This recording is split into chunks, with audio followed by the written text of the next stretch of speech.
If anybody else could relate. Ma Lalataksha has gotten back saying thank you, Ma. Yes.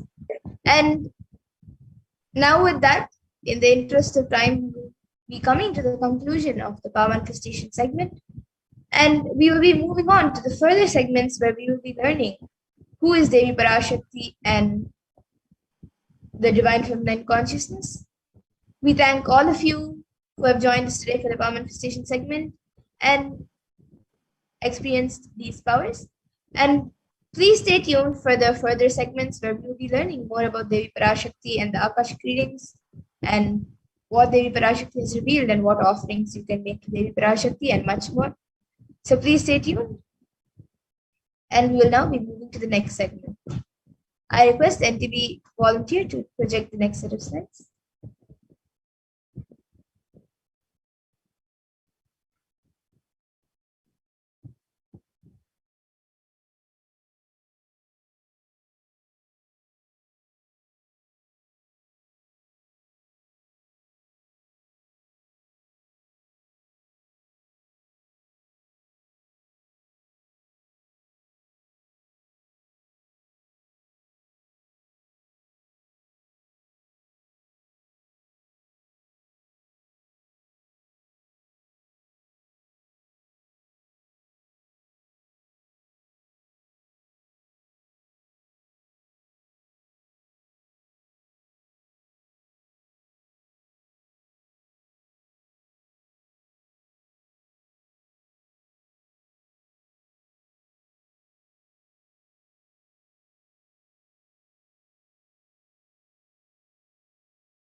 Yes, so now in this next segment, we will be learning about who is Devi Parashakti and about the divine feminine consciousness.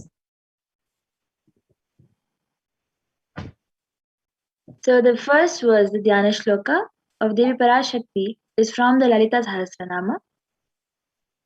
Sindhuraruna vigraham trinayanam manikya spurat taranayaka shekharam smitamukhi mapi navakshoruham panibhyamalipurnaratnachashakam raktotpalam bibhratim सौम्यां रत्नघटस्थरक्तचरणां ध्यायेत् परामम्बिकाम्. The translation to this verse is that the divine mother is to be meditated upon as shining in a vermilion red body with the triple eyes, sporting a crown of rubies, studded with the crescent moon, a face all smiles, a splendid bust, one hand holding a jewel cup brimming with mead, and the other twirling a red lotus. And another verse which also comes from the Lalita Sahasranama Dhyana Shloka. Arunam karunam tarangatakshim dhritapaşankuşapuşpabanachapam animadibhiravritam ayukaihirahamityeva vibhavaye bhavani. And the translation for this verse says, I meditate on the great empress. She is red in color and her eyes are full of compassion. She holds the noose, the goad, the bow, and the flowery arrow in her hands. She is surrounded on all sides by powers such as Anima for days, and she is the self within me.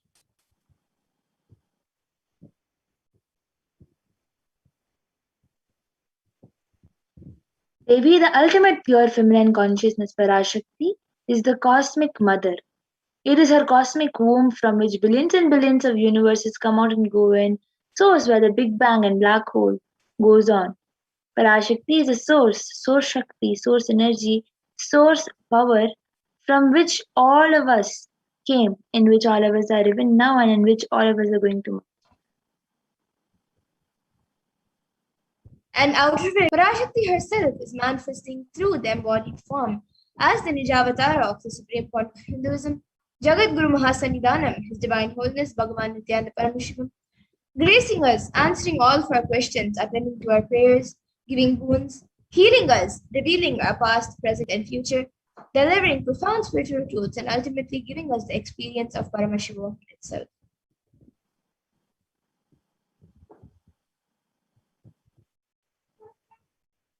In the words of Devi Parashakti herself, raising as Omkara, expressing as Vedas and Agamas, blossomed as Rimkara, filled as Parashodasi, living in 40 triangles, the Kailasa Swamini, who is in Kailasa Sri Purachintamani, Parashodasi, sitting as part of Paramashiva Parameshwari, who rules the world, Paramashakti Manonmani, Inakshi. As Nithyananda, I took Nijavatara here to give good boon to everyone, to bestow all goodness, Hiranyagarbha Swarupini, Brahmanda Yoni, Shami, Chandramauli, Rapala, Aparna, Uma, Parvati, Shami, Chandramauli, Rapala, Aparna, Uma, Parvati, Savitri, Navayavana, Samrajalakshmi Parameshwari, Parashodasi Meenakshi. Taking the form of Nityananda, I came here as Nijavatara. With great compassion, I am blessing dozen people. To do good to all of you, I took the form of Nityananda and came down as Nijavatara. And again, in the words of Devi Parashakti herself, she beautifully says, raising in Omkara, blossoming as Shiva, Shiva manifesting as source of existence, powers of existence, expression of existence, from the oneness of Om, blossoming into two as Prakriti and Purusha, blossoming as three Shaktis, Icha, Kriya, and Jnana, growing as four Vedas, expanding as five Panchabhutas, beyond six chakras, filled as gotras of seven rishis, expanding as eight directions, existing as nine grahas, blossoming as 10 indriyas, being as 11 rudras, creating all the worlds, bringing life to tell and make truth blossom and to do good. Parashodasi Meenakshi, in the form Nityananda, I came to bless every one of you.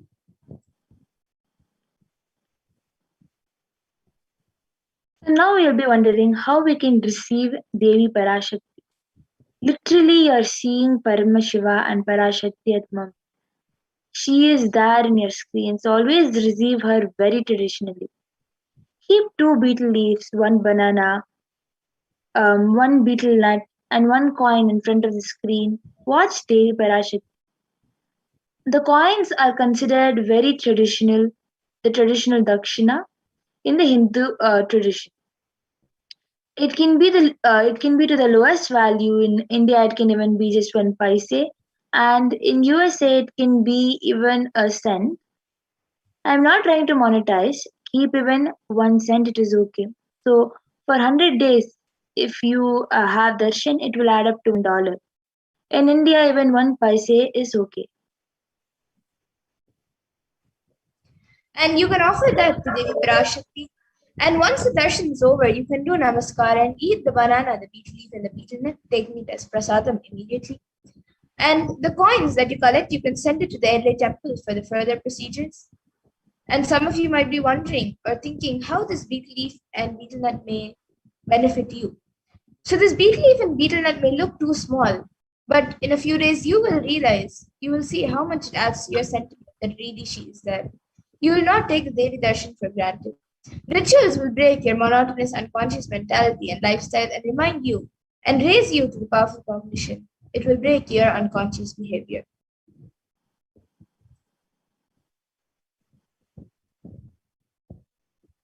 How to set up your tambulam? So as you can see in the picture, you can place a plate, keep the banana, um, keep the two leaves, and on top of that you can place your one coin and the betel nut. If and incense and any other traditional instrument like coconut or kumkum, you can also add up to that. The main things that are needed for your tambulam are banana, betel nut, a betel leaf, and after the Devi Parashakti, after Devi Parashakti Akashic reading is done, you can have it as prasada. immediately. Yes, and now with that, we come to the conclusion of this segment where we have learned who is Devi Parashakti and how we can receive Devi Parashakti when she comes for the darshan. So with that, we'll be moving to the next segment where we will be seeing what Devi Parashakti has revealed to humanity and how important it is for us to understand, internalize, and follow what Devi Parashakti has revealed. So we will be back after a really short break for the next segment. Please stay tuned.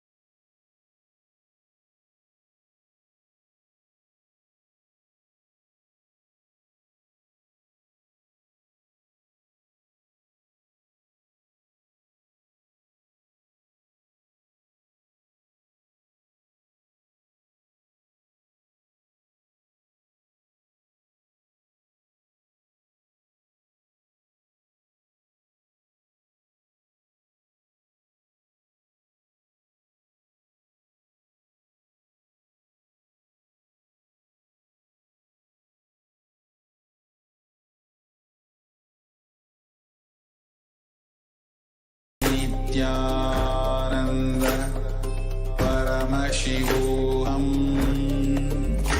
Om Nithyananda Paramashivoham. Om Nithyananda Paramashivoham. Om Nithyananda Paramashivoham.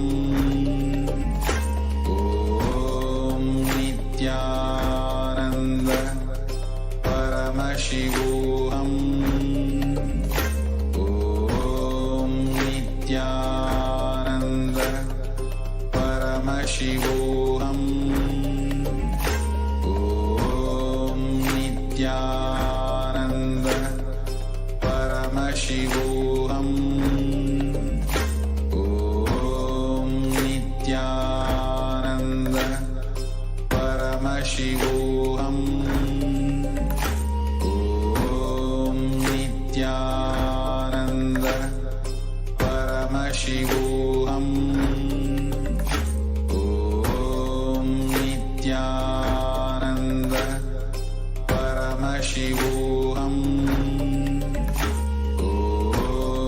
Nithyananda Paramashivoham. Om Nithyananda Paramashivoham. Om Nithyananda Paramashivoham.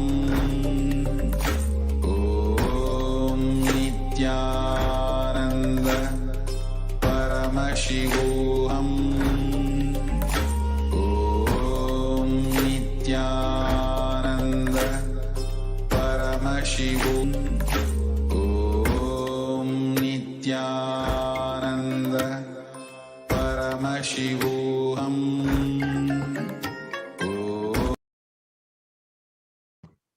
Nithyanandam. Welcome back, dear viewers. Now we will be entering into the next segment where we will understand some of Devi Parashakti's revelations about this pandemic and how we can benefit from the Devi's guidance. So let us begin this segment. If I could request the volunteer to set the slide share, please.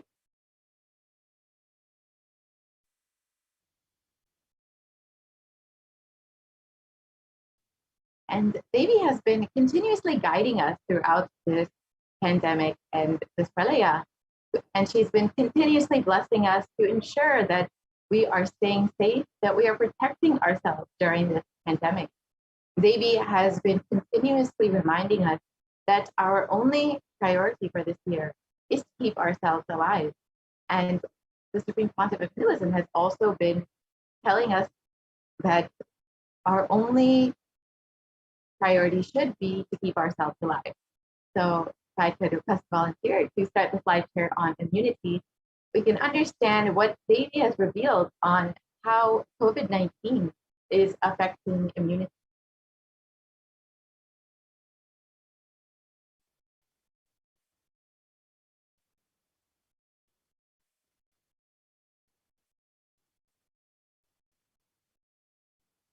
So as we get those slides, we will just understand a little bit more about what Devi has revealed about COVID-19, this pandemic, and how it will be affecting our immune strength. Devi revealed that the COVID-19 will be affecting our immune strength and will be weakening our immunity over the course of this pandemic. And today we will understand exactly how this has been happening and how this has been manifested in our reality. So we will begin this segment and understand exactly what Devi has revealed.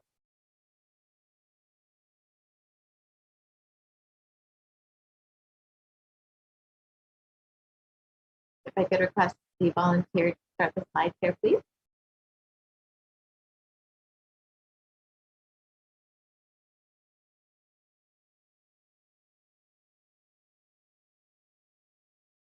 So Devi has been continuously blessing us, guiding us, answering all of our prayers, answering all of our questions, and individually attending to each person. She's been continuously holding our hand through this pandemic, continuously warning us about all of the upcoming after effects of this pralaya. She revealed about many aspects, including the fungal diseases that will be emerging, the ongoing pandemic and the multiple waves that will continue to be coming, and also the effects that the COVID-19 will have on our immune strength. And so let us understand some of these revelations and how it has been affecting us.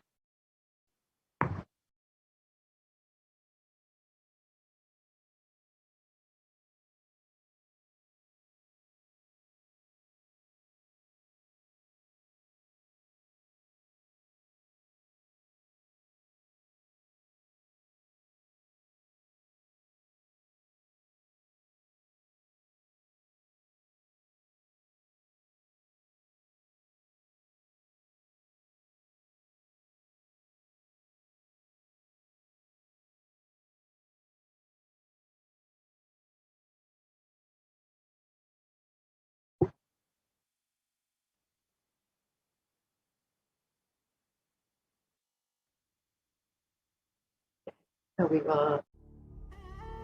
What I mean by the word e-Kailasa, listen intensely. Enlightenment ecosystem, literally enlightenment itself, in your own home, wherever you are. If you cannot come to Kailasa, it's okay. Kailasa can come to you. Kailasa coming to you is e-Kailasa.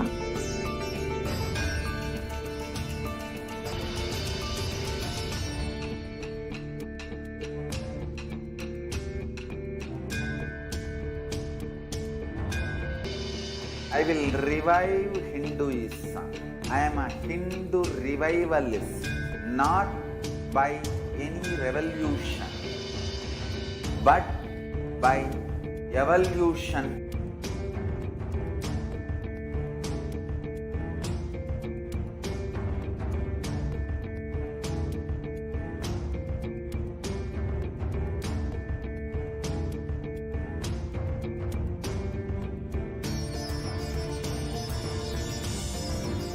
And setting model communities.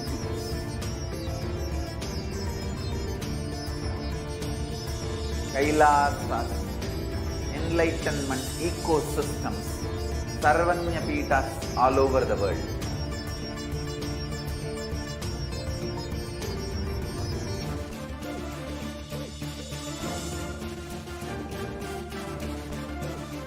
all powerful cognition's knowledge. Only when you live, power manifestation and possibilities manifestation happens. It's a fundamental truth.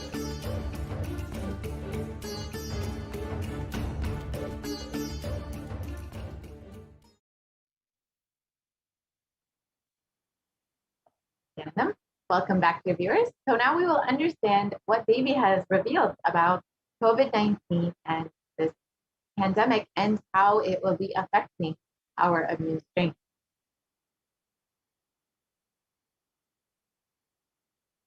Continue to the next slide, please.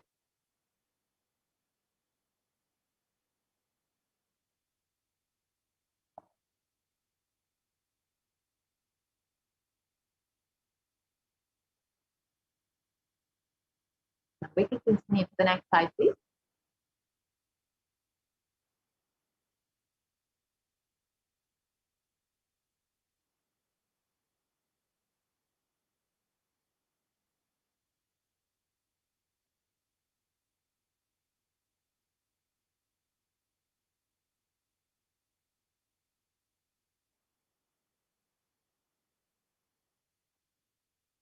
Yes.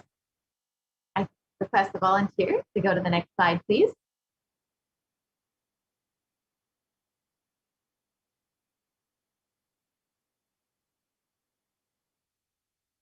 Out of his extreme compassion and love, the Supreme Pontiff of Hinduism has been manifesting Devi Parashakti herself.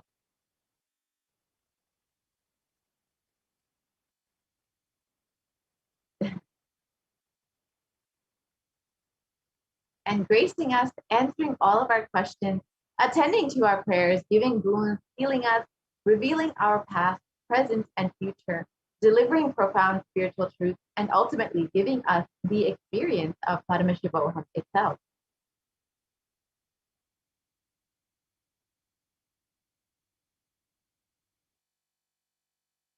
So let us look at what Devi Parashakti has revealed about community and COVID-19.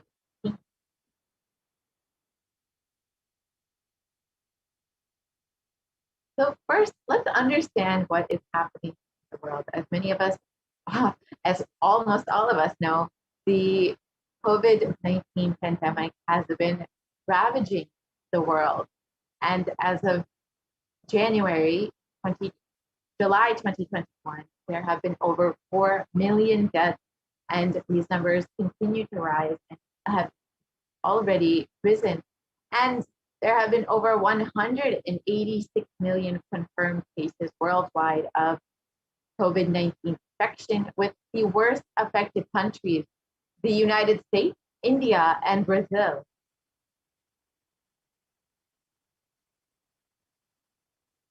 So let us listen to what Devi Parashakti revealed on the 18th of June, 2021 about COVID-19 and immunity.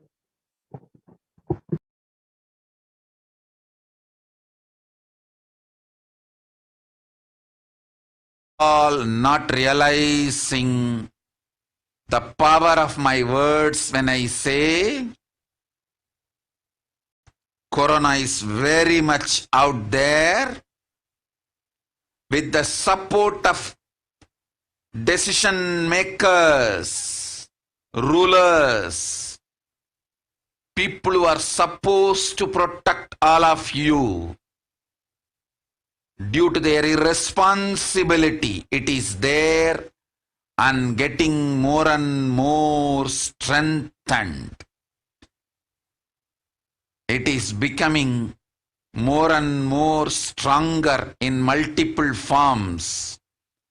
And all the other diseases which are waiting to attack human bodies, because Corona has made the immunity strength weak in human bodies. Human bodies have lost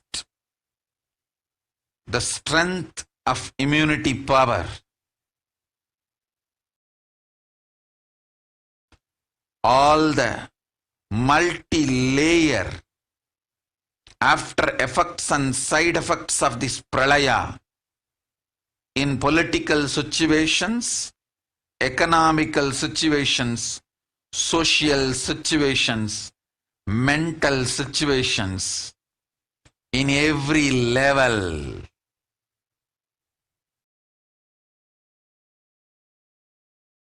Cannot be described.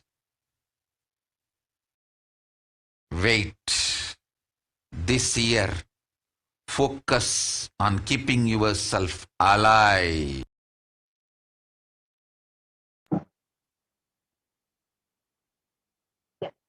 Kingdom.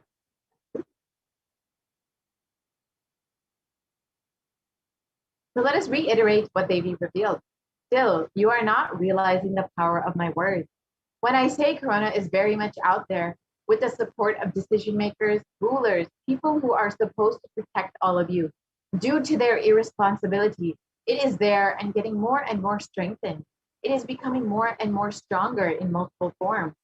And all other diseases which are waiting to attack human bodies because Corona has made the immunity strength weak in human bodies. Human bodies have lost the strength of immunity power. All the multi-layer after effects and side effects of this pralaya in political situations, economic situations, social situations, mental situations, in every level cannot be described. Wait, this year, focus on keeping yourself alive. So let us look at the three main revelations made by Devi Parashakti. First, she revealed Corona has made the immunity strength weak in human bodies. Let us understand what that means and how it has been manifesting in our reality.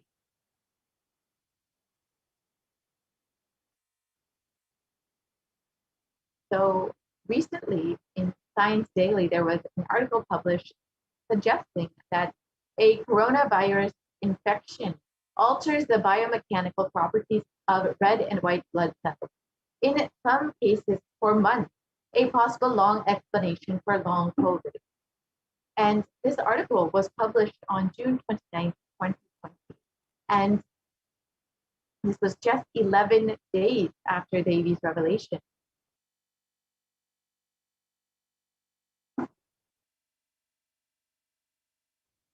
And the article continues on. COVID-19 significantly changes the size and stiffness of red and white blood cells, sometimes over months. These results may help to explain why some affected people have symptoms long after an infection. And this is considered to be long COVID. And this is exactly as Devi revealed, that the coronavirus will make the immunity strength weak in human bodies, and human bodies will lose the strength of immunity power.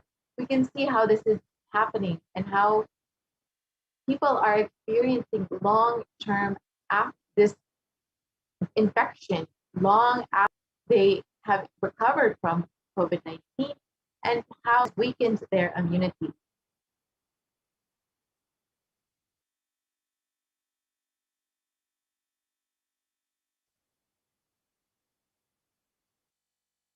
We can continue to the next slide, please.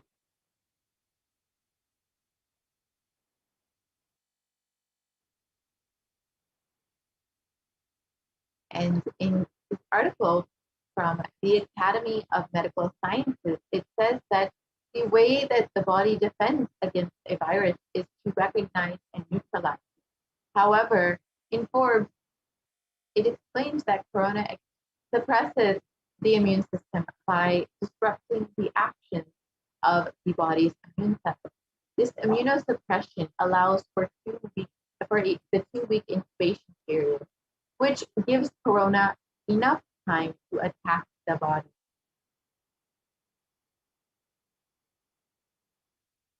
And here you can see the graph of a typical timeline for someone who has been 0 and 5 days. It is the incubation period, and between 5 to 10 days, it is known as the prodromal period. And between 10 to 15 days is when most people experience, where they many times can end up in the ICU.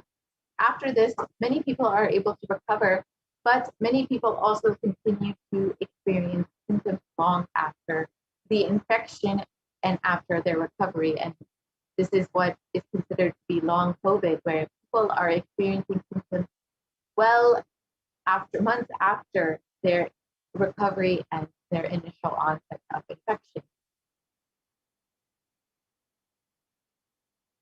And here you can see the impact of COVID-19 in comparison with other deadly diseases throughout our history. You can see HIV on the far left side, which is considered to be one of the most deadly pandemics throughout our history, and this has been affecting the world for the last 40 years since the 1980s, and has taken the lives of over 35 million people. However, COVID-19 has been only around for the past 1.5 years, and it has taken the lives of over 4 million people. This is not a small number, and the impact of COVID-19 cannot be dismissed.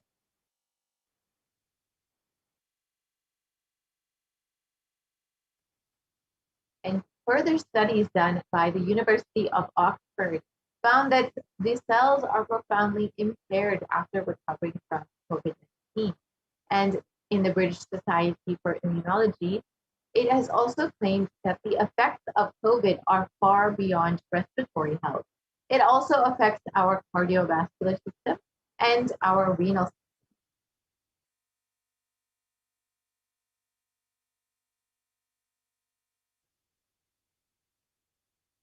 And a excerpt from research published has stated that exposure to the disease COVID-19 causes symptoms in multiple organ systems across the body and is not limited to only the lung and respiratory system, as was originally thought.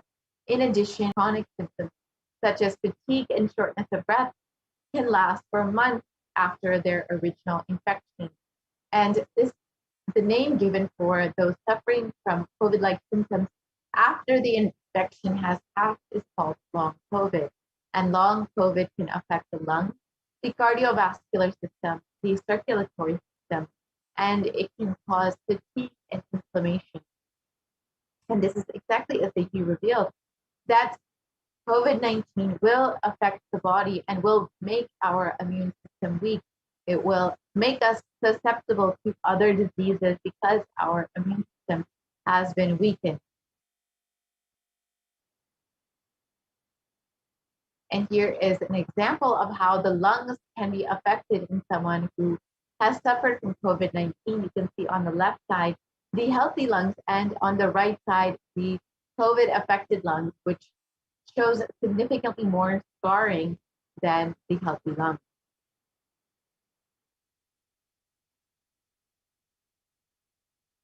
And even after contracting COVID-19, your immune system remains weakened and you become much more susceptible to diseases. And in the CDC, it was reported that symptoms of long COVID can last weeks or months after first being infected with the virus. And this can affect multiple organ systems and is not limited to just the lungs, but includes the heart, the kidney, the skin, and the brain function. We can see that the entire body is weakened after COVID-19, and it does affect you long after the initial infection and makes you much more susceptible to other illnesses because the body is already weakened from this COVID-19 infection.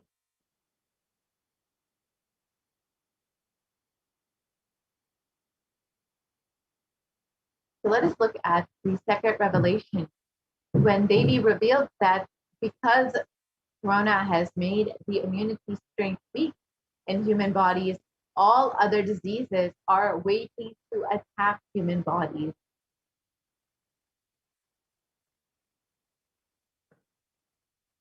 And as many of us have heard, white fungus, black fungus, and other fungal diseases have been sweeping the nation in India and primarily affecting COVID-19 recovered patients. And in one article, it was reported that over 9,000 cases of this rare infection have been discovered. And in another article, it reported that over 4,556 patients of 5,424 have reported that they were previously suffering from a COVID-19 infection and are now experiencing these fungal diseases. So as Devi revealed, there are many diseases that are waiting to attack the human body, because Corona has made the body weak and much more susceptible to other diseases.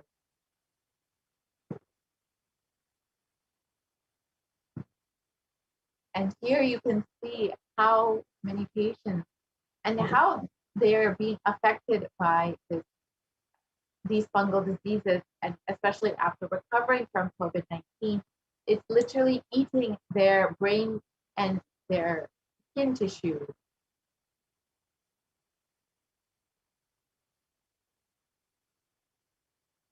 And the final revelation that we will look at is how Corona is becoming more and more stronger in multiple forms.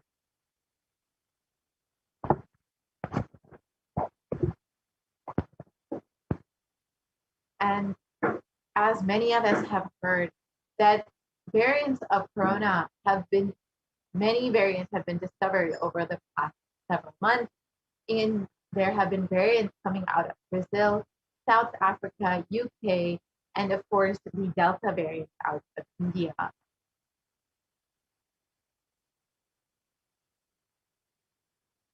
And some of the variants and where they've come from include Alpha variant coming out of Kent, UK, the Beta variant coming out of South Africa, the Gamma variant coming out of Brazil, and the Delta variant coming out of India. And viruses generally mutate, but in the case of COVID, we have seen that they are becoming much more dominant. And you can see above the table of variants that have been spreading across the globe.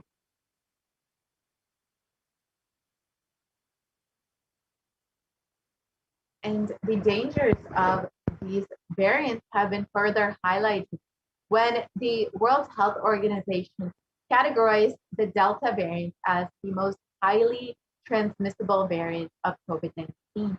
And in the article below, it indicates that the Delta variant is the primary cause behind India's second wave of COVID-19. And as India gears up for its third wave, there have been a very significant number of deaths due to this Delta variant and the other many emerging variants coming out of various countries.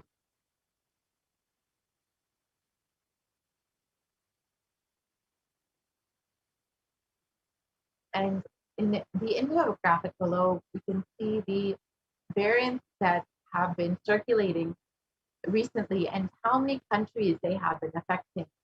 The Alpha variant coming out of the UK has affected over 173 countries. The Beta variant coming out of South Africa has affected over 122 countries.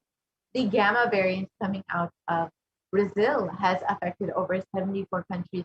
And the Delta variant, the most severe variant as of recent, has affected over 104 countries.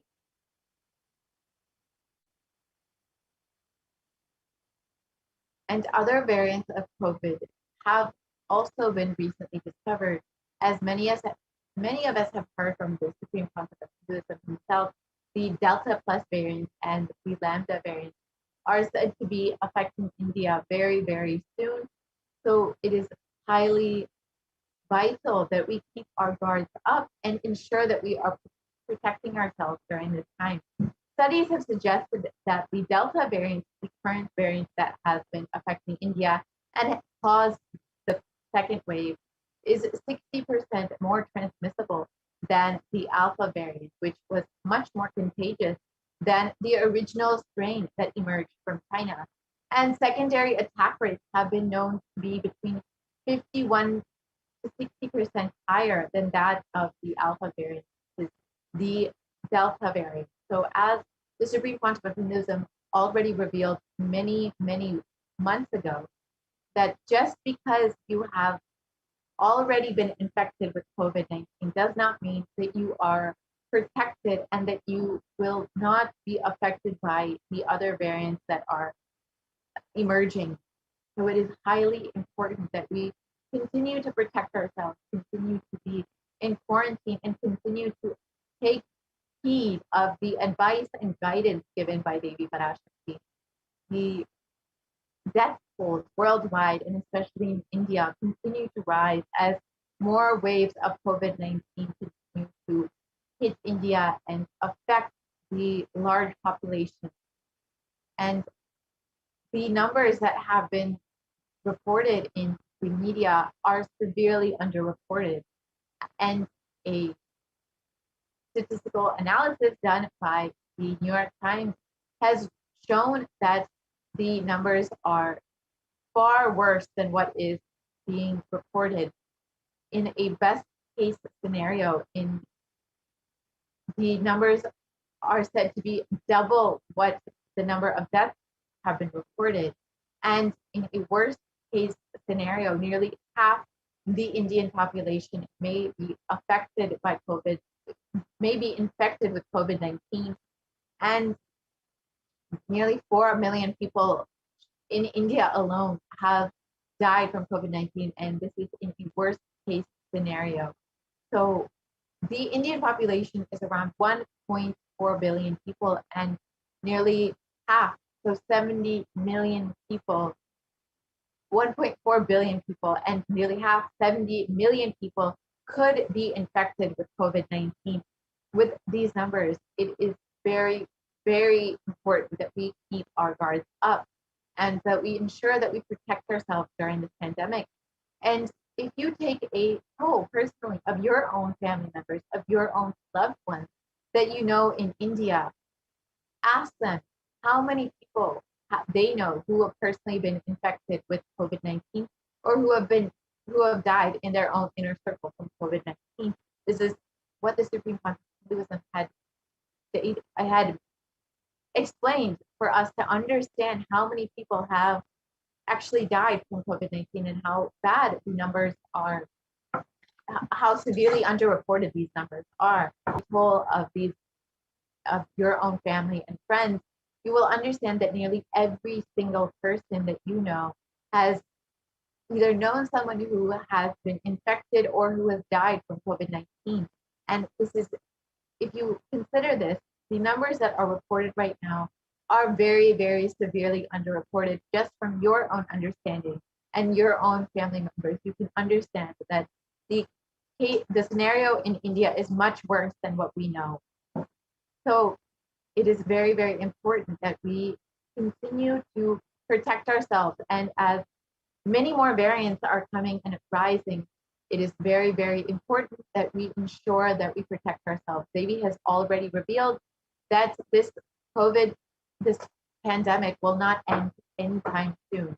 So let us listen to Devi's revelations on this.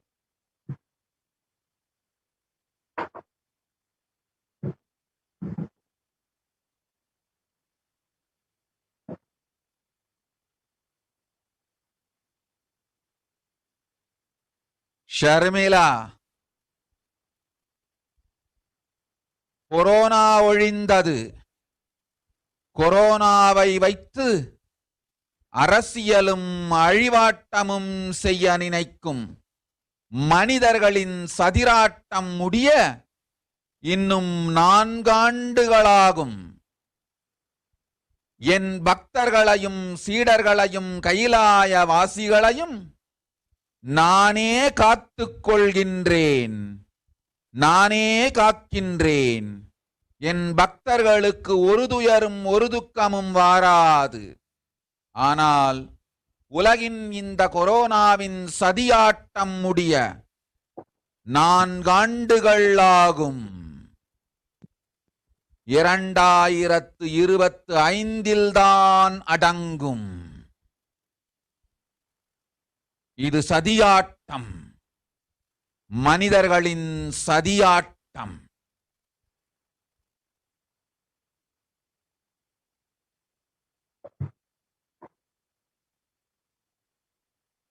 the translation of Devi's revelation, the corona is destroyed, but it will take 4 years for the political conspiracies done by humans to end.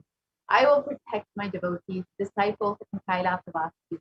No suffering will come from my devotees, but it will take 4 years for the conspiracy of corona to end. It will come to an end only in 2025. It is a conspiracy, a human conspiracy. And in the article below, it highlights that there are many more waves predicted for the future of COVID in India. And as for Devi's revelations, you can see from the below article that there is yet more COVID come for India. And the article continues to say that if a new variant is discovered, it would spread much faster in this third wave.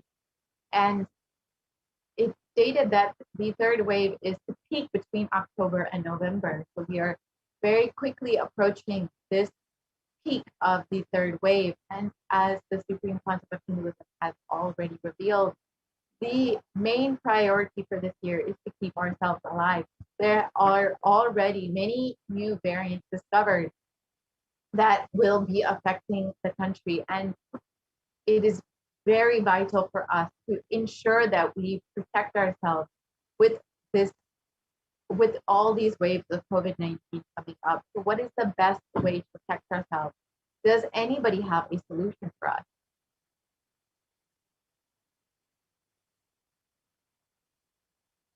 Only the Supreme Pontiff of Hinduism has provided a concrete solution for us.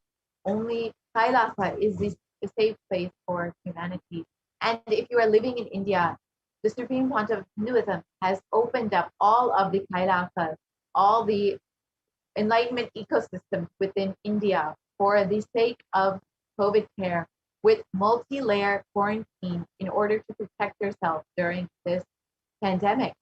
And if you would like to sign up, you can go to kailasa.org/kailasacare to sign up and avail these benefits.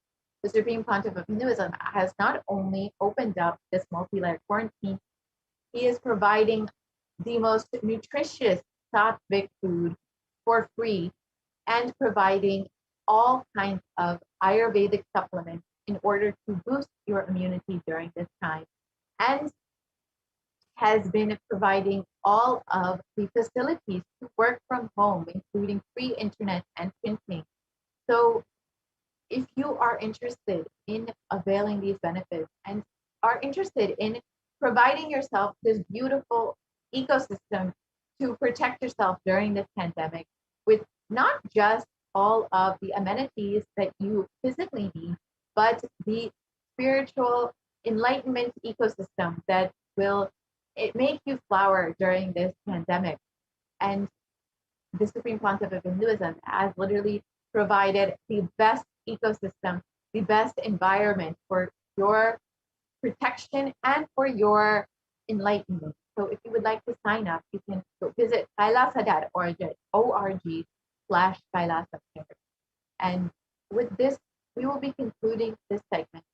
And we will be entering into the next segment where we will understand some of the offerings that we can make to Devi Parashakti. Devi has been continuously guiding us, blessing us, and answering all of our prayers. Literally, she has manifested through the Supreme Pontiff of Hinduism just to hold our hand through this pandemic, through this pralaya. So if you are overflowing with gratitude for Devi and for the Supreme Pontiff of Hinduism manifesting in your life, you are welcome to stay tuned for the next segment where you can understand some of the offerings you can make to Devi in order to show your gratitude. With this, we will be concluding this segment and have a short break before we enter into the next segment.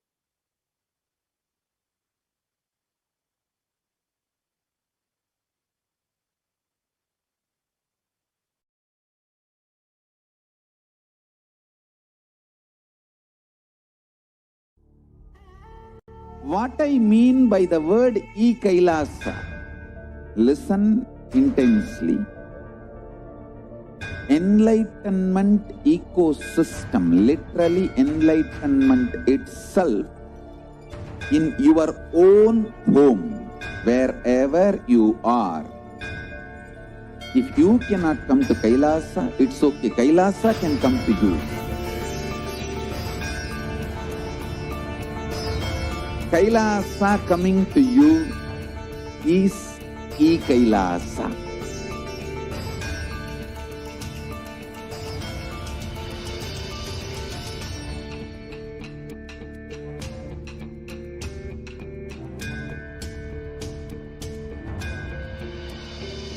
I will revive Hinduism.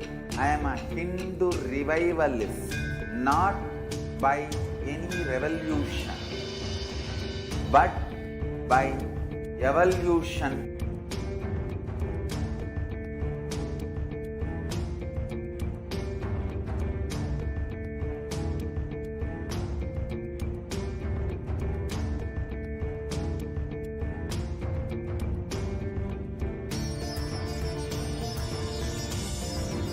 And setting model communities.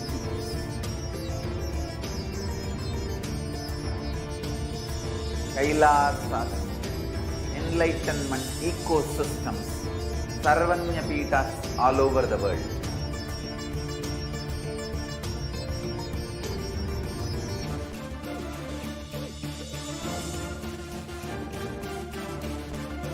All powerful cognition, knowledge, only when you live power manifestation and possibilities manifestation is a fundamental truth.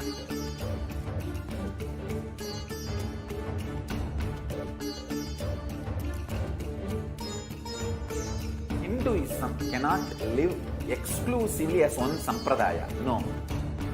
All sampradayas of Hinduism is an ecosystem.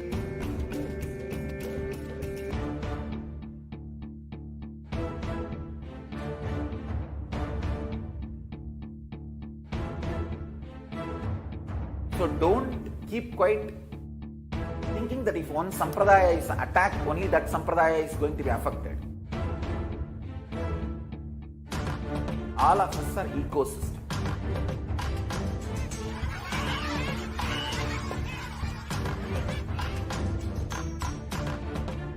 I invite all of you to get involved and enjoy Hinduism by the principle of Dharmo Rakshati Rakshitaha. When you protect Dharma, Dharma protects you. We will make the whole planet flourish spiritually, the spiritual prosperity. Happen to whole planet here. We all have to coexist together.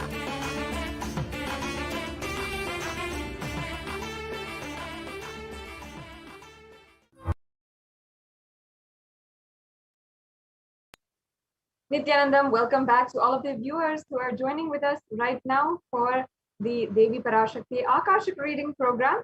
And I am able now to go on to the next segment for the offerings that you can make to Devi Parashakti.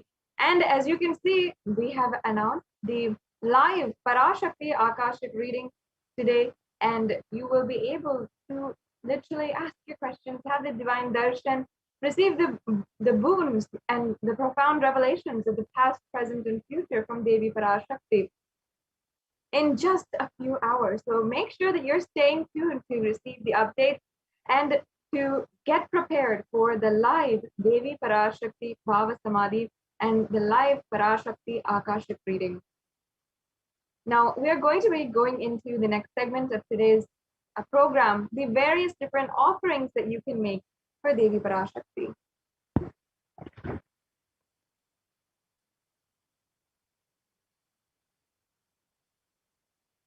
And we're going to be understanding in this next segment in several different ways the various kinds of offerings that you can make, the rituals, the sevas, the context behind them, the references behind each and every one of these, sevas, and how you can ensure that you are immediately and instantly experiencing oneness with Devi Parashakti today. And especially because the avatar is in the physical form, and we are literally able to experience his physical darshan, and Supreme Pontiff of Hinduism is manifesting as the Devi Parashakti, and she is literally in the human form for us and able to give us darshan live. And we are able to even mirror her neurons. In this way, we are able to simply manifest the purpose of our life, of enlightenment itself. And each and every one of these offerings has just that significance. It's only for the purpose of enlightenment, and there's not any ounce of fear or greed that is associated with any of these offerings. There's no way it's saying that if you do this, then only you will get the grace of Devi Parashakti. As many of you know, and already some of you have experienced, the grace of Devi Parashakti, she is bestowing on everyone, the whole humanity itself, individuals, and so many different people, on how she literally is able to answer each and every one of us personally, give us the boons that we want, give us the healing prayers and blessings that we are seeking for. And she has already fulfilled so many aspects of our lives, whether it is the relationships or the wealth that we want or anything that we are seeking. Devi Parashakti has granted that. And even if it is a small knee pain or the very purpose of our life in its entirety, Devi Parashakti has literally fulfilled so many thousands of people until now. So if you're out there, you already feel that Devi Parashakti has given you what you want in your life and has fulfilled you entirely, then you can offer one of these offerings today, and out of your deep love, devotion, and ultimately to experience oneness with Devi Parashakti. In the Hindu tradition, of course, many of us know that the offerings are done many times during the year. And for all of us, during our birthdays or our anniversaries, or when we are starting a new venture, a business adventure, or if we are even buying a new home or even buying a new car, it always starts with the ritualistic sevas. It always starts with the off the temple. Even I remember as a kid, my family, whenever we buy a new car, if it was my new car or if it was my parents' new car, it was always first we would go to the temple, we'll offer the puja for the new vehicle, and then we will proceed. And I'm sure many Hindus all know this sacred sentiment. Whenever we first receive anything new, we offer our gratitude for it. And whenever we receive anything in our lives, we offer our gratitude. And in this way, gratitude is an essential, most divine aspect of our life. Gratitude, as we know it and recognize it today, is the highest, utmost of all the emotions, if you can call it an emotion, that you can feel. And invoking more and more devotion, more and more gratitude in our lives is ultimately the purpose, the enlightenment itself. So these offerings are all intertwined with sacred contexts such as this, where it invokes more and more gratitude, it ignites more and more devotion, and it is truly a most intimate, romantic way of interacting with the universe itself, with the divine cosmic beings. So you now, before entering into the next segment, as we are going further, let us now chant the Dhyana Shloka of Devi Parashakti and invite her beautiful, graceful presence today. Induniva Veda Karavahni Syat Pankajavara Japakcha Sarayuktam Angahima Bhushana Vichitravasanam Syat Tunga Mukutotvala Manonmani Swarupam. Yes, and the English translation says, sorry, we can go back. English translation says, moonlight face, holding the Vedas on hand, fire in eyes, with lotus flower, gracing and blessing hands, and one hand with the Japamala. beautifully decorated with jeweled ornaments and wonderful clothes, a shining bright crown. Her name is Manonmani.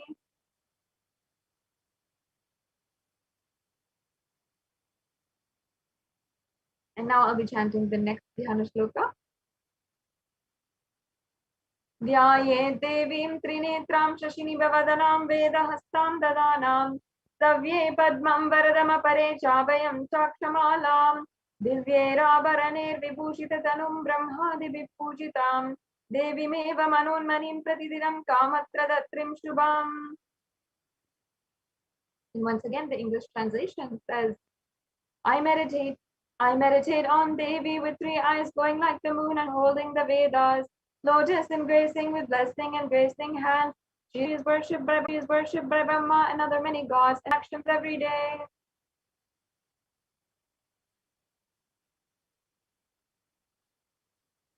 Yes, so we have now invited the loving, graceful, compassionate presence of Devi Parashakti. So let us enter into the significance of the element gold.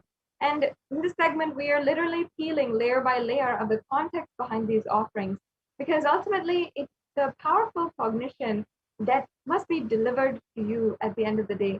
And in order for this powerful cognition to manifest into reality, we have to set the context right. And that's why in this segment, we literally peel layer by layer of the significance of these offerings. First, starting out with the significance of offering itself, then inviting Devi Parashakti herself. Now, we'll be going over the divine element gold. Now, first of all, let's start off with how we understand gold in our society nowadays. It has a social value and it has an economic value. When it comes to society, gold is always used to place value in our relationships. For example, we always use the gold medal in order to place something in the highest pedestal. We'll award the gold medal, the golden trophy, in order for the best of the best people, for their talent and for their excellence in whatever they choose to express or compete in. And also in our relationships, we always use gold to place value in our relationships. And often it is a symbol of value. When we want to say, I love you, or we want to say, I value you in my life, we give gold gifts. And that's just a part of our society, golden jewelry. Even our, even marriage, the ornaments that we exchange during the marriage is gold rings in most customs and traditions. So gold is used as a way to place value in our society. And of course, we also know that it has a lot of economic value. It's one of the most precious metals, and it's worth so much of modern day currency. And yet, we still do not understand the value behind gold, even though we might place it highest in our society and give it only to the best of the best people. Still, we don't understand the way that gold actually is a divine element. It's a sacred element. It is something that can take you from man to superhuman.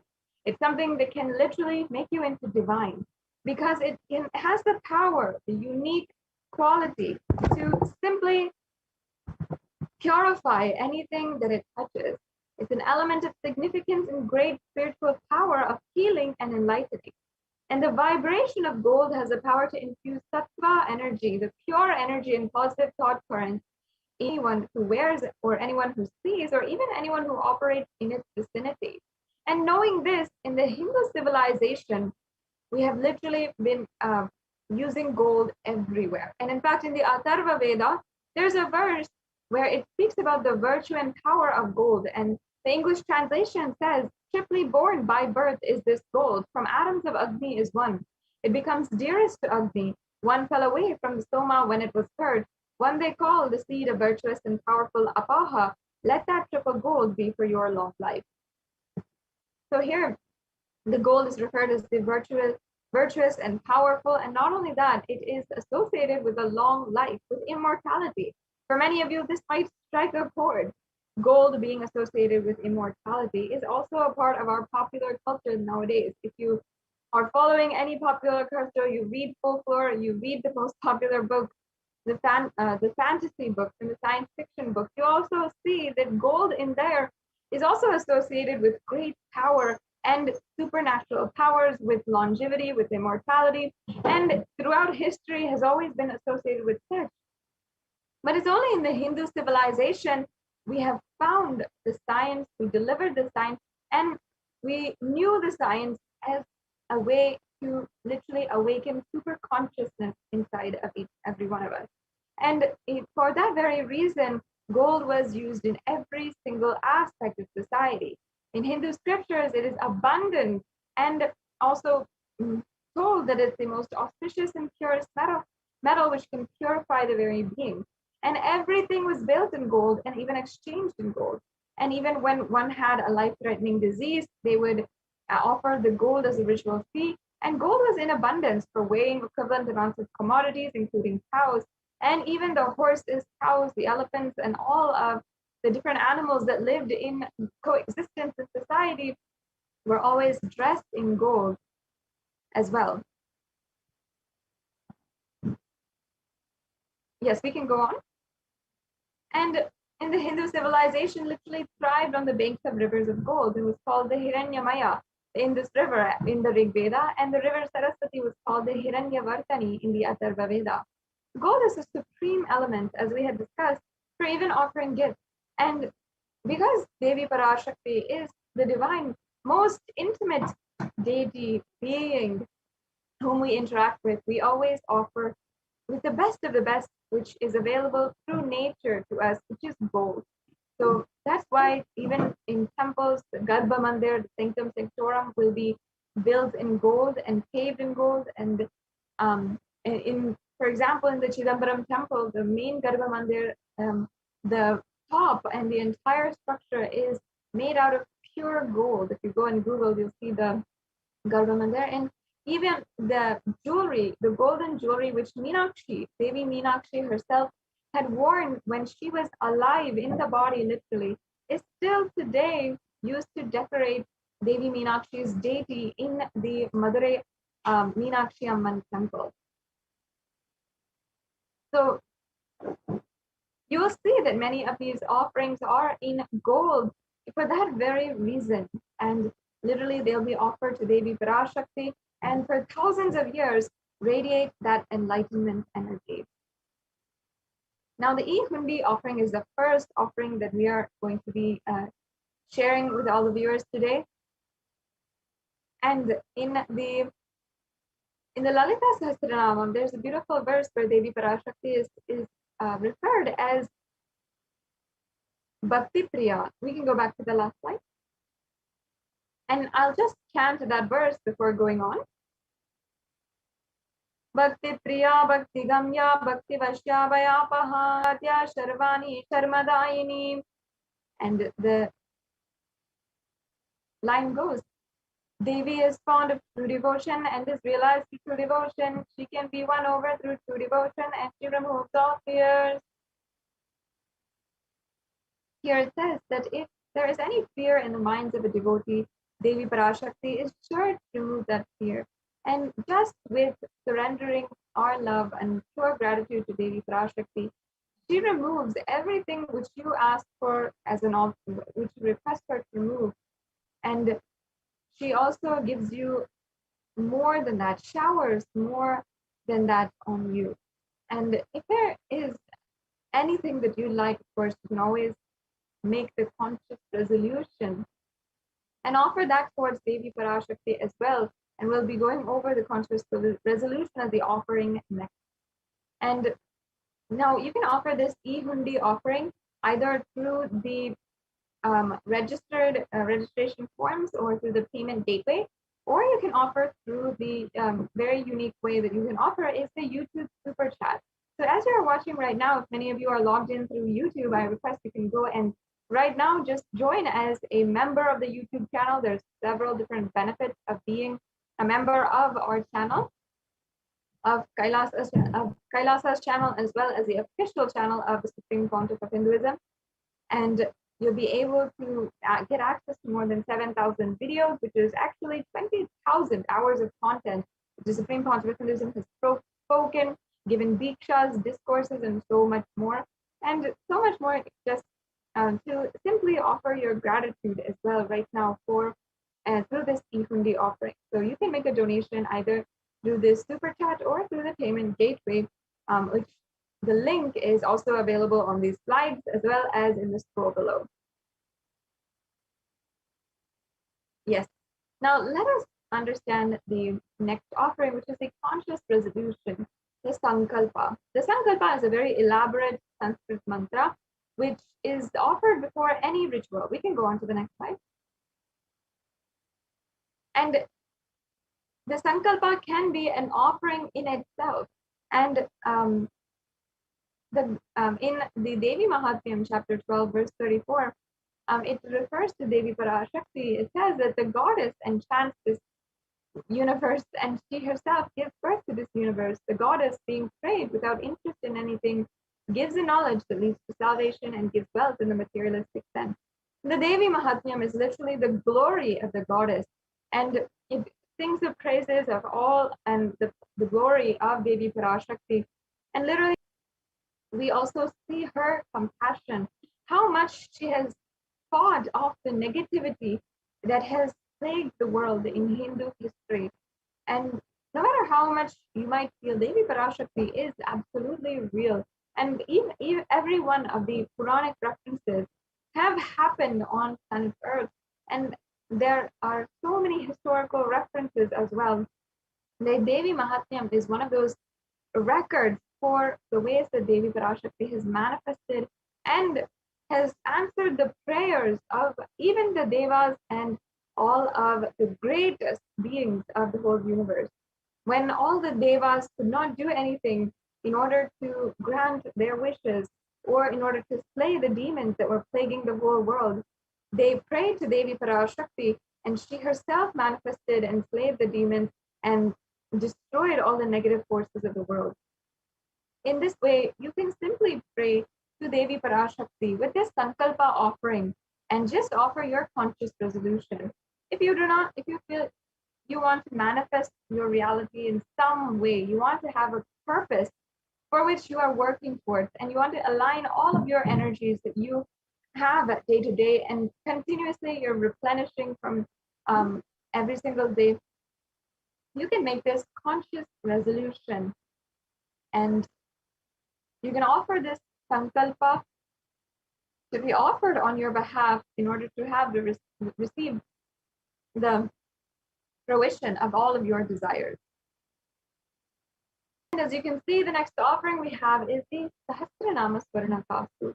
And the Swarnakasu is a golden coin, actually, which is inscribed with the 1008 names of Devi Parashakti. And in fact, in this Lalita Sahasranamam, in the verse 734, Devi Parashakti is referred as Nama Parayana Prita, or she who likes repetition of her various names. And this is once again from the Lalita Sahasranamam, which is the 1008 names of Devi Parashakti. And it's a very special and unique archana which is offered to the Mahameru of Devi Parashakti. And you can offer a gold coin inscribed with each and every one of these 1008 names and receive the blessings to have the Ananta Kalyana Gunas, all the divine qualities of Devi Parashakti.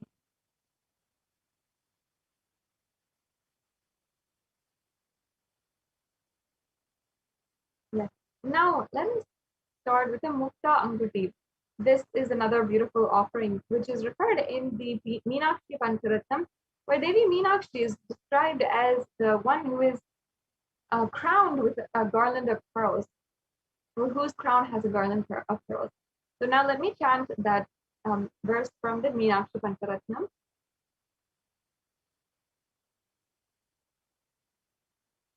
मुक्ताहारणलसच्चिरीटरुचिरां पूर्णेन्दुवक्त्रप्रभां शिञ्झन्नूपुरिकिङ्किणीमणिधरां पद्मप्रभाभासुरां सर्वाभीतफलप्रदां गिरिसुतां वाणीरमासेवितां मीनाक्षीं प्रणतोऽस्मि सन्ततमहं कारुण्यवारां निधिम्. And again, it says here, I bow down to the goddess Meenakshi, whose crown has garlands of pearls and face shining like the full moon, who wears anklets and that are studded with the gemstones, and has small bells, who is shining like the splendor of a lotus, who grants all wishes mountain, who is worshipped by the goddess Vani and Rama. I remain ever bowing to the goddess Meenakshi, the ocean of compassion. So yes, we can go on to the next slide.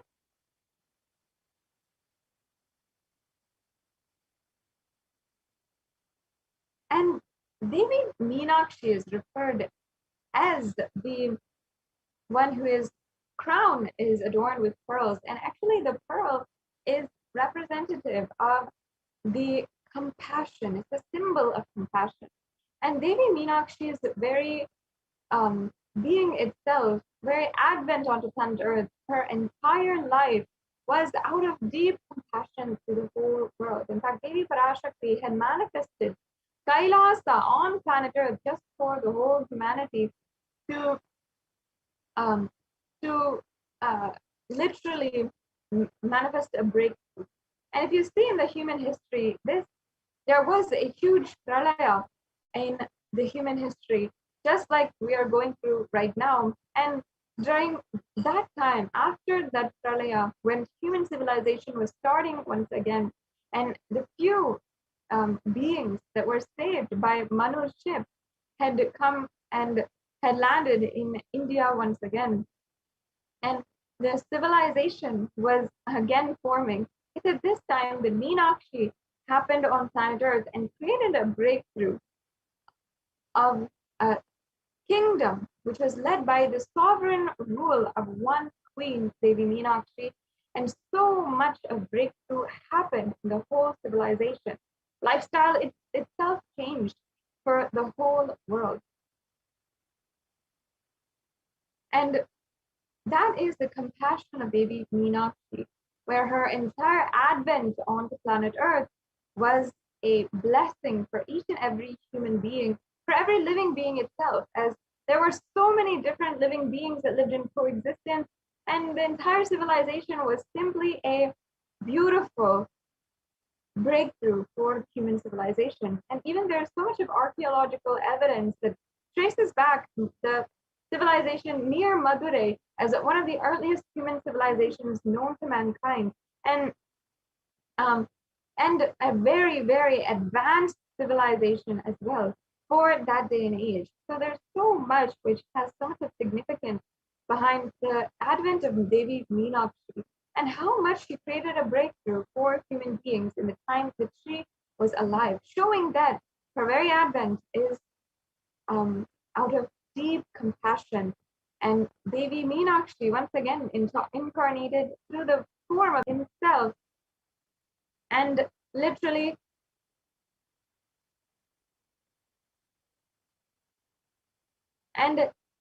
is manifesting for each and every one of us to have the blessings, and out of her compassion, blessing us for achieving the space of Kailasa in all of our business endeavors and all of our ambition. So you can offer the Mukta Anguti as well. Now, the Swarna Padma Pushpa is the next offering we have. And in the Kamikagama, it says that all the kalashas should be wound around with a suitable thread and covered with a new cloth. They should be adorned with a lotus flower made of gold. And there are so many hundreds of scriptural references for the Swarna Padma Pushpa, or the golden lotus. We can go on to the next slide.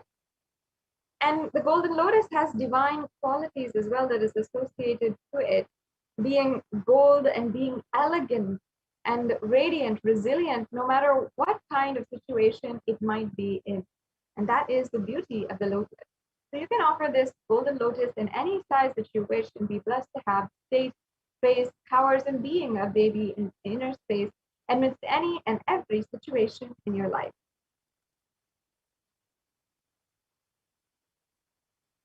Yes, we can go on now. Next, we have this Parana Metti. The Metti, or the toe ring, is actually a piece of jewelry which is sourced in Sanatana Hindu Dharma. Many of you might be surprised. You might feel like actually everyone wears the toe ring nowadays, and it's actually become very fashionable. But it has its origin in Sanatana Hindu Dharma. And we know this because there's a verse from the Saundarya Lahari, which is composed by Adi Shankaracharya, who lived 2,000 years back in around 0 AD.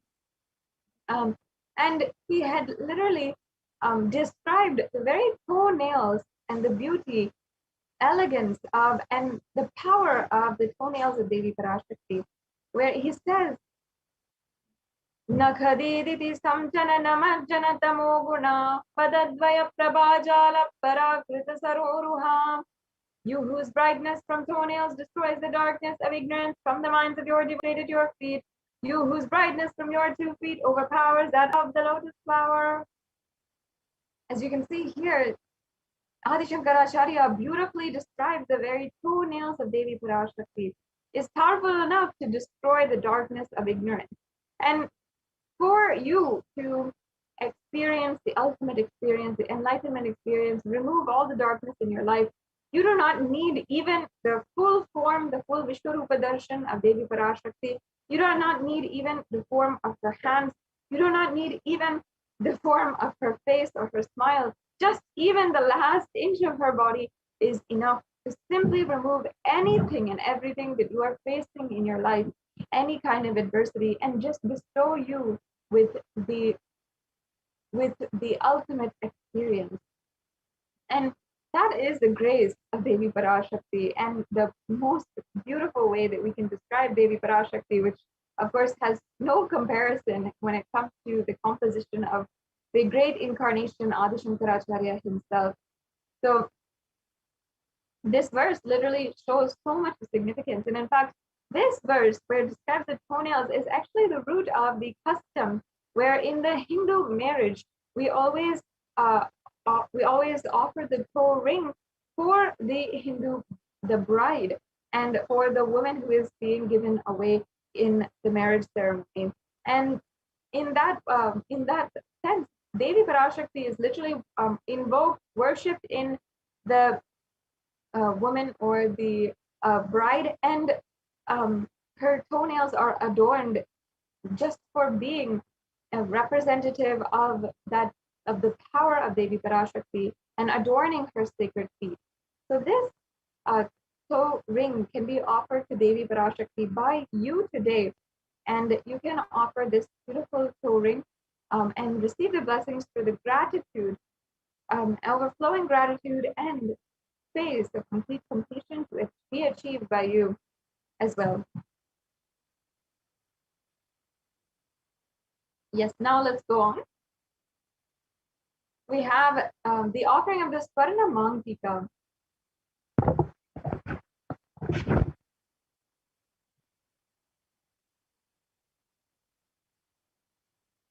And the Swarna Mantika is referred also where Devi Parashakti is described as Shuddha Sarabi Varshini, meaning she who makes the flow, who makes the nectar flow in all the nerves from the Sahasrara Chakra, and she who gives a very pleasant experience of the ultimate. And the Swarna Mantika is actually the golden hairline jewelry. And again, another piece of jewelry which is sourced from Sanatana Hindu Dharma, even though it might surprise you. Many times we are wearing the headdresses, the chains that we wear on our forehead. In popular culture now, in the different kinds of indie culture that is very popular right now. But it is from Sanatana Hindu Dharma that this jewelry was formed in the first place. And it actually represents something very deep, very sacred as we know it. And as you can see, and in this verse, she is the one who literally is flowing with nectar from her Sahasrara Chakra. And she is the one who makes everyone have that same blissful experience. And the nectar is represented by what? That's right, the gold chain. And the gold chain is literally what is running all over the forehead, across the forehead, from the center of the head to the forehead as well. And that is what is just oozing out, the golden nectar, which is represented, and that blissful experience, which is represented here physically with that golden hairline jewelry. Another such a beautiful context if you see behind such a simple, you might see in all kinds of pictures and all kinds of photo shoots with all kinds of models, but it goes back to the most sacred context, the Devi Parashakti herself, the divine feminine consciousness and the divine cosmic mother. So you can offer this Varna Mantika and be blessed to experience that same experience of the opening of the Sahasrara Chakra and the blooming of the 1,000-petal lotus, expressing all of the most fulfilling gratitude in your life and experiencing the space of complete completion. The next offering we have is the Pratyaksha Pada Puja.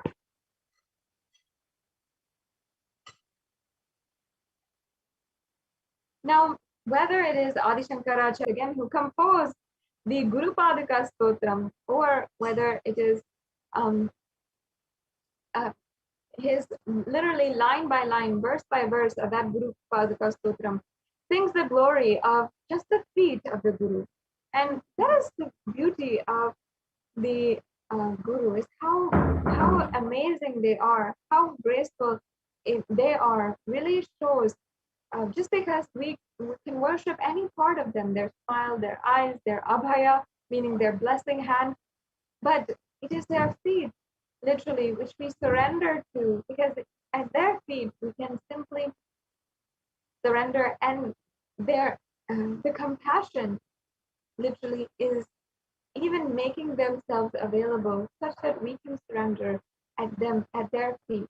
And the Guru Padaka is such a sacred sentiment in Sanatana Hindu Dharma.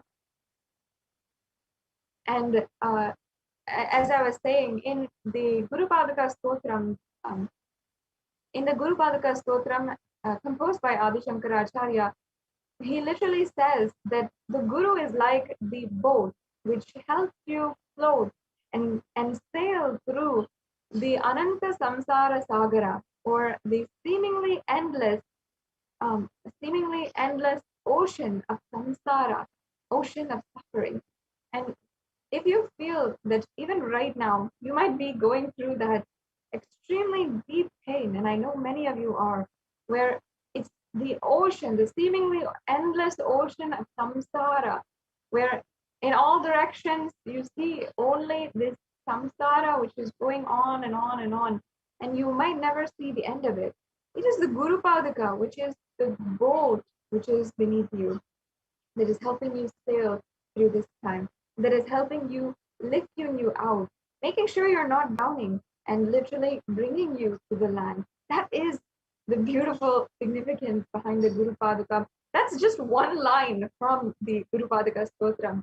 And there's so much verse after verse of this Guru Padaka Stotram. And also, of course, the Guru Gita itself, where Paramashiva himself reveals the glory of the Guru's feet and worshipping the Guru's feet. It can be said on and on about the different significances behind the Guru's feet. And making this offering today, especially at the Pratyaksha Pada Puja, is a way that each and every one of you can offer your gratitude to the Guru. Many of us are feeling that same sentiment, literally being stuck on all sides. Imagine feeling as though you are literally in a sea of endless samsara.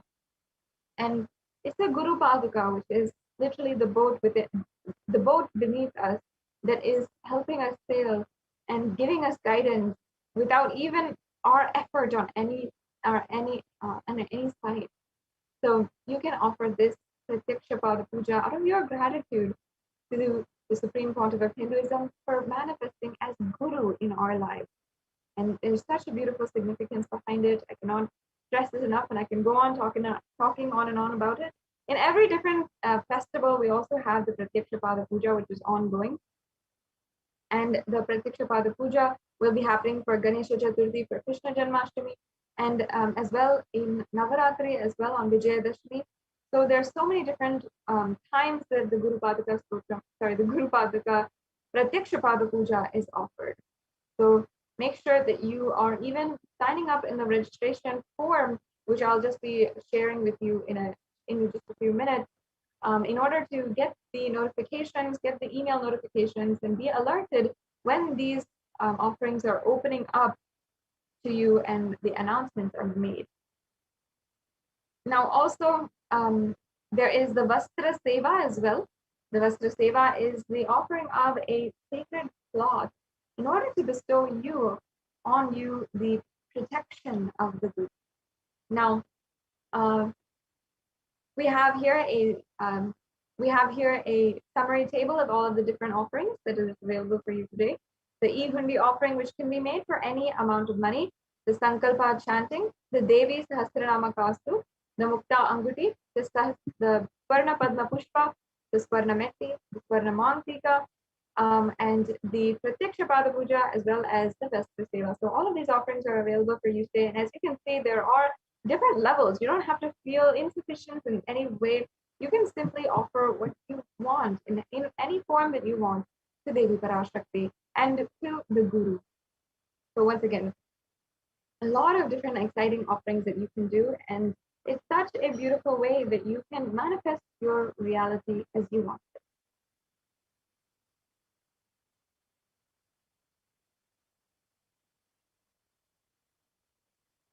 Yes. So now we've come to the last stage of this segment before we go on to the next segment, and we'll quickly also be taking you through a brief walkthrough of how you can make these offerings.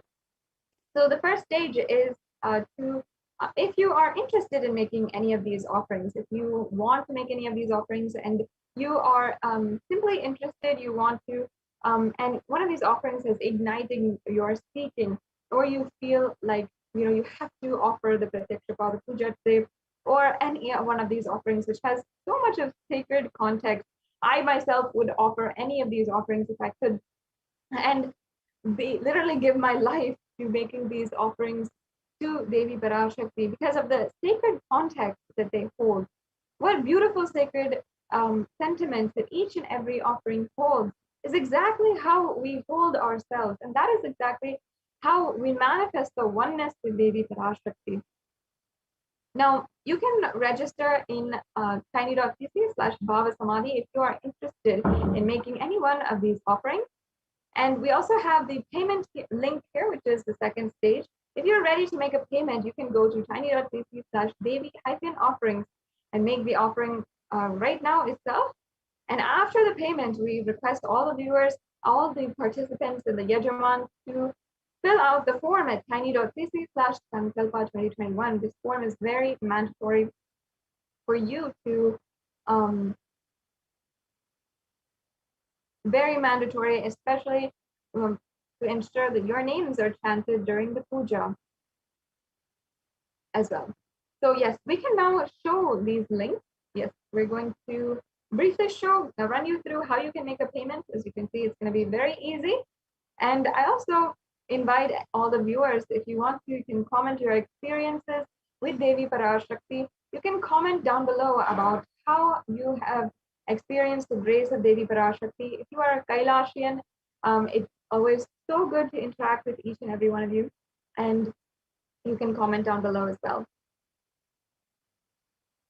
So yes, as you can see, this is the payment link, and you can go to this link, which is the tiny.cc/Devi-offerings, and you'll be directed to this page. You can select in the drop-down menu which offering you'd like to make, and then you can proceed to make the offering, and then you can review your cart. And here you can also, remove any offerings if you don't want to make them, and then you can proceed for checkout.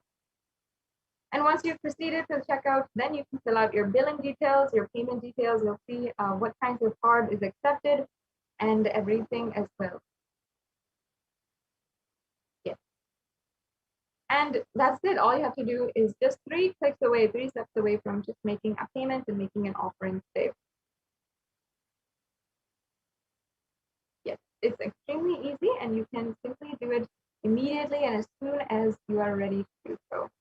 Now, after you've made the payment, we request that all of the people who have made the payment, once you're done with the payment, please ensure that you are going to the Sankalpa 2021 form, and we're going to show that form. It looks like this. It's available at tiny.cc/Sankalpa 2021. You're going to fill out this form. You're going to press the button, and you'll see the form which comes, and you'll be able to just simply fill out this form. You're going to input your name and the names of the people on behalf of whom you're offering this puja. And it's also going to ask for your payment order, and make sure you keep that on hand so that you can fill out the form as well.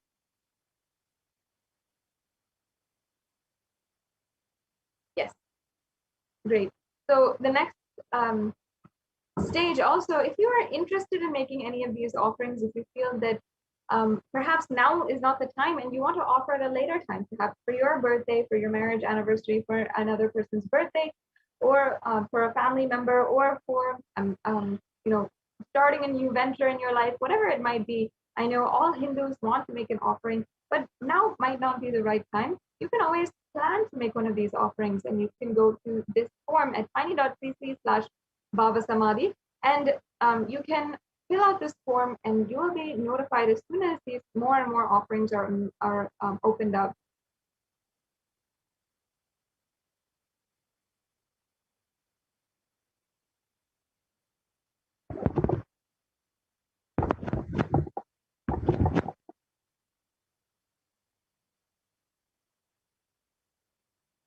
Yes. So we can also show the viewers about how you can offer through the YouTube Super Chat. I request if you can go there first. YouTube Super Chat is a unique feature that is on YouTube, and you can offer the e-Pundi offering, another really great way to just offer your gratitude. And in Sanatana Hindu Dharma, whenever we go to the temple, we always offer a few coins in the Pundi. Yes, I request if you can just show the YouTube how to make a payment through YouTube.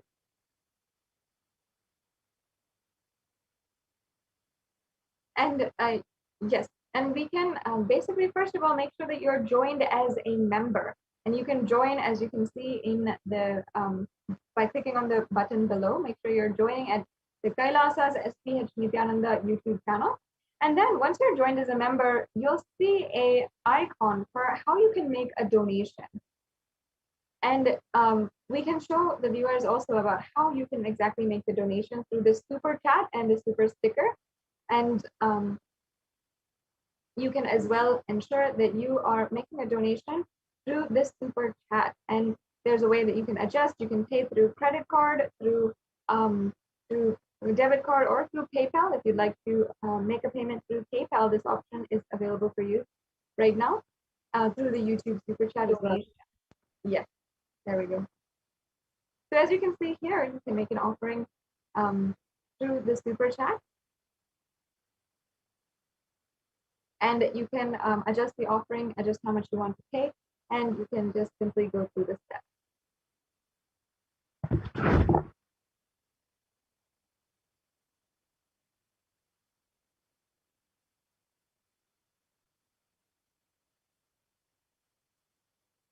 Yes, and you can, as you can see here, you can also make a super sticker offering. If you'd like to send a cute little sticker to the Supreme Pontiff of Hinduism, or as well to Devi Parashakti, out of your love and simply as a show of your affection, then you can send us a sticker as well and make a donation like that.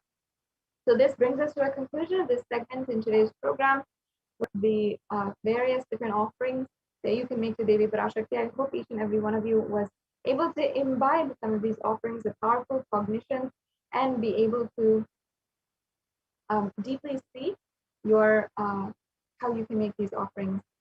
Now, yes, let us understand how we can ask our questions today. And you can ask your questions during the live Bhava Samadhi Darshan or during the live satsang, when the satsang or the spiritual discourse for and making the global public address for the global Hindu diaspora. You can ask questions directly to the Supreme Pontiff of Hinduism, and you can request his own blessings, his guidance for any of the questions that you might have. So as you can see in the super chat as well, you can ask your questions on YouTube, and we can go on to the next slide. You can also ask on Facebook. I highly recommend that each and every one of you also make sure that you are on you're liking and following the Kailasa's official Facebook page.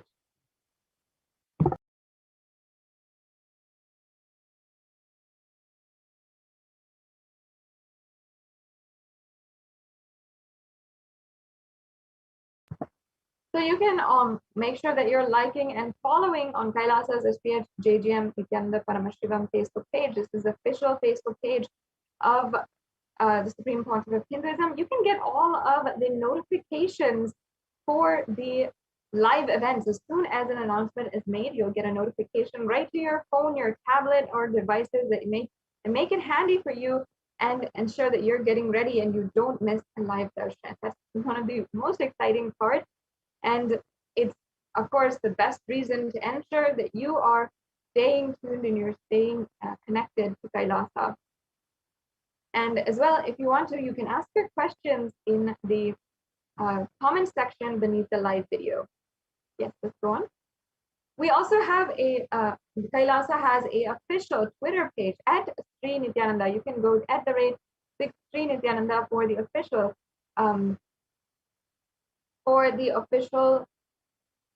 Twitter page. And you can ensure that you are following. Once again, make sure that you don't miss a notification as well. And also you can hit reply to the live feed that's going on. And you can ask your question also during any Nityananda satsang or during the live Bhava Samadhi darshan as well. And you can ask your questions by hitting reply and using also the hashtag #AskTheAvatar. We also have the option of Instagram. Make sure that you're following on Instagram at Sri Nithyananda is the official Instagram handle. And you can ask your questions in the comments of any of the posts. And we also have a way for you to interact and ask any questions you have on kailasa.org on WhatsApp as well. You can ask your questions. And you can also ask your questions through the live chat. It's another way that you can interact personally with and have your questions answered by the Supreme Pontiff of Hinduism. So now this brings us to a conclusion of this segment in today's program, and we'll be moving on with the next segment after a very quick break.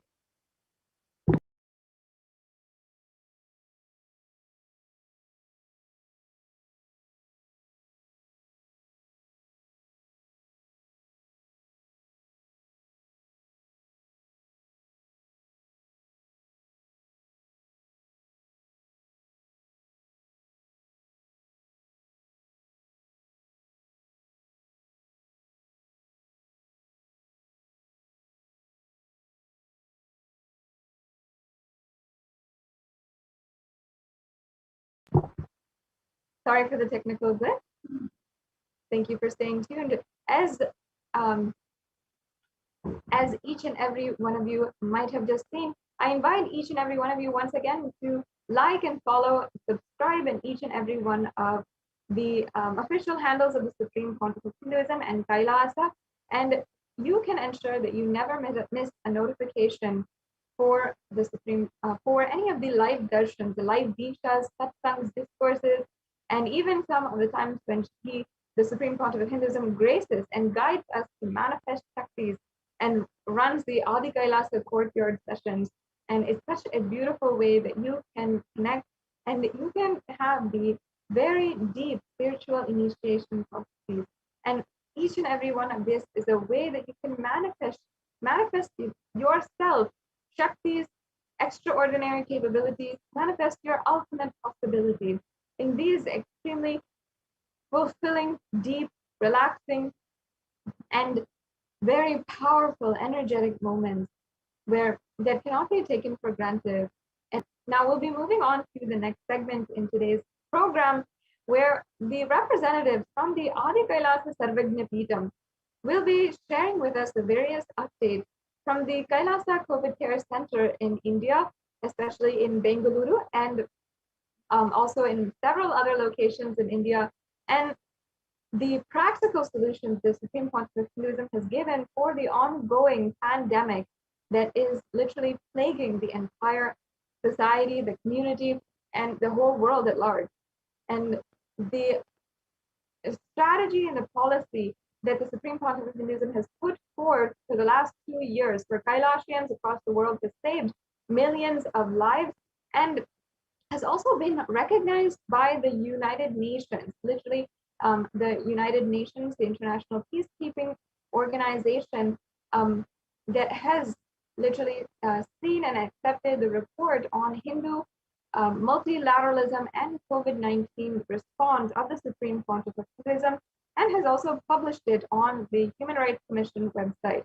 So I invite now Ma Dayami Swami to share with us about the various different aspects of the COVID-19 policy that the Supreme Court of Hinduism has undertaken with the compassion and the and of course even some of the hands-on work of the Supreme Court of Hinduism himself.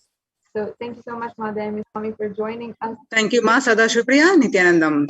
Welcome everyone. Welcome back. So in this segment, we are going to learn about the Kailasas, de facto spiritual centers, which are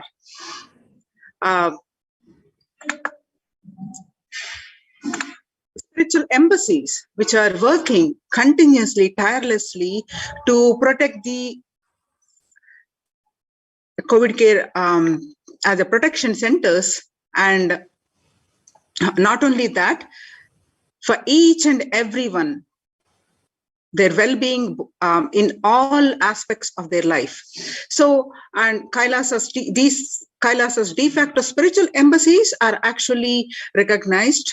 The report on these centers by the ASMT, Adi Shaivite Minority Tradition, the Kailasa Union, submitted last month, June 2021, and recognized highly, and that report also we are going to see, and how these Kailasa de facto spiritual embassies are functioning. And let's understand in more detail. So with the blessings of the Supreme Pontiff of Hinduism, Jagat Guru Mahasannidhanam, His Divine Holiness Bhagwan Nithyananda Paramashivan's blessings, let's start with the Sadguru Vandanam. Nithyanandam Paramasugadam Kevalam Jnanamurtim Dvandvatitam Gagana Sadusham Tatvamasyadilaksham Ekam Nityam Vimalamachalam Sarvadi Sakshibhutam Bhavatitam Trigunarahitam Sadgurum Tam Namami.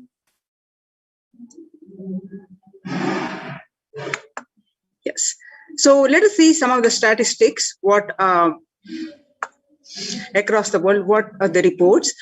The younger adults are more likely to report symptoms of anxiety and or depressive disorder during the COVID-19 pandemic.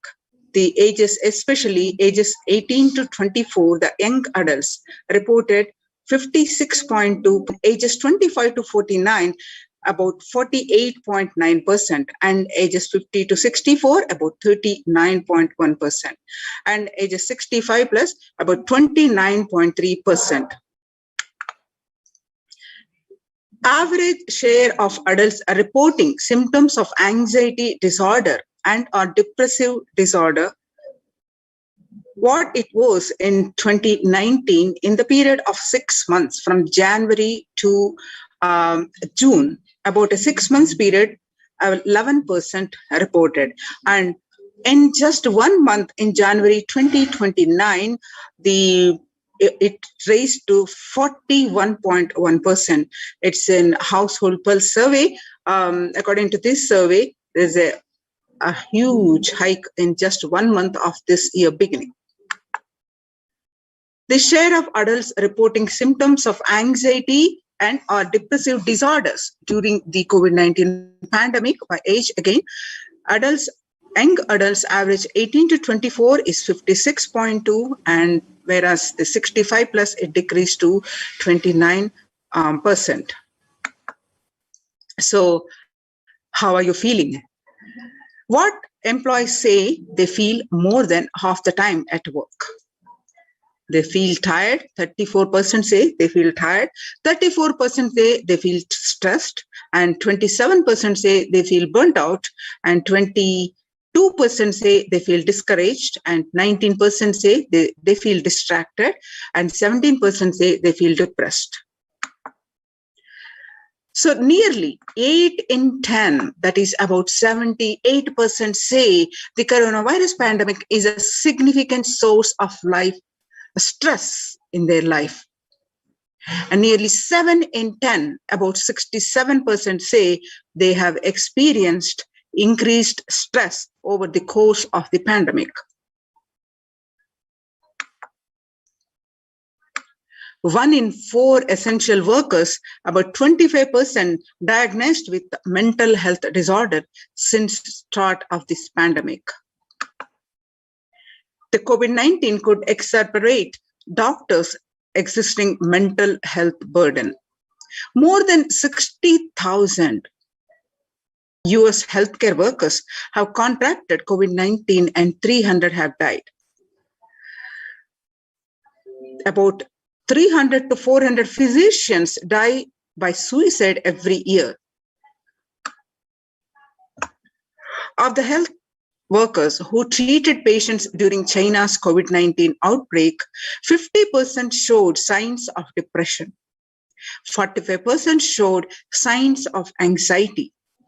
According to the preliminary research, the source is JAMA Network Open. Now, self-reported mental health among pregnant women, the new mothers. Before COVID-19 pandemic, the depression used to be 15%, and now during the pandemic, it raised to 40.7%, according to the Helio report. Now, before COVID-19 pandemic, the anxiety levels were 29%, and during the COVID-19 pandemic, it raised up to 72%. US cases of depression have tripled during the COVID-19 pandemic. A large study finds a dramatic increase in the number of adults in the United States reporting symptoms of depression during the COVID-19 pandemic. The number of adults expressing depression in the United States has tripled. According to a major survey, the researchers estimate that more than 1 in 4 adults now report experiencing symptoms of depression. Before the pandemic, 8.5% of US adults reported being depressed. That number has risen to 27.8% as the country struggles with COVID-19.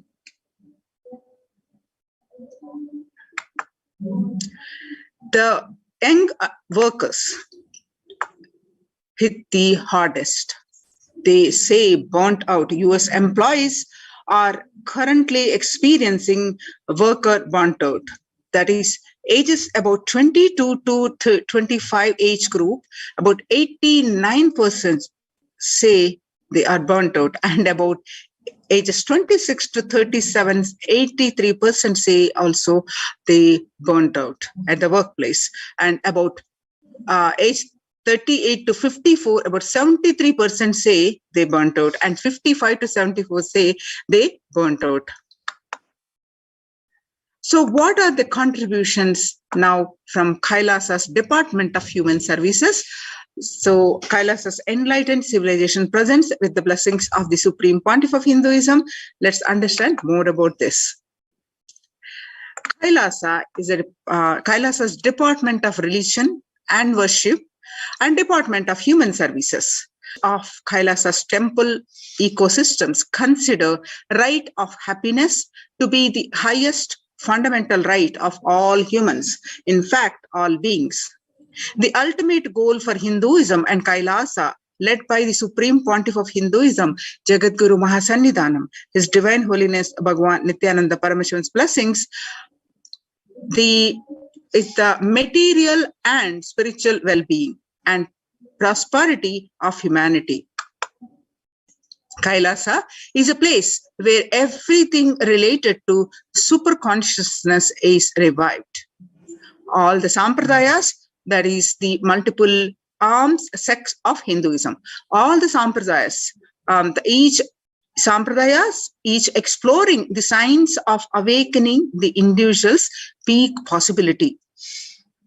So all these sampradayas, all the spiritual ecosystems created for enlightenment will be revived and established in such a way it never gets lost again. They're forever serving the humanity.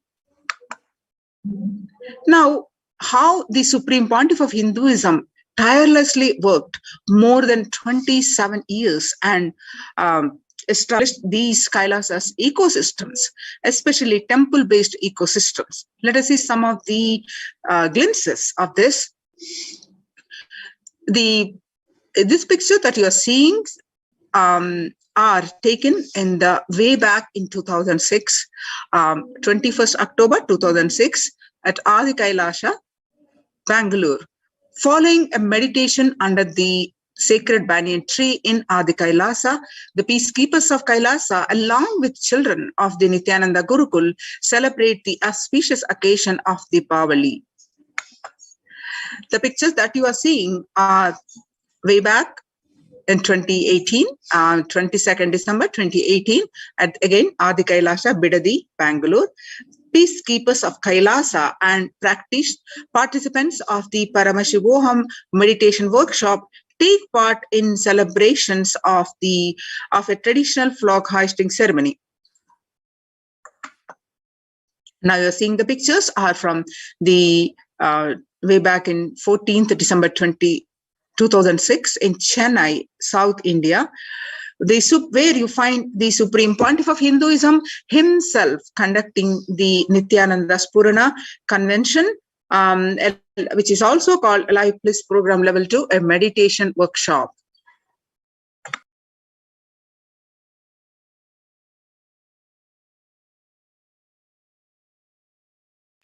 Now you're seeing the pictures where you find again Supreme Pontiff of Hinduism himself conducting the Nithyananda Spurana workshop, Life Bliss at St. Peter's Engineering College, where you see thousands attending this program. This picture taken on the 17th December 2006. Now you're seeing the pictures are from the peacekeepers of Kailasa and the Supreme Pontiff of Hinduism embark on the Himalayan Yatra, the traditional sacred pilgrimage to the Himalayan mountains and up the river Ganga, Harshil, India. So where you find the Supreme Pontiff of Hinduism along with many of the peacekeepers of Kailasa. Now we are seeing the pictures are taken in 20th December 2011, where in Thiruvannamalai, South India, where you find the Supreme Pontiff of Hinduism waving to lakhs of devotees on procession. The temple ecosystem of Thiruvannamalai serves as the driving factor in maintaining the lifestyle of health, wealth, and well-being for the citizens of Thiruvannamalai. Now you're seeing the blissful pictures are from the Adi Kailash Sarvajna Peetam taken on 31st December 2018. The peacekeepers of Kailasa and participants of Paramashivoham meditation workshop take part in morning meditation and the traditional puja that are ritualistic worship. The picture that you are seeing are peacekeepers of Kailasa, led by the Supreme Pontiff of Hinduism, take part in Karaseva, the voluntary contribution of physical service towards the cleaning or construction of the sacred Hindu temple. Here you find the pictures are taken in Adi Kailasa Sarvajna Peetam, Bidadi, Bangalore, and the picture taken on 11th September 2016, where you find the Supreme Pontiff of Hinduism himself demonstrating the value of Karaseva, the selfless physical service. Now you're seeing the picture where the Kailasa's de facto spiritual ecosystems across the world, across the continents, various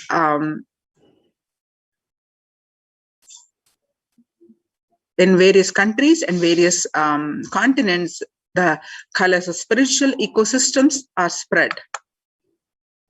Now you're seeing the picture are from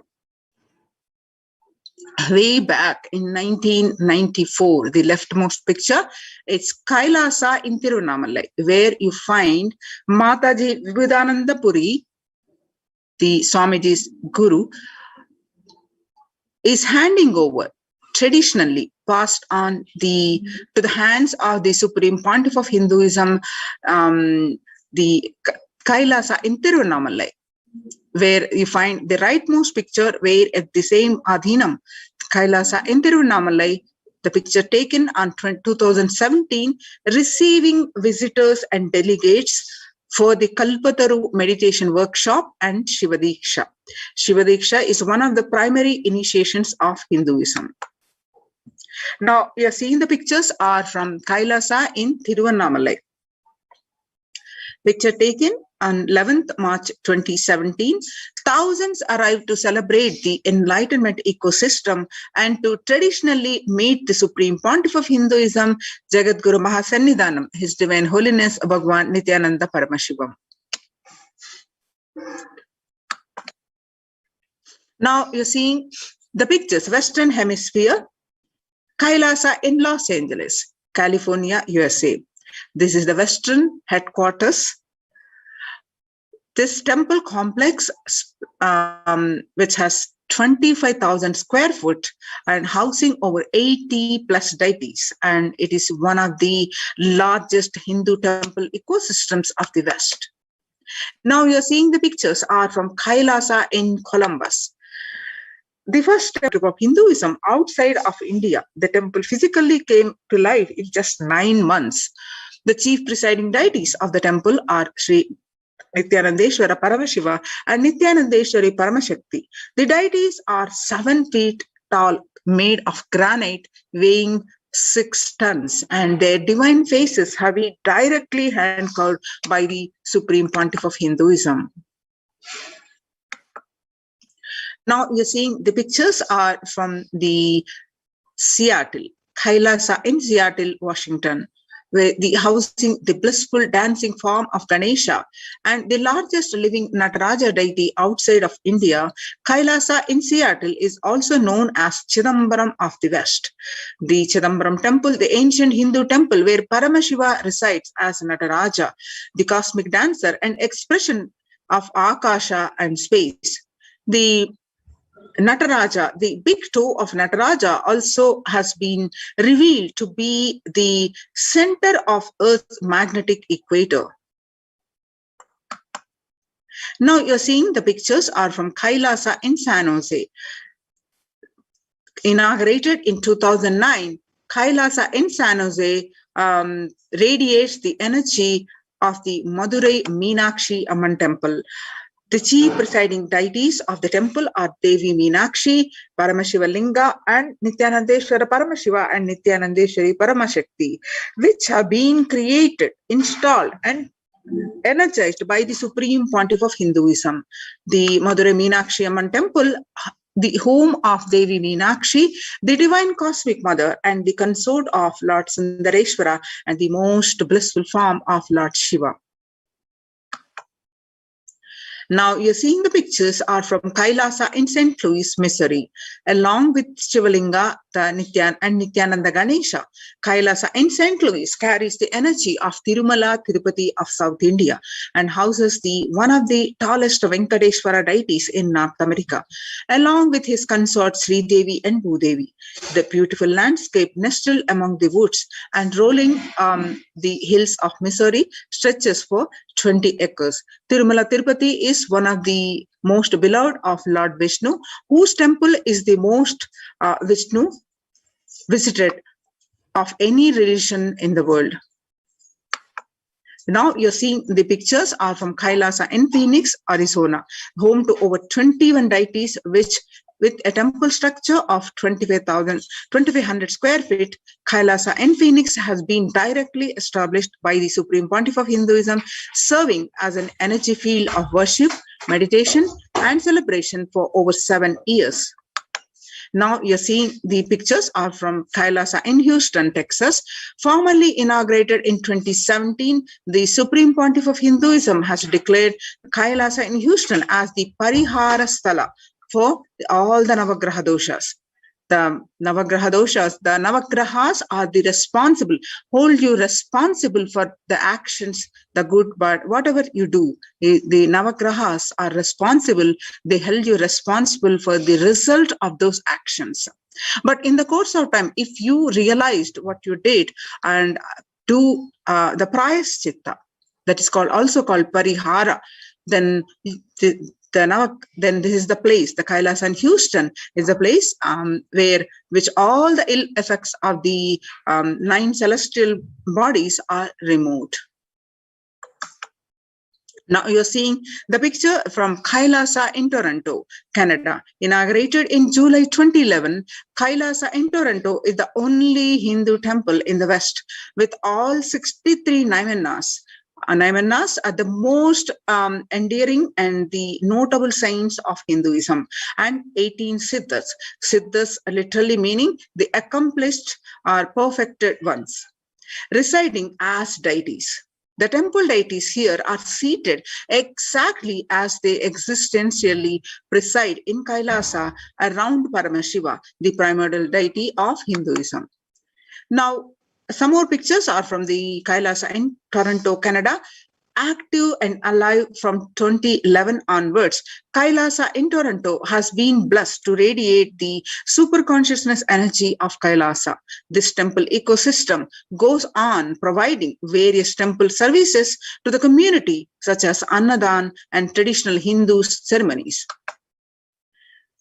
Now, let us see the morning spiritual routine and enlightenment ecosystems in all these enlightenment ecosystems. With the blessings of this Supreme Pontiff of Hinduism, let's understand more about this. So the importance of doing these spiritual practices, before understanding this, what Devi revealed on 12th May 2021.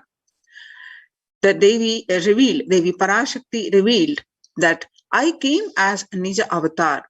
I am blessing you, listen. People, listen. To do good to all of you, I have taken the form of Nithyananda and came down as Nija Avatar. People of India, listen. Carefully listen. Time after time, Bharatam is Jnana Bhumi, where enlightened beings comes. We cannot make Jnana Bhumi, and beings have to come. They have to live and it has to flower. Few hypocrites, because they stuck in delusion, we cannot sacrifice the world. Cosmos cannot be destroyed. The ship I did to serve cosmos from being destroyed, that is called Adi Kailasa. The ship I did to protect beings from Pralaya is Adi Kailasa. Because of conspiracy of Drohis and enemies rule, the captain has to leave the ship.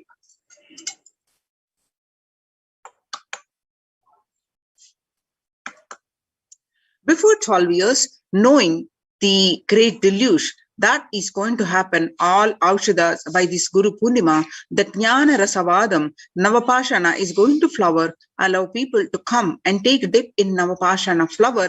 People, whoever comes and dip in Vaidyasarovar, they will not have death. They will not have corona. Crores and crores of people will come in line. Every day they will take a dip in the Ananda Lingam.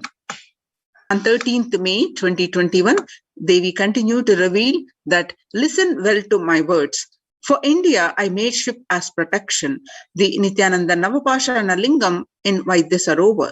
Go to Adi Kailasa, O Indians, listen.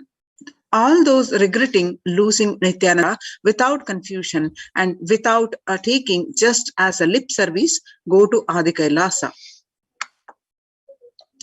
On 13th May 2021, Devi continued to reveal that scores of people will come there looking for health, Navapashana water feast and medicine, to get health and protection and enlightenment.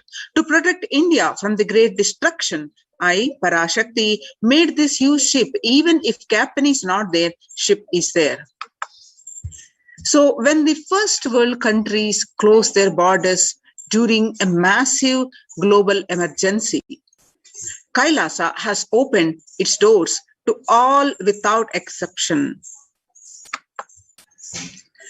Now, what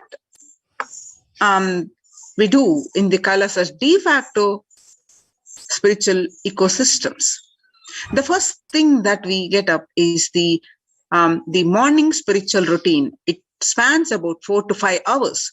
The morning spiritual routine is the fuel to reach Kailasa. Morning routine and the chemical changes it brings in you, and the healing it does in your system, and the biological rhythm it sets in your system. All of them are very important. If it is an important fuel for you to experience the multiple dimensions of the universe. Spiritual routine and integrity to spiritual routine initiations are completely private, personal between you and me, says the Supreme Pontiff of Hinduism. The members of Kailasa's protective, preventive, multi-layered quarantine initiative take part every day in the morning spiritual routine here in Adi Kailasa Sarvajna Peetham. The morning spiritual routine consists of the Nithyananda Yoga, Panchakriya, Nitya Prataksha Paduka Puja, Kashayam, which is the herbal drink, and Nitya Satsang by the Supreme Pontiff. Morning spiritual routine tune your biological clock to the spiritual practices because the chemistry you enjoy inside matters. That decide the kind of plane of the universe, dimension of the universe you are going to experience. Kailasa or Patala. Kailasa is the place where the Paramashiva resides, the highest abode. Patala is the place where the demons live, the lowest abode. And Swarga or Naraka. Swarga is heavens and Naraka is the hell. So morning spiritual routine is the direct path to Kailasa. The Supreme Pontiff of Hinduism always says, person who is in love will wait to spend time with the beloved. If you are a seeker and you will be waiting for this 5 hours every day, because that is the time you get near what you are seeking closely. A person who is in love will be waiting to spend time with the beloved. A person who is seeking will be waiting to spend this 4 hours, because this is the time you get closest to what you are seeking. Your seeking takes shape into the system. When your beloved comes near you, if you are tired and the love is gone dead, during the morning 4 hours, if you are bored, your seeking is dead and gone. You need a thorough overhauling inside you. You need to ask yourself. You need to question many of your answers. You need to bring pure questioning back to your life. The morning yoga. Before morning, you do the yoga, you do the Panchakriya. Soon after you get up, you do the Panchakriya. Panchakriya involves 5 powerful processes to remove toxins and impurities from the system. It's just like how we take a shower every day to cleanse the external parts of our body. Panchakriya is a powerful cleansing process which cleanses the internal organs of the body, keeping it cool. These techniques not only cleanse our body, but bring peace and balance to our mind and lightness and bring bliss to our being. You can find various videos of this, how to do the Panchakriya in our the Kailasa's TV and the YouTube channel. Now, after the Panchakriya is over, you will be doing the yoga. By morning 4 o'clock, we do the yoga. We wake up at 3 o'clock and 3 to 4 a.m. we do the Panchakriya, and morning 4 a.m. we do the Nithyananda Yoga. When you do the yoga, you experience your entire body become Amrita Sharira. The Amrita means the nectar and Sharira is body. So Amrita Sharira is body filled with the nectar. It becomes an ecstatic body just by the air without any external touch. Now we do the puja, the Prataksha Paduka Puja and the Shiva Puja. In puja, you experience the space of bhakti, the devotion, the space of surrender that occurs to you from this devotion moves you from the I, which is so heavy, to the God or Guru. This surrender allows us to drop all the unnecessary baggage from the head. One of the beautiful pujas in Hinduism is Rudrabhishekam. In the morning, every day puja is Paduka Puja and Shiva Puja. And Also at the temple, the Rudrabhishekam happens. One of the beautiful pujas in Hinduism is Rudrabhishekam. In Rudrabhishekam, we offer sacred bath to Shivalinga. While chanting the powerful mantras, the Shivalinga is a deity which beautifully represents the divine. Its form indicates how God is beyond form and formless. We sit down and connect with God by performing the Rudrabhishekam. O Sadashiva, O God, I know you are the source of everything. You are everything and you are in this Shivalinga. You are in this body. You are in the Shivalinga and you are in this body. Let me connect with me, the highest. Let me connect with you. Let you reveal yourself to me. When we sit in that power, when we sit with that context, we do the action of Rudrabhishekam. We experience Bhava Samadhi. Only Bhava Samadhi gives us the higher taste and higher joy in life. Rudrabhishekam is a beautiful ritual which allows us to experience the Bhava Samadhi of Shivoham, that I am divine. If you just follow this morning 5 hours, you will have Vak Shakti, the all Shaktis manifesting in you, because all the obstacles for manifesting Shaktis, tiredness, boredom, pitta, fatigue, everything will be churned out in that morning 5 hours. The morning puja is the most powerful mandala process, Shakti Pata, the melting your being, and then sitting and listening to the sacred truths, constantly inspiring, engaging, alive, awakening. Just this morning 5 hours, if you can bring integrity and authenticity, all the obstacles stopping you from proper power manifestation will disappear. You can perform all the spiritual practices by yourselves. If you are wondering why in the ecosystems, you can perform all the spiritual practices by yourself, like the morning yoga and Nitya Puja. But there will always be a risk of losing your initial inspiration and excitement after a few days or after a few weeks. Living in the enlightenment ecosystem, even if your boredom, tiredness try to pull you down, the Sangha will support you, help you by giving the wake-up call and supporting you to complete your incompletions. In Sanatana Hindu Dharma, we have at least, coming back to the temple ecosystems, the Sanatana Hindu Dharma, we have at least 10,000 sampradayas, the traditions, which are religious, spiritual traditions, keeping this enlightenment science alive. Each Hindu sampradaya is a spiritual ecosystem created for keeping enlightenment science alive. Since every monastery, every adhinam, every mutt, every temple, every Veda Patashala, every Sarvajñapita is a lineage. Sampradaya created to keep the ecosystem of spiritual enlightenment alive. So in these many traditions like some may be Shakta, some may be Yoga, some may be Vedanta, some may be Tantra. Some may be Shakta Vedanta, some may be Shaiva Tantra. Some may be Yoga Vedanta, some may be Yoga Shaiva. Some may be Vaidika Shaiva, all kinds of permutation and combination. Each temple, each mutt, each monastery, each adhinam, each Veda Patashala, each Sampradaya is a spiritual ecosystem created to keep the enlightenment science alive of that Sampradaya. So join in these spiritual ecosystems, protect yourself and save from Corona pandemic. Register now through the link below, https:// kailasa.org, kailasa.org/Kailasa Care, KAILASACARE, Kailasa Care. So now we'll be continuing with the glimpses of the spiritual routine in the Adi Kailasa Sarvajñapitam, one of the main ecosystem in India, the headquarters.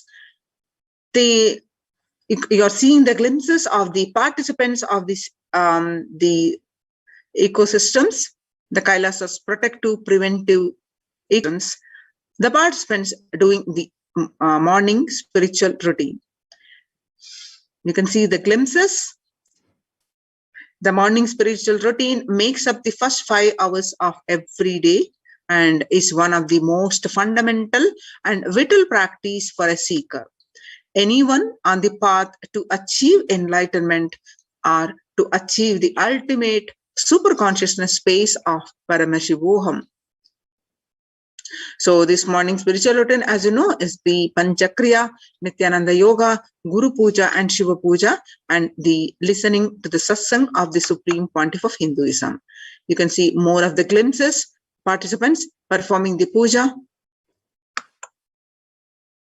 Glimpses from Adi Kailasa Sarvajna Peetham.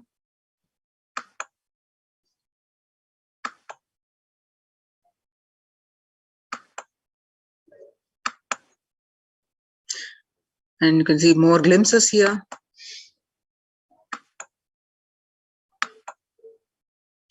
So join now to these Kailasa's COVID care protection centers.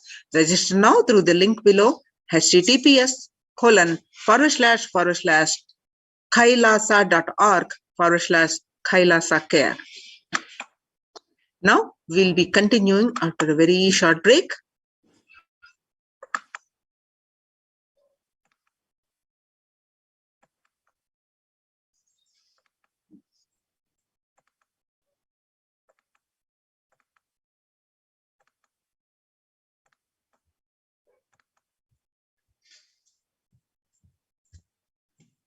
Yes, now let us understand more of this Kailasa's de facto spiritual centers. Kailasa's multi-layered quarantine opportunity for India during the COVID-19 as a practical solution resulting in health, joy and bliss. With the blessings of the Supreme Pontiff of Hinduism, let's understand more. On June 5th, 2021, Devi Parashakti revealed in the Akashic readings the importance of doing yoga and these spiritual practices we just learned. There are just a few, but there are more. And how these practices are helping each and everyone to handle the pandemic. Whereas across the world, what is happening? Devi Parashakti revealed that the mental health, which is severely affected across the world, especially in young adults, and the state of the world, a report showing the same, and how Kailasa's eco serving to deal with this pandemic successfully, and these efforts have been recognized by the United Nations. And we will see that report also in this segment. So the Devi Parashakti revealed on 5th June 2021 that not only people dying in crores, financial and mental retardedness, you will also see minds getting collapsed. Freedom from all this suffering is the life of living enlightenment. First, prevent yourself from this deadly corona, or people do the job of saving your life as first priority. Listen properly, people. The only way to protect yourself from this overflowing cosmic pralaya and from the demonic people who search for destruction for themselves and for others because of pralaya, go to Adi Kailasa, getting shelter at the feet of Paramashiva. Save yourself from corona and death. Economic crisis, mental collapse that is formed because of corona. Save yourself and move towards living enlightenment. Move towards Paramashiva, Paramparul, doing yoga and tapas, doing seva to all the devotees of Paramashiva. Live a good life. Just for that, I have opened the doors of Adi Kailasa for all those in the universe, not only human beings, even as siddhas, Jnanis and yogis have come and are doing penance in Adi Kailasa. For everyone who come, goodness, prosperity, jnanam and yogam will overflow. Do not have fear, bliss is there. Do not have worry, I will protect with goodness. Just for that, I have opened the doors of Adi Kailasa for all those in the universe, not only human beings, as even siddhas, jnanis and yogis have come and are doing penance in Adi Kailasa. For everyone who come, goodness, prosperity, jnanam and yogam will overflow. Do not have fear, bliss is there. Do not have fear, I am solving sufferings. I am the Samaya Purattu Kannatal who comes and helps at the right time. So these are the revelations by the Devi Parashakti and about the mental health issues, and the media articles confirming the same. According to the survey, global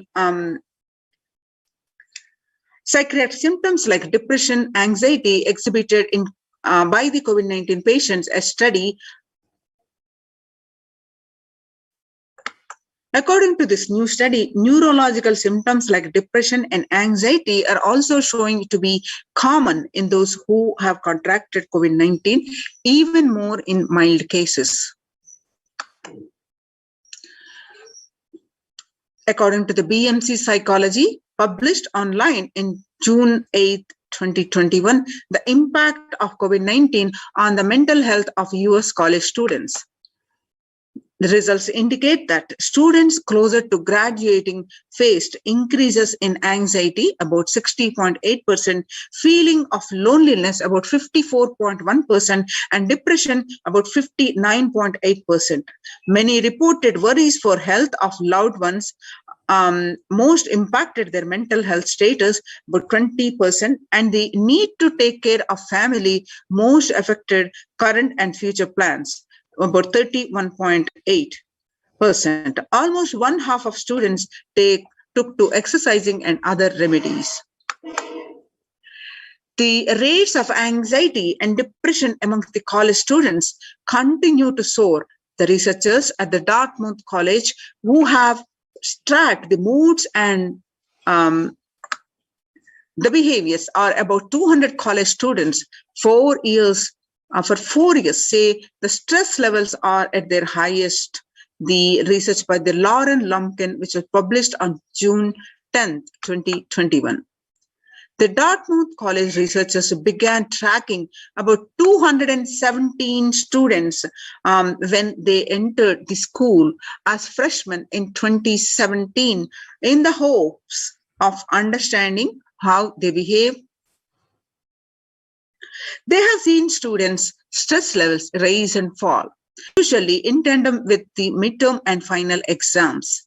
But since the onset of the coronavirus pandemic, the rates of depression and anxiety have soared and have showed no signs of coming down, said the Andrew Campbell, a researcher and computer science professor. According to the Psychology Today, the coronavirus, the psychological trauma and PTSD event, how the pandemic will result in trauma responses. Much has been said about the mental health crisis that is occurring related to the coronavirus pandemic.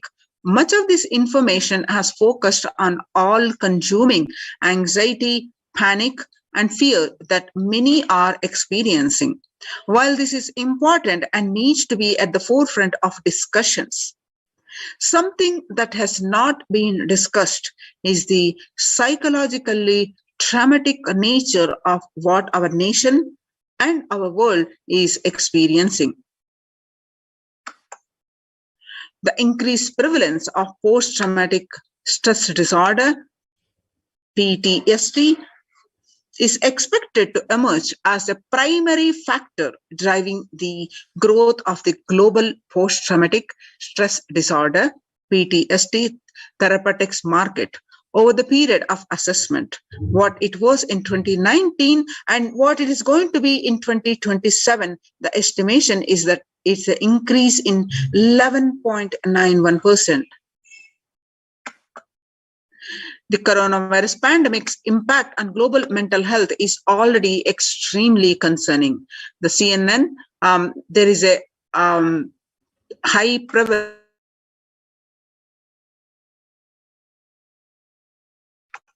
There's a high prevalence of mental distress in countries across the globe due to the coronavirus pandemic, especially among healthcare workers and children. According to the United Nations and the World Health Organization, the impact of pandemic on people's mental health is already extremely concerning. World Health Organization Director General Tedros Adhanom said in a CNN recently, it is now crystal clear that mental health needs must be treated as a core element of our response to and recovery from the COVID-19 pandemic, Tedros said to the CNN recently. Now, the importance of yoga. Yoga greatly improves mental, spiritual, and physical health. Devi Parashakti revealed in her Akashic readings to combat this, to handle this mental stress that we all are going through, to do the yoga, do the spiritual practices, and also Supreme Pontiff of Hinduism stressed in so many satsangs, doing the spiritual practices, including the yoga. Yoga greatly improves mental, spiritual, and physical health. People who practice yoga experience less anxiety, less depression, and fewer symptoms of post-traumatic stress disorder. Yoga also improves well-being, including increased gratitude, relatedness, acceptance, centeredness, empowerment, self-esteem, compassion, self-awareness, and hope. Yoga can help us to manage stress and self-regulate, an important tool in the current time. We are all equipped with the innate coping strategies for responding to stress. But sometimes our stress response can become out of balance. We are living in a world that regularly activates our sympathetic response, our body way of responding to stress, sometimes called fight or flight. This is balanced by our parasympathetic response, the way our body helps us to rest and relax. Yoga can help bring our parasympathetic response back online and allows us to find balance. Activating our parasympathetic response brings us into a more restful space and allows us to find calmness, connection, and compassion. The deep mindful breathing of yoga and meditation stimulates the vagus nerve, which activates the parasympathetic nervous system and supports self-regulation and stress management. Yoga can be a valuable tool for self-care, especially in challenging times. Yoga is now being used as an empirically based treatment, often in combination with other interventions, with benefits for both physical and mental health. Many clinicians are recommending yoga as it may help support the effectiveness of traditional treatment approaches. Revelations to the world by the Devi Parashakti. According to the Psychology Today, what Devi revealed, the mental stress affecting across the world, confirming by the Psychology Today that when we actively choose a tool of self-care, we better equip ourselves to survive and seek resilience in difficult circumstances. While it is but one tool, yoga offers the potential for connection and well-being, even in these challenging times. Research shows that spirituality benefits mental health. The individuals have better mental health if they belong to a particular community or have religious beliefs. Spirituality can help people in many ways. First and foremost, spirituality or religion can help people find meaning in their lives, which is instrumental in improving one's mental health. In spirituality can perhaps help you to connect with your divine self. In addition to endowing meaning to your life, it has the potential to improve mental, physical, and emotional well-being as well. It has been a source of relief and comfort from various challenging issues for thousands of years. Now, let us see the revelations to the world by the Supreme Pontiff of Hinduism, Jagadguru Mahasannidhanam, His Divine Holiness Bhagwan Nithyananda Paramashivam, on 22nd May 2021. Be clear. Focus on making your body alive, life alive. Mind is obsessive compulsive reaction. It is nothing but a bunch of unconscious reactions. Do not try to sympathize with the mind. Make your body and life alive. That is the only priority for all of you. I am talking to everyone who has a little love and sympathy for me. For all of you, take this as a guru walk. Make your body consciously strong. The gym will build muscles, make you look very nice in the outside, but only yoga and Ayurvedic lifestyle will make your body conscious. Just see all over the world, all the gym bodies are just dropping dead. Only yoga will make your internal organs strong and your ability to manifest consciousness strong. Let me give you the solution from Paramashiva to protect yourself from this whole pralaya, not just from corona. The amount of depression, mental suffering, the way the whole world is suffering, the kind of poverty happening, people losing their job, income, having insecurity, comforts being lost, so much. Just make your life extremely strong. 3 years back, I said, keep yourself alive for next 3 years. I have enough evidence that 3 years back, I trained the whole Kailasa, that first the devotees in their own homes, and second, Kailasa vasis inside the Sangha, physically, mentally, psychologically, or consciously for quarantine lifestyle.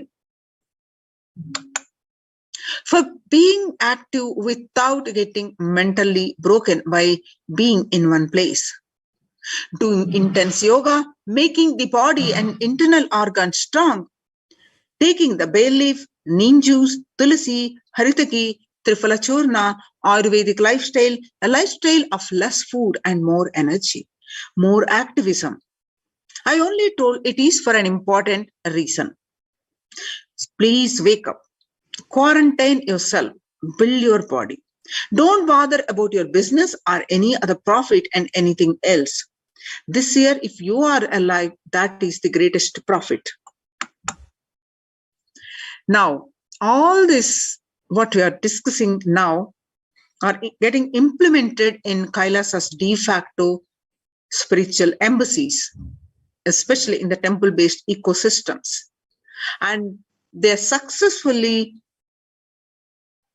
a fair amount of success has been achieved by in these centers to combat this COVID care for all the participants. So a report has been submitted regarding this and the suggestions to the world, across the world nations. That report has been submitted in June 2020 and has been published and highly recognized by the United Nations. The United Nations recognizes Kailasa's report on COVID-19 and the multilateralism.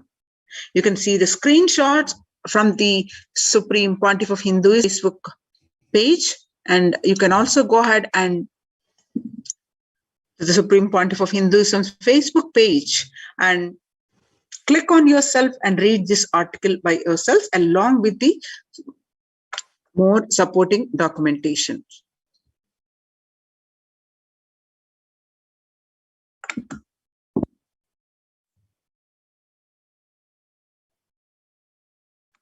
The report published on their website www.ohchr.org from the report from the Adi Shaivite minority tradition, Kailasa Union.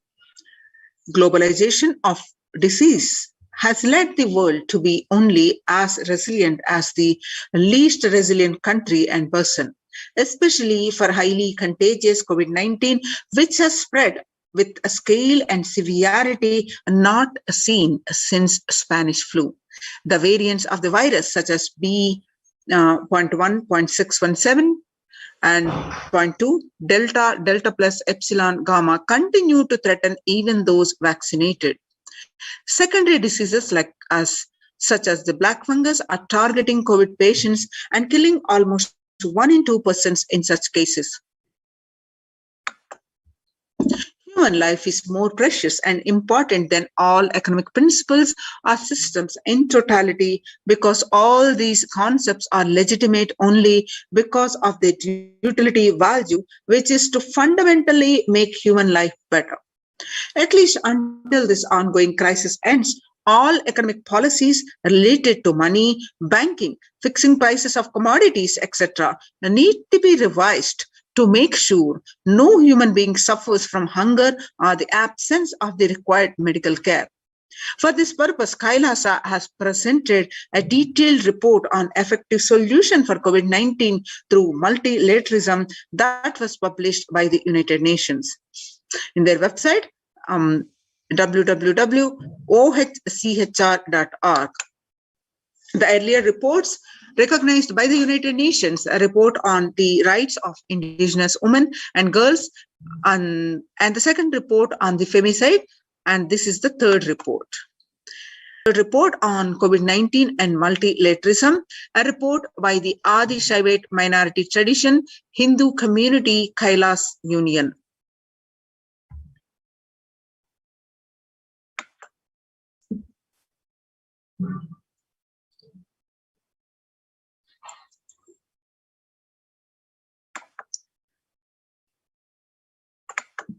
Let us see this report. What are the key obstacles was presented that we are all facing across the globe? First, the globalization of the disease has led the world to be only as resilient as the least resilient country and person, especially for highly contagious COVID-19, which has spread with a scale and severity not seen since Spanish flu. The variants of the virus, such as Delta, Delta plus, Epsilon, Gamma, continue to threaten even those vaccinated. The secondary diseases, such as black fungus, are targeting COVID patients and killing almost 1 in 2 in such cases.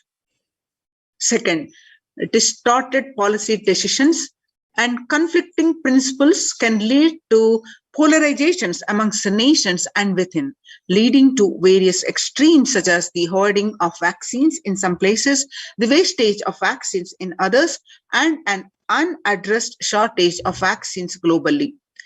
Third, the pandemic has exposed the fragility of the global system. The disruption in the supply chain is especially worrisome for essential food supplies, which disproportionately affects the already most vulnerable even more. Fourth, the lockdowns have brought the global economy into crisis, bringing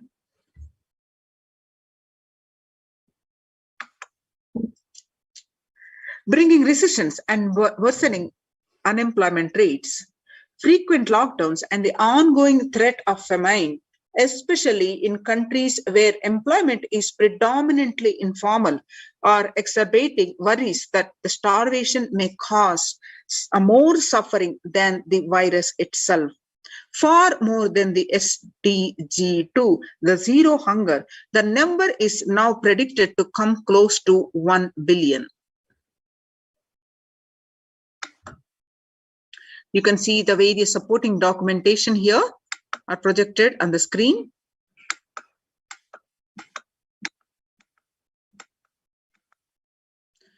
Now, what are the solutions?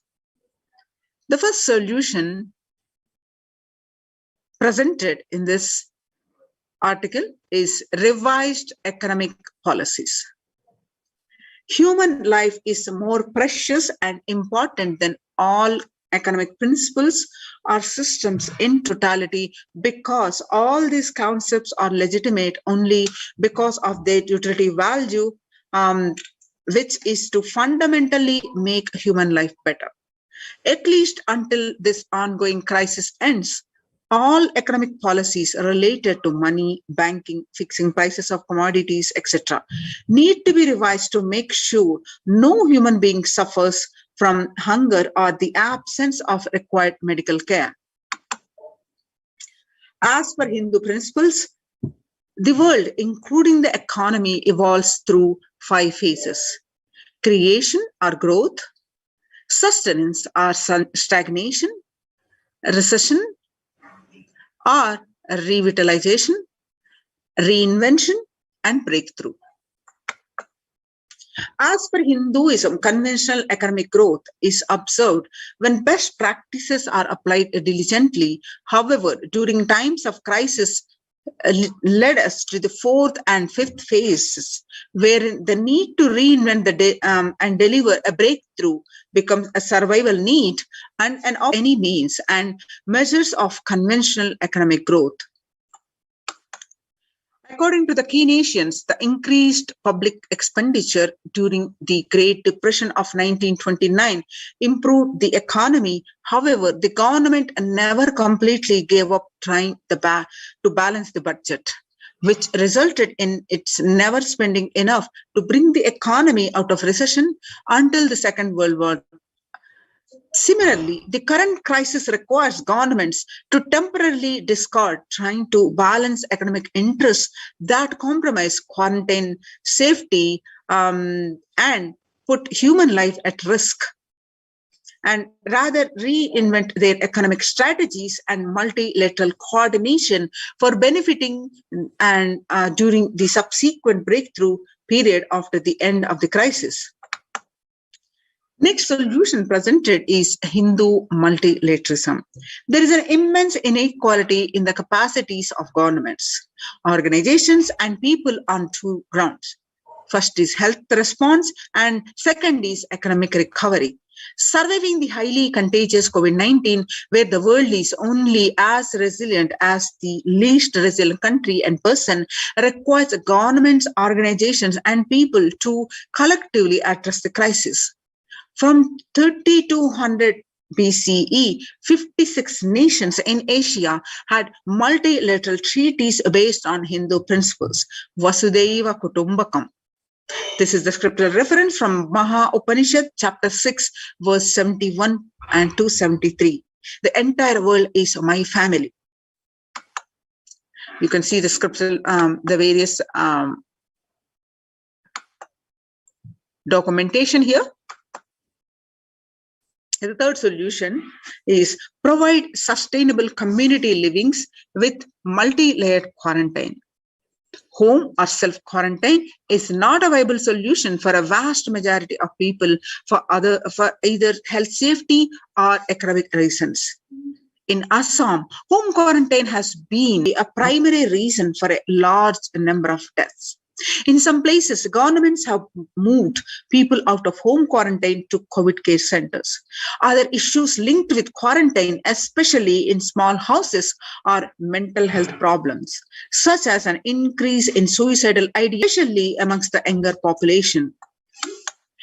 This results in friendly quarantine setups, which are self-sustained and sufficient in terms of food stock and supplies, recreation, employment, education, etc. In India, the state governments have attempted to provide free and paid solutions which face various challenges related to hygiene, exorbitant pricing. Some facilities have seen challenges related to a request to private accommodation. Experimental townships such as Araville have demonstrated a fair amount of success in creating a friendly quarantine facility.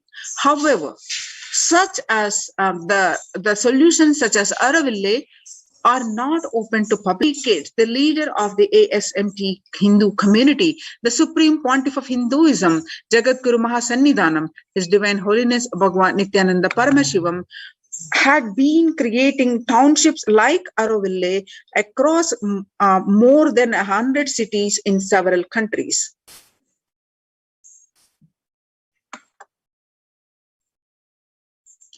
Most of these townships, such as the ASMT Monastery, India, Bangalore, have been opened to offer multi-layered quarantine as a free public service with a free food, accommodation, free internet to work from home, that is from the monastery.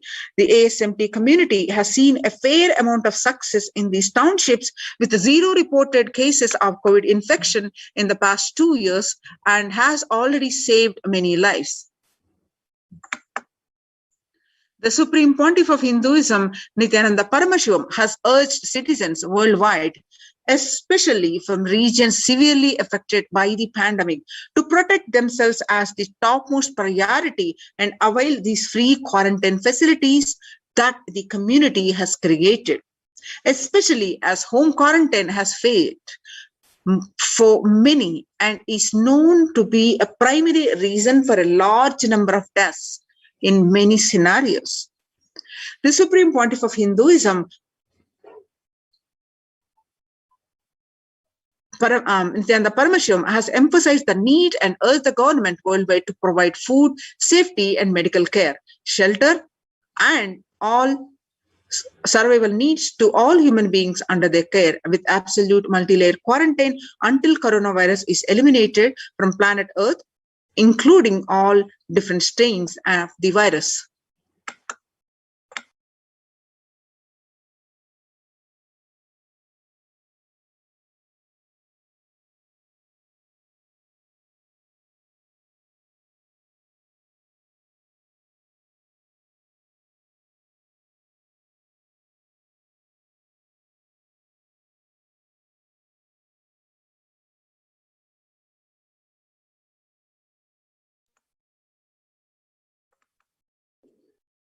Now you can see the supporting documentation here.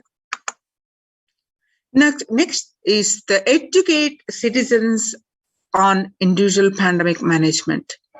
Unlike previous pandemics, the current era provides active, real-time, and visual information about fatalities.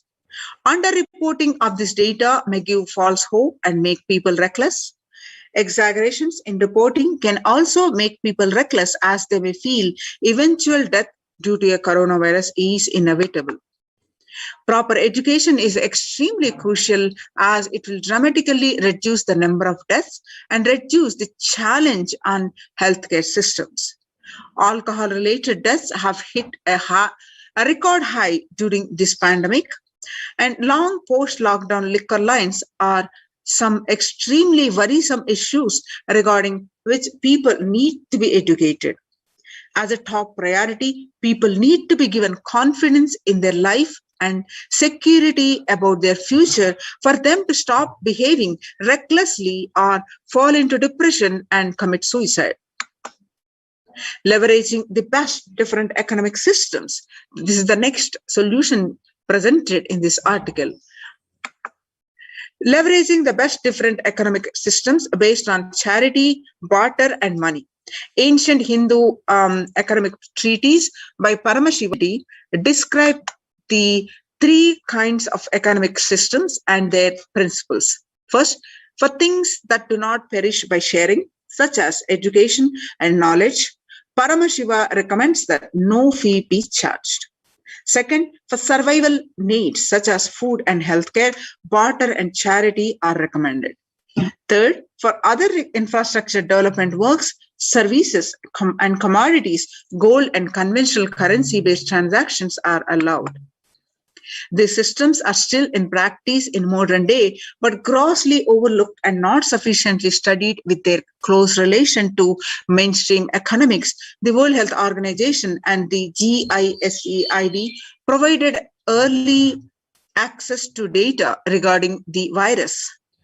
This is an example of an open knowledge-based economic policy where the critical data about the virus was not monetized. Similarly, South Korea helped the United States of America access masks and testing kits. And there was a hope that these would lead to a reciprocal arrangement in terms of vaccines, which is like a barter-based model allowed in food and healthcare. Next solution presented is Hindu policies for food security. A highly effective concept for ensuring food security in ancient Hindu nations was that of food grain banks. This was prevalent until the 18th century. The elderly in villages would start food grain banks with the seed capital of grains collected by the fundraising. If any person met with a crisis such as the crop failure, the food grain bank would lend him grains in exchange for an interest. That is, compound interest was prohibited in grain banks, which the debtor was expected to return with the principal grain amount during the next harvest. The bank would expand its reserves of food grains based on interest earned and donations. At the time of severe crisis such as famine, the entire village would be able to withdraw these grains. And if required, all such grain loans would be written off on humanitarian grounds. In Hindu temples, food is shared for free as a policy. This was the case in both ancient times and in modern times. For 27 years, every month, the Hindu ASMT community has served more than 3 million free organic meals in religious gatherings to everyone without discrimination, and has served over 1 billion free meals in total. Such private and public efforts are crucial to ease the threats of starvation, which is estimated to hit 1 billion people worldwide. Next is the monitor global health. The crisis requires governments to take aggressive, proactive measures to monitoring health. Smartphone applications have been used by the governments that are based on health color code systems that categorize individuals into 3 color groups based on their health status and travel history, and then determine whether they need to be quarantined. You can see the supporting articles. For accounting new responding to curb the various solution presented is traditional medicine. In Hinduism, nature and planet Earth are respected as divine mother energies capable of providing us with all our survival needs, food, medicines, etc. Through the traditional medicines such as TCM and Ayurveda are effective in addressing COVID-related issues.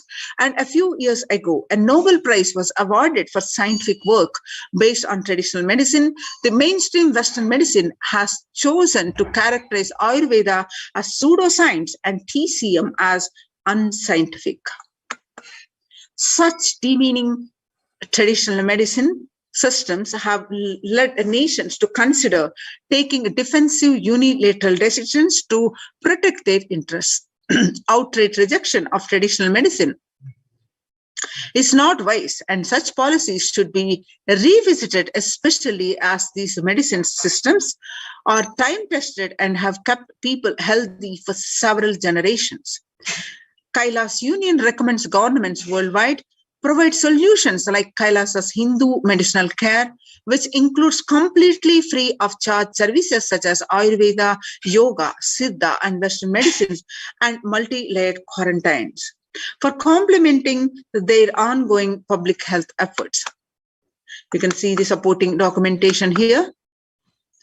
Multilateral strategies and coordination for the pursuance of SDG 11, sustainable cities and communities, with additional emphasis on multi-layered quarantine protection without disrupting life and economy such that effects of lockdown are noticeable.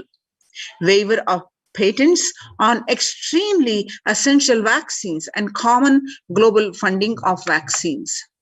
Everyone should be provided access to traditional healthcare systems free from policies that are prejudicial and discriminatory towards these systems. The creation of food grain bank systems and other traditional economic systems as described in this report would help the most vulnerable people of the world. You can see the supporting documentation now.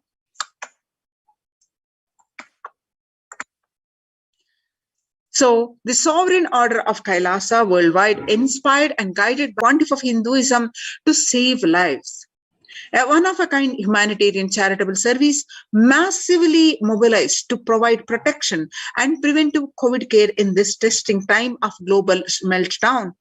Through this initiative, Kailasa has been consistently supporting people through free food banks, that is Annadanan, free medical care, and many more services. The impact of mental disorders and lack of spiritual strength during a humanitarian crisis are often difficult to assess. They inflict lasting damage.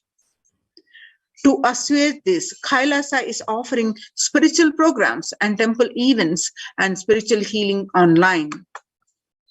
So, Kailasa's recommendations on COVID-19 and to be presented at the United Nations General Assembly and Human Rights Council. So, in a gist, Kailasa's report and recommendations on the International Treaty on COVID-19 got accepted and published by the United Nations.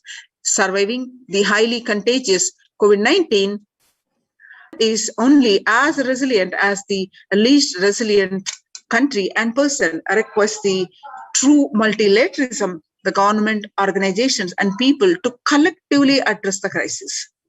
Kailasa has been successfully providing grassroots solid solutions in multifarious ways, including providing sustainable community livings with multi-layered quarantine, educating citizens on individual pandemic management, and leveraging best of different economic systems based on charity, barter, and money, providing food security and traditional Hindu medicines. These unique contributions have been recognized by the United Nations in their website www.ochr.org.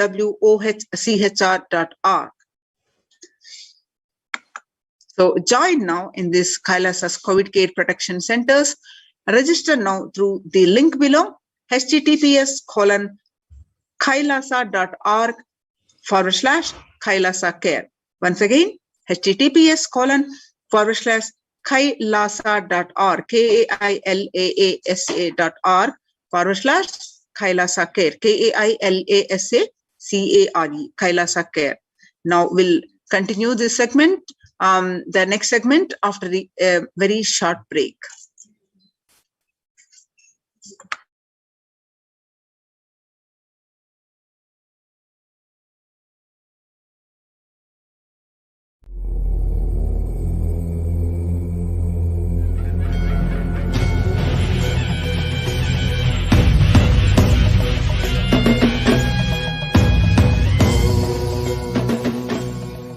Connecting with the divine with your eyes closed is meditation.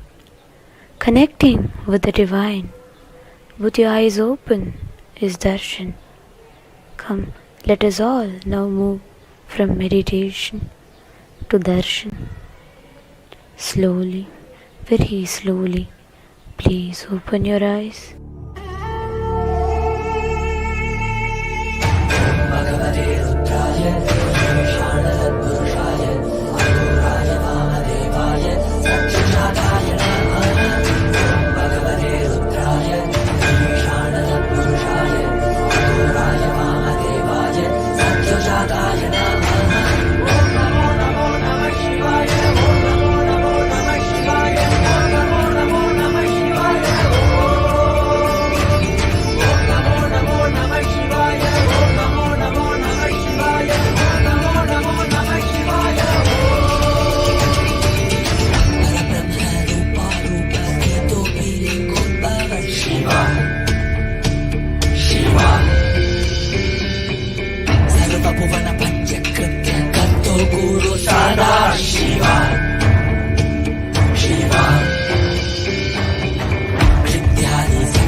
ॐ नित्यानन्देश्वर परमशिवसमारम्भाम् नित्यानन्देश्वरि परमशक्तिमध्यमाम् अस्मदाचार्यपर्यन्ताम् वन्दे गुरुपरम्पराम्.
I welcome you all with my love and blessings. I welcome all the Sarvajñapeta Yajaman, Kartas, Shri Mahants, Mahants, Kotari Taneda, everyone sitting with us all over the world. I welcome all of you with my love and blessings.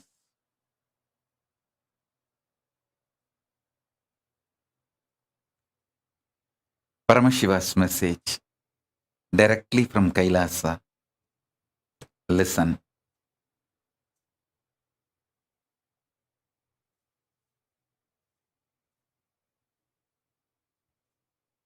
Conscious sovereignty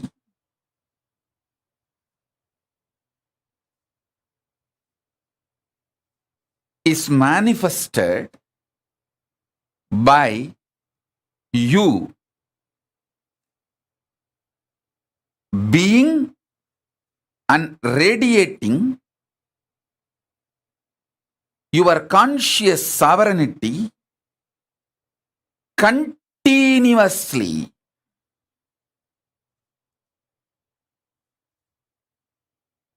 Do this Swarajya Siddhi Samyama.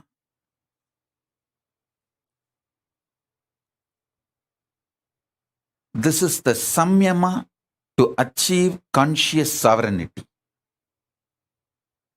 Listen.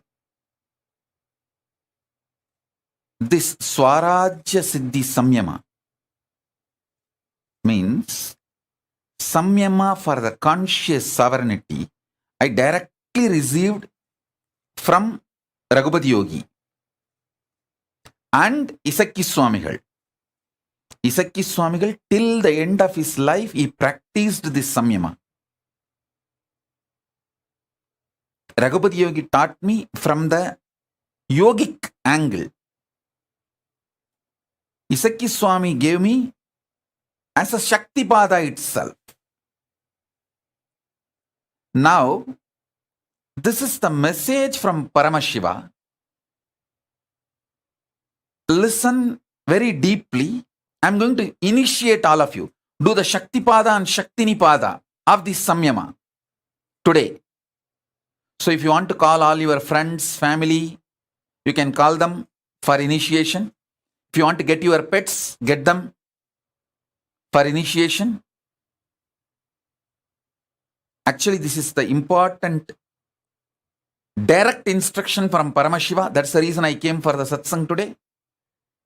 Otherwise, originally I was planning that I will directly give the Devi Bhava Darshan on Adivelli, which is tomorrow. Tomorrow you are all going to have a darshan, Devi Bhava Samadhi Darshan, as it usually happens in those days, with a sari and all the full Devi manifestation. You are all going to have Devi Bhava Samadhi Darshan tomorrow. So I was originally planning I will come for Devi Bhava Samadhi Darshan because too much Samadhi. But this message just got downloaded into my system so powerfully, and it need to be delivered immediately, today itself, from the Akashic records. The whole science got downloaded. Please listen. I got the science from Isaki Swamigal and Raghupati Yogi both. Now Paramashiva gave this.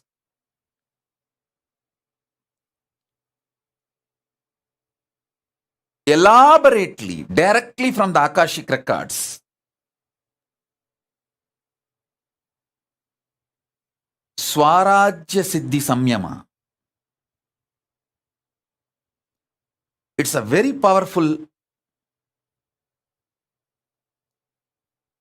manifestation.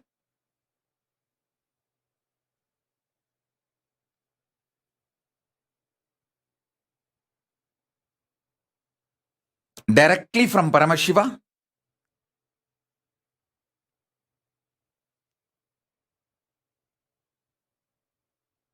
So if you guys want, I'll give few minutes for all of you to gather everyone, your friends, family, for initiation.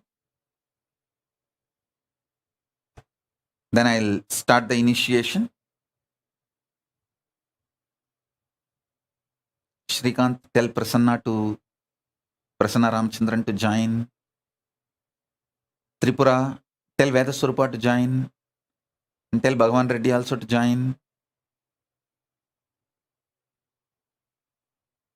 Ramesh Ramani, I think in the car.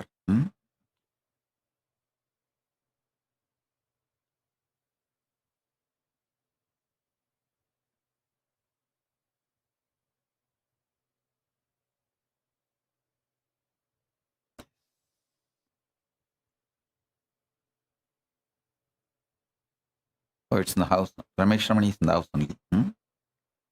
It's a sunlight.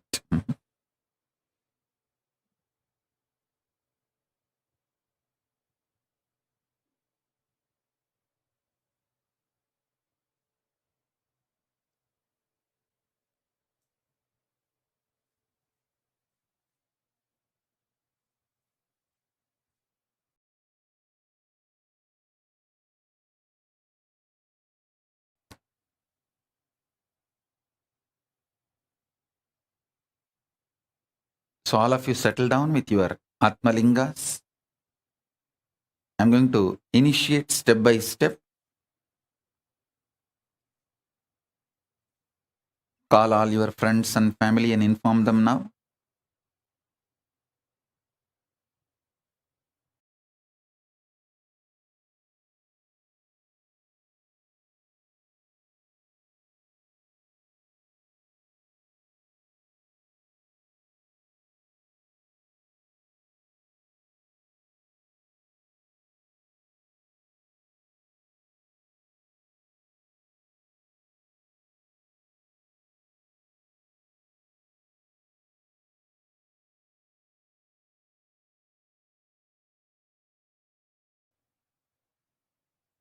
This Samyama has two layers.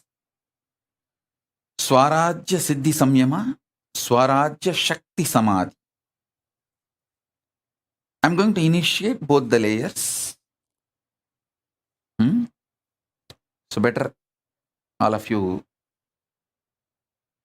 settle down. Listen. All of you listen intensely. I'll explain both the levels. Swarajya Siddhi, Swarajya Shakti. Swarajya Siddhi. Listen.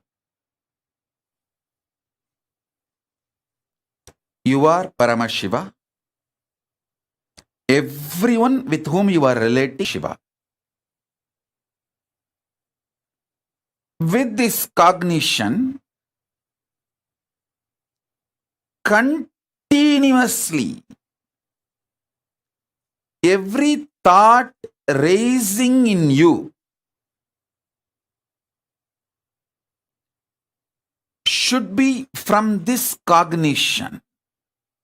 Understand? Consciousness becoming your emotion,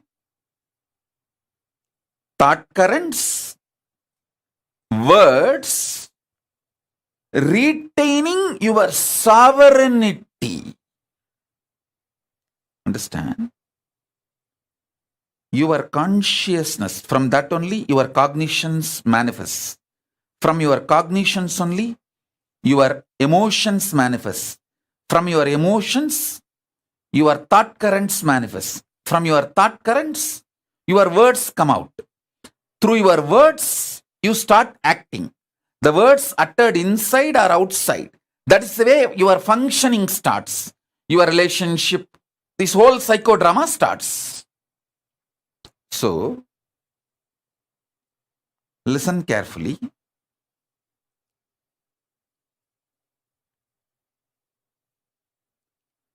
Your consciousness manifesting as your cognition, as your emotion, as your thought current, as your words, without losing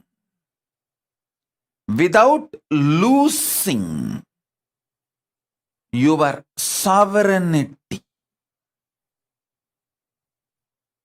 Then you achieve Swarajya Siddhi. Anyone in this world can start practicing it.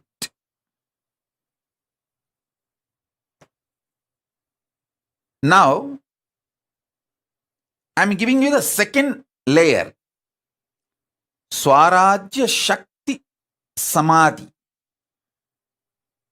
This is the Samyama. Samadhi. You need to manifest it intensely. Samadhi, which you need to manifest it, is you need certain amount of ferociousness. Just for this Chaturmasya, please do it.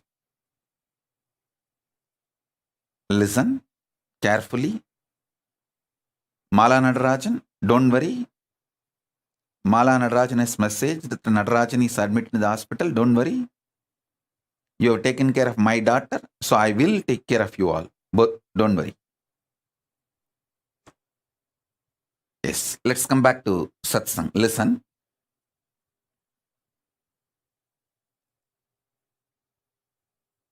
Listen carefully.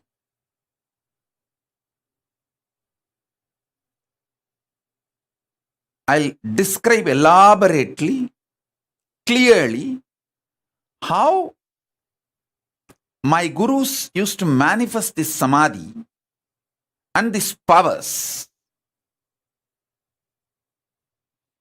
of the conscious sovereignty.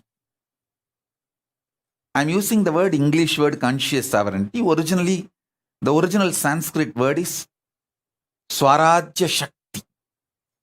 It means reclaiming your Rajya, your kingdom, and manifesting the Shaktis of your kingdom. Swarajya Shakti Samyama, Swarajya Shakti Samadhi. Samyama means Tarana, Dhyana, Samadhi. All these three put together is called Samyama. So now, this is the way you can manifest your conscious sovereignty. Listen. Listen to the instructions deeply. Only one thing. 24/7. Remember, you are Paramashiva. Everyone with whom you are interacting is Paramashiva. And from this same space, your new cognitions should start manifesting. Your thought currents should start manifesting. Your ideas, emotions should start manifesting. Your words should start manifesting. It is very easy if you decide. These 4 months, this Chaturmasya, conscious sovereignty Chaturmasya, you will do all the interactions from this space. I tell you, I guarantee, take this as my guarantee, you will earn 10 times more wealth. You will have best relationships. Your health will become 100 times better. Your inner space will manifest at least 100 powers. Mark all these words as my commitment to you all who are receiving this initiation. Listen. This Chaturmasya till Navaratri, decide. Your whole interaction will be only from this angle, this space. And make sure all your communication is only through writing and showing, writing and showing, writing and showing. Because when you are not blabbering, all your verbalization is blabbering. When you are not talking blah blah blah blah blah blah blah blah, you can retain the conscious sovereignty cognition.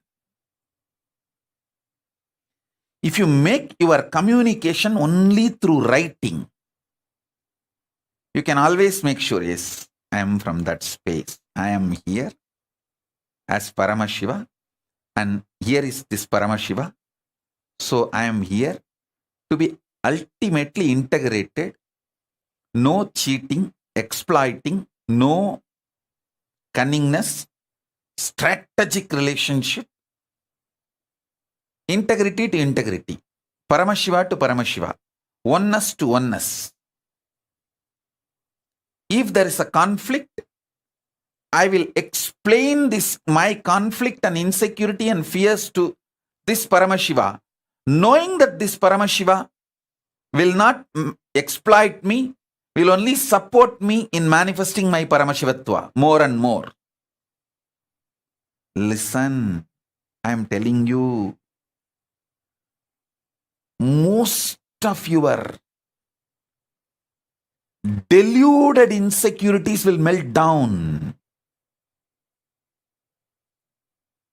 All your delusional insecurities will melt down.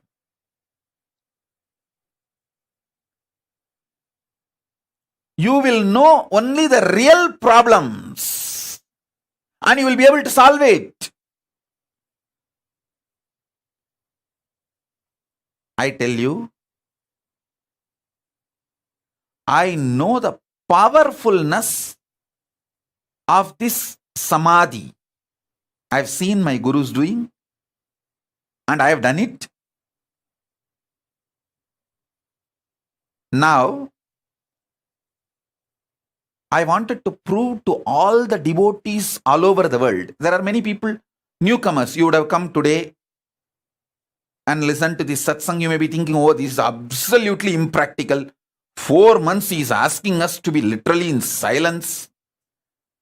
He doesn't know I am a doctor, I am a lawyer, I am an engineer, I am a scientist, I am a CEO, and he is asking me to be in silence. He is impractical. You may think. For all of you, I will prove the power of this samyama by making my Kailasa government. The whole Kailasa government will function, this whole Chaturmasya, with this Swarajya Shakti Samadhi. Means the whole Kailasa government, Biddi, Tiruvannamalai, from there I am telling, all over the world,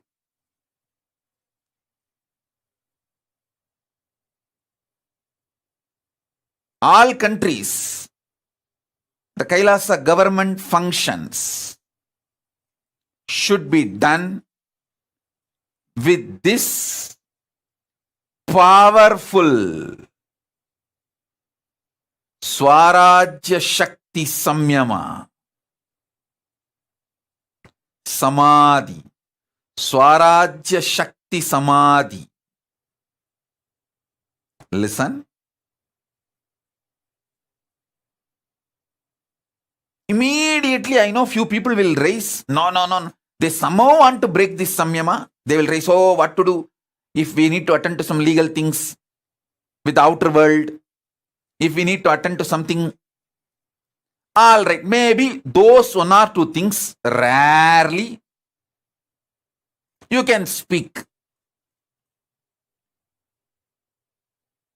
as an exemption. Otherwise, this whole 4 months, all internal interactions, let it be writing and showing, writing and showing. For example, if the ashram from Tiruvannamalai ashram and Biddi ashram need to communicate, come on Zoom call, both side, write and show, over.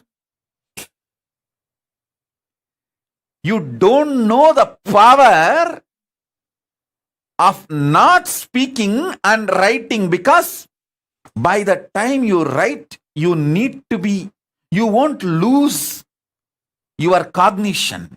But when you speak, you are so addicted to speaking, it has become such a natural habit of you. I will not say natural, unnaturally natural habit of you. Speak. You don't know what you do. Actually, Skandamata does not speak. She is not speaking because she doesn't want to lose the conscious sovereignty. She knows. She wants to speak from conscious sovereignty. That is why she is waiting. She wants to be in my space, so when I initiate her, without losing the conscious sovereignty samyama, she wants to manifest. Listen.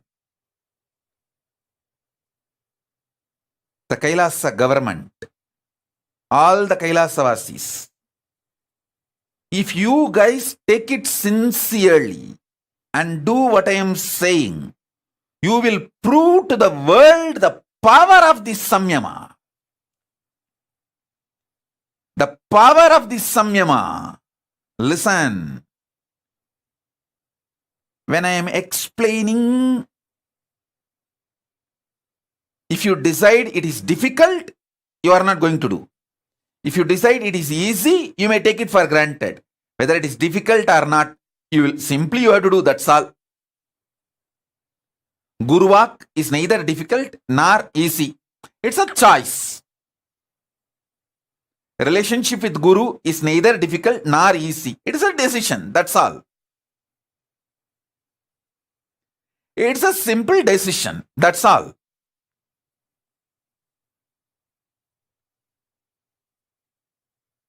Listen.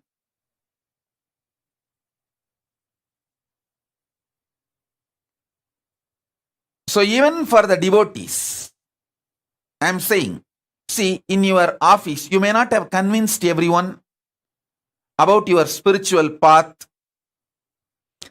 With those people you can speak, no other way.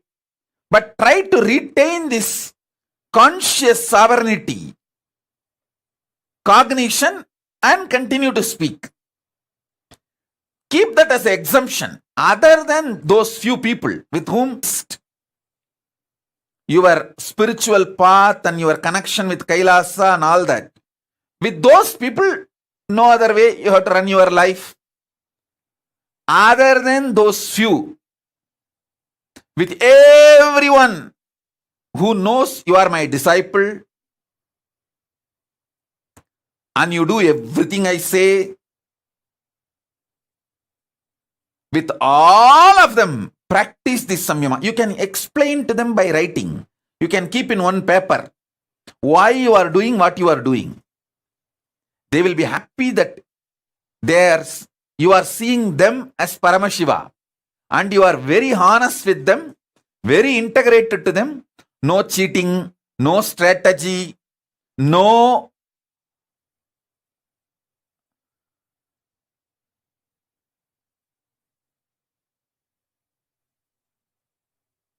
cunningness.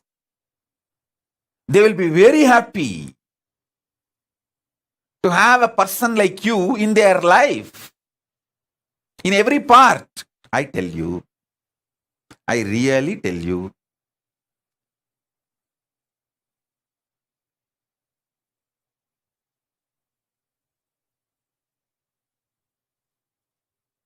Exemptions, okay. Like there may be some of you, speaking is your profession, like a teacher or a singer. So those few things exempt, okay. Even in Kailasa government, there will be few people who will do this morning satsang hosting. So those few exemptions, okay. Even during that time, try to continuously hold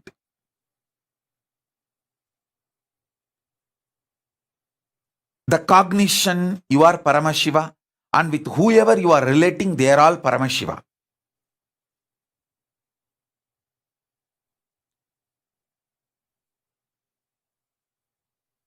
And I tell you,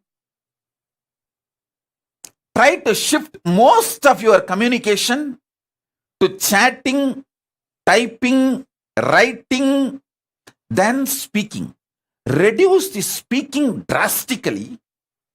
Make it into typing, writing, that kind of things. Why? You don't know the power of this. With writing, typing, still it has not become unnaturally natural habit. See, breathing is organically natural habit. Good. But talking, even wearing clothes, all these are toxic natural habit. Unnaturally natural habit. It has become your nature, but it is not natural. Or I can put it in the other way. It has become almost like a natural for you, but which is not your nature.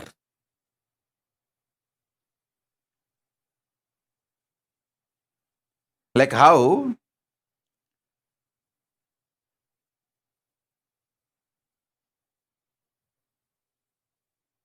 wearing dress is not your nature, but it has become natural now.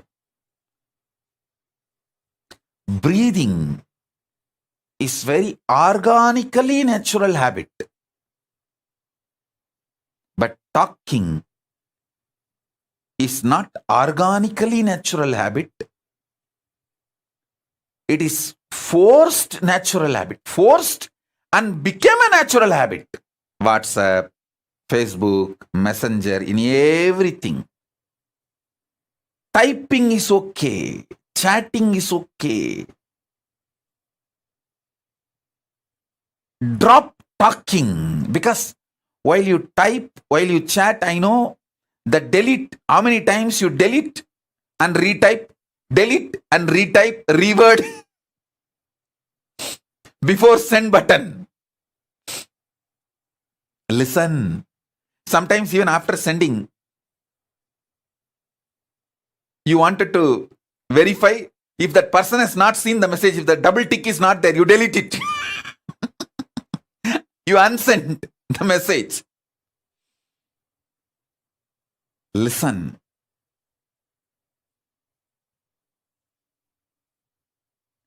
Just these 4 months,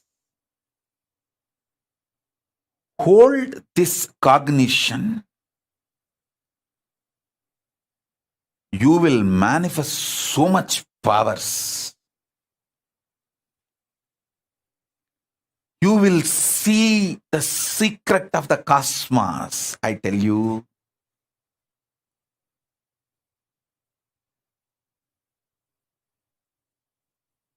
Listen, Paramashiva, you decided to enjoy you, so you became many. And enjoying you, anything else, pain, suffering, fear, insecurity, of the other is delusion.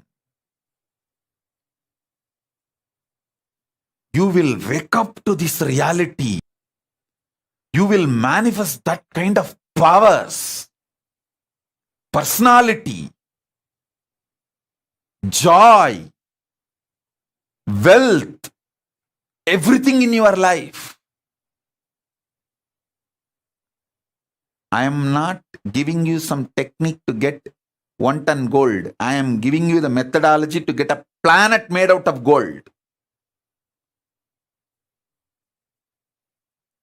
I am giving you the methodology to get a planet, full planet, hill, everything is gold. That is what is Swarajya Siddhi. Understand? I am not giving you one small power, one small health. I am giving you your own consciousness. As I told you, you are not human being for me. You are a conscious being.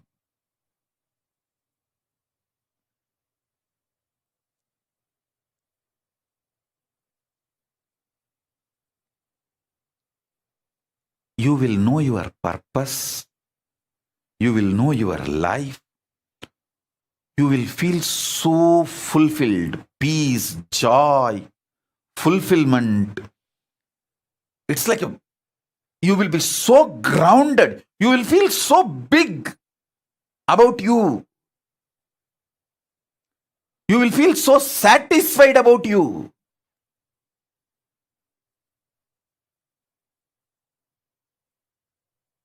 $1,000 good things will happen if you just do this till Navaratri, till Vijayadashmi. That's all. I am not asking you to be in silence forever. Even in this Chaturmasya, I am not saying that you should never talk. As I gave you the exemption, whoever you are not convinced that you are my disciple and you are doing some spiritual practice, maybe your boss in the office, some of them may not have been convinced about your spiritual aspiration and practices.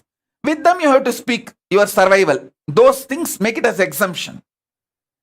Other than those exemption,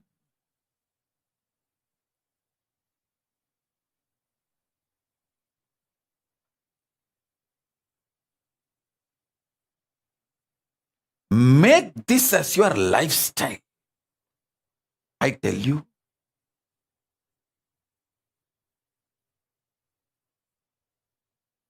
the most important truth is holding the conscious truth. You are Paramashiva, and everyone in your life is Paramashiva. Hey, listen.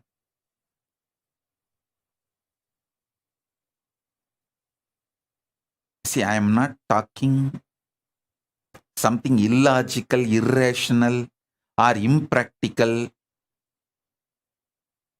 Don't think I am talking something impractical. Listen.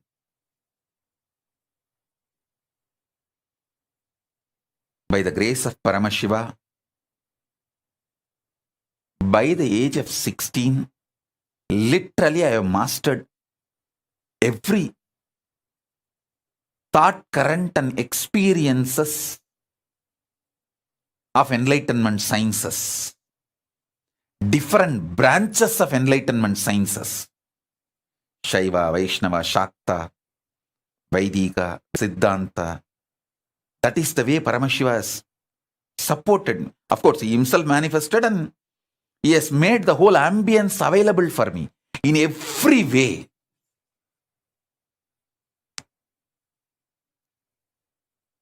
He supported and made everything happen. And after that, last 27 years of my public life, from the time the Yoga Pattabhishekam is done, last 27 years,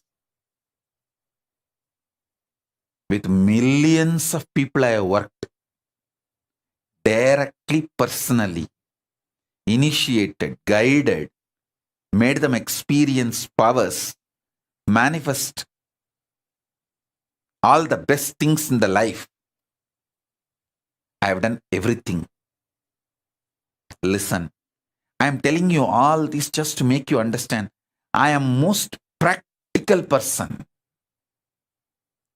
I will not tell you something impractical. And I will not tell you something useless. I am highly user-friendly and highly efficient. Efficiency-oriented, focused. If I ask you to do some spiritual practice for 10 minutes, I will make sure you get the result of at least 10 years of your tapas and the time you are spending on that spiritual practice. I am a very productive person, efficient person. You can see in 43 years what I have achieved. From that you can understand. I am very productive, life positive, focused, successful person. Very practical person. If I am giving you this samyama, this samadhi, I know the power it can bring in your life. So drop all the ideas. It is difficult, not possible for me. No. Everyone will be able to do this. As I told, if talking is your profession, like teacher, lawyer has to talk in the court, so that kind of unavoidable, have exemption. So even during those moments, always try to hold the cognition, you are Paramashiva and everyone around you is Paramashiva, and this whole interaction is between Paramashiva and Paramashiva. Hold that cognition and continue to talk, but you will forget, I know, because talking has become such unnaturally natural habit. You will forget that cognition. But what to do? But all the other times, stop talking and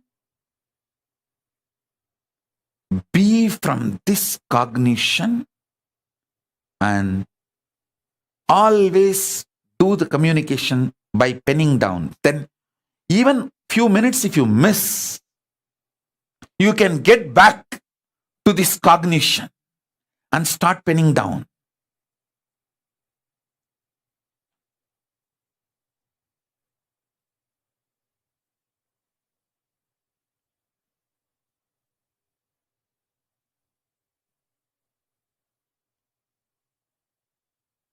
Kailasa government should take up this samyama. Everyone in Kailasa. And even the people who have come for the quarantine, staying in all our campuses, you can also try. Of course, it is not a compulsion for you. You can try. Because now, these 4 months, what are you going to do? You can try.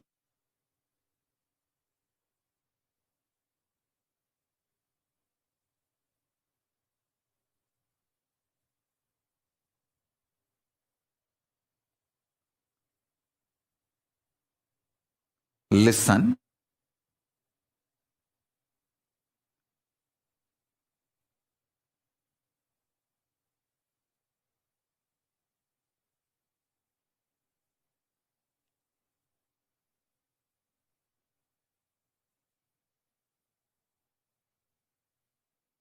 When you start trying, you will see how many things open up in you and how you beautifully organize yourself.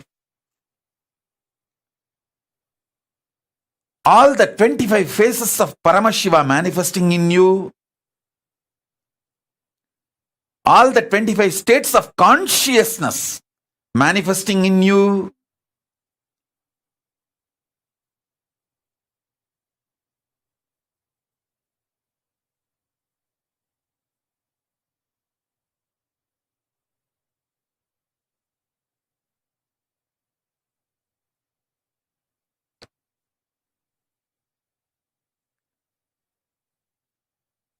how your whole being gets manifest, the Paramashivatva manifests in you. I tell you, when that experience comes from the peace space of Paramashiva, that samadhi starts manifesting, then you will understand, oh God, wow.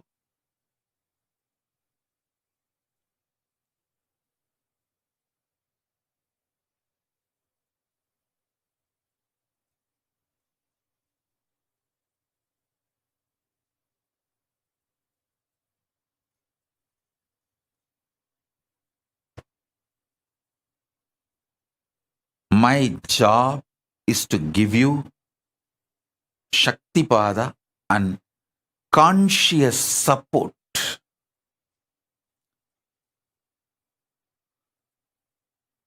as a living Purnavatara of Paramashiva.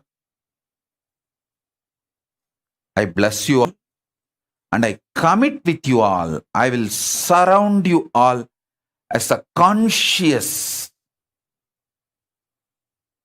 layer inside and out. Inside and outside, both. Like a conscious blanket, conscious energy field. Support all of you in every possible way to manifest this great truth.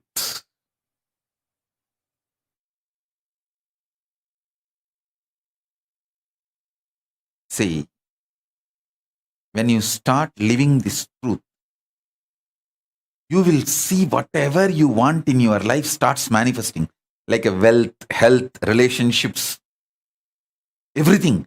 Then you will understand the auspiciousness of this samadhi, this samyama, and you will be so inspired to follow. You will you will simply start doing it.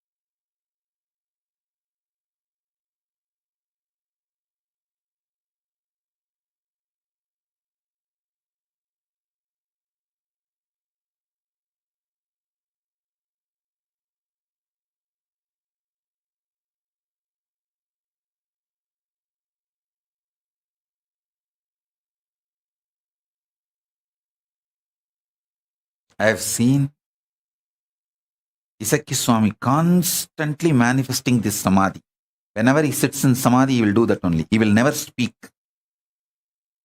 He will have a slate, and anybody comes for blessings, support, anything, he will just write and show and clean, write and show and clean, write and show. That's all.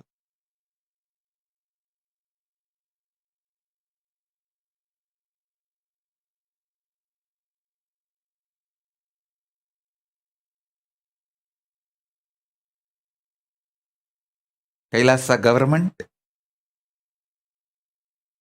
all over the world, start practicing this and give confidence to people that it is possible to do this and be successful in all our activities.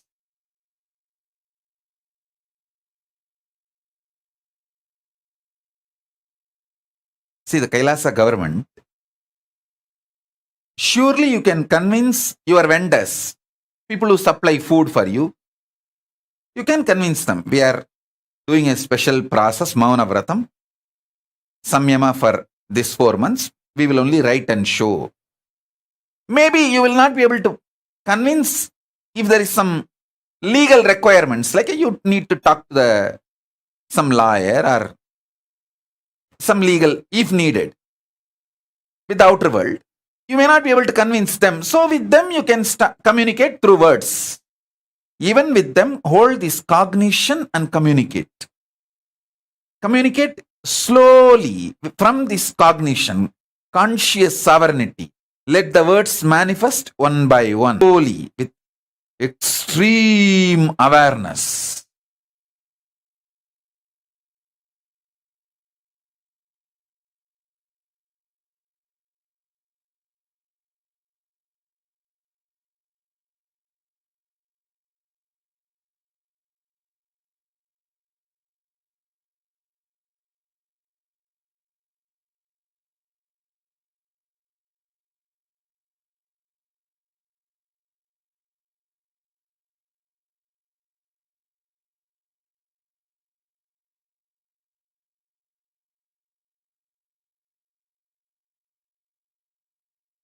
All the people who are sincere, want to manifest conscious sovereignty, powers of Paramashiva, should take up this samyama.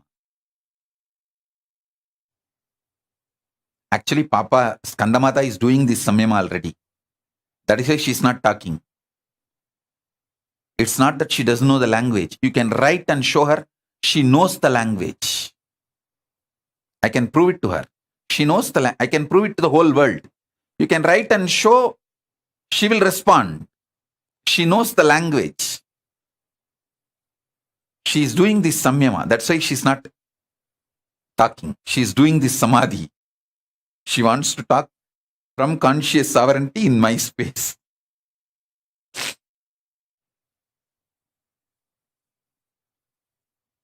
I tell you, it's a very powerful samadhi, samyama.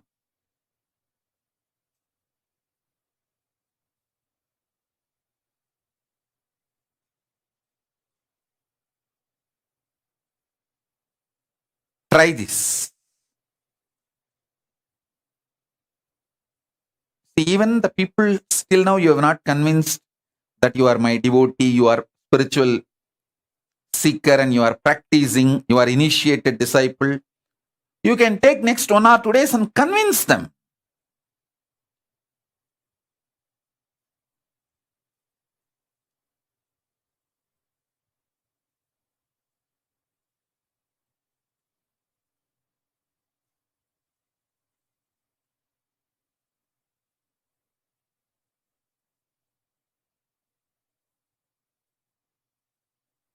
It is possible.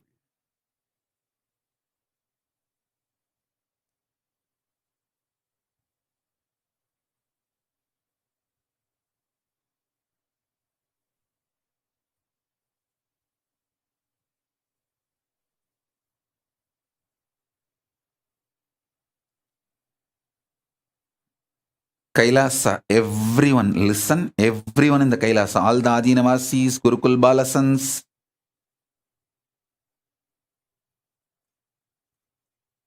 people who are in quarantine, in Biddi, in Hyderabad, all the sannyasis, all of you listen. Don't try to ask for exemption. Don't put your energy on breaking this samyama. Put your energy on making this samyama and making the whole world understand the power of this samyama. If you demonstrate it, the power, the whole world will start realizing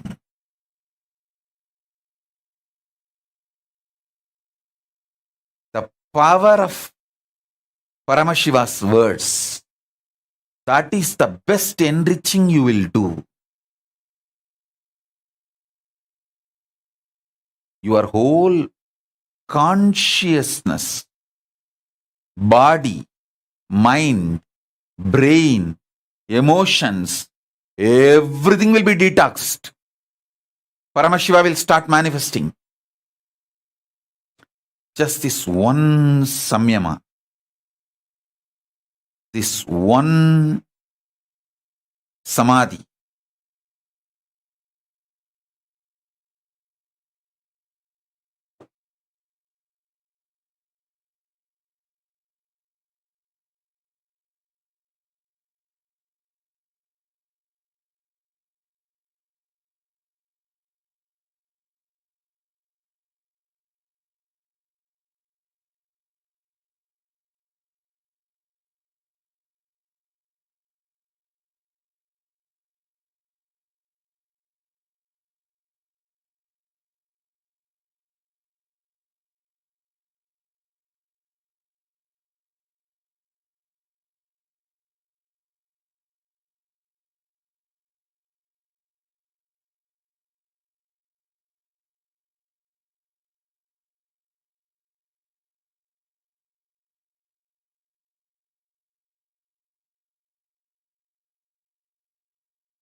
என்னப்ப நல்லவா என்னப்ப நல்லவா என் தாயுமல்லவா என் தாயுமல்லவா தன்னை உணர்த்திடும் தியானம் அளிக்கவா என்னப்ப நல்லவா என் தாயுமல்லவா தன்னை உணர்த்திடும் தியானம் அளிக்கவா எங்கும் நிறைந்தவா எண்ணம் கடந்தவா பொங்கும் அருவியாய் ஆனந்தம் தந்தவா எங்கும் நிறைந்தவா எண்ணம் கடந்தவா பொங்கும் அருவியாய் ஆனந்தம் தந்தவா என்னப்ப நல்லவா என் தாயும் அல்லவா தன்னை உணர்த்திடும்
பாவம் பழி நீங்கி பெருவாழினே கொண்டாட நித்யானந்த ஸ்மரணம் தன்னை தேகவா என்னப்பன் என்னப்பன் என்னப்பன் அல்லவா என் தாயும் அல்லவா தன்னை உணர்த்திடும் தியானம் அளிக்கவா என்னப்பன் அல்லவா என் தாயும் அல்லவா தன்னை உணர்த்திடும் தியானம் அளிக்கவா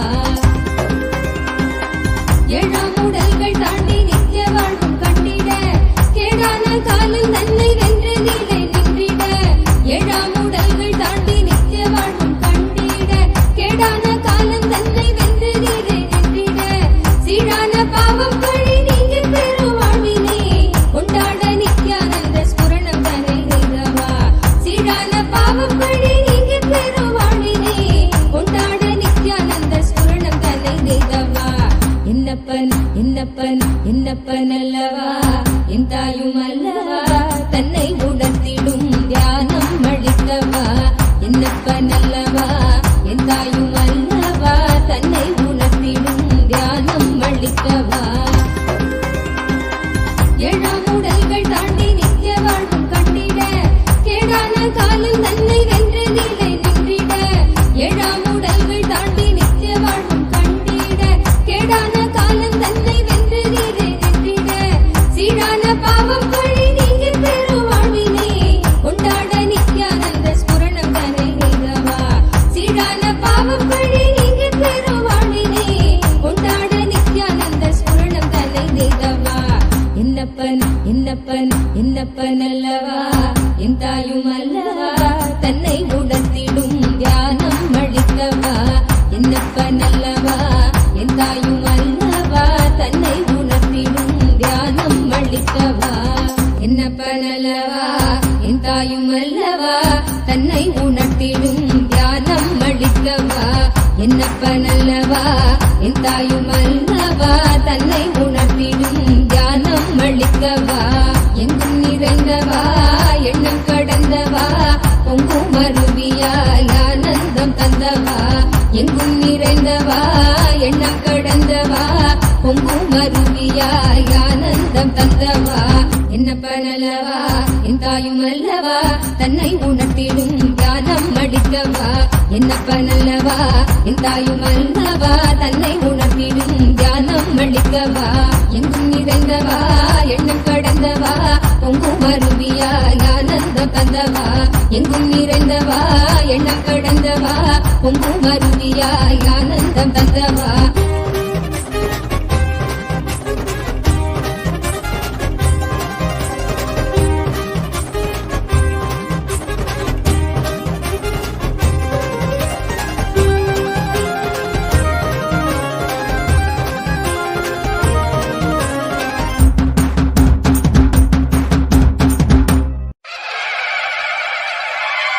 என்னப்பனே என்னையனே நித்யானந்த நித்யகாருண்யனே என்னப்பனே என்னையனே நித்யானந்த நித்யகாருண்யனே நித்யா நித்யா நித்யா நித்யா நித்யானந்தனே நித்யா நித்யா நித்யா நித்யா நித்யா நித்யானந்தனே நித்யானந்த நித்ய ரூப நித்ய காருண்யனே நித்யானந்த நித்ய ரூப நித்ய காருண்யனே என்னப்பனே என்னையனே நித்யானந்த நித்ய காருண்யனே நித்யானந்த நித்ய காருண்யனே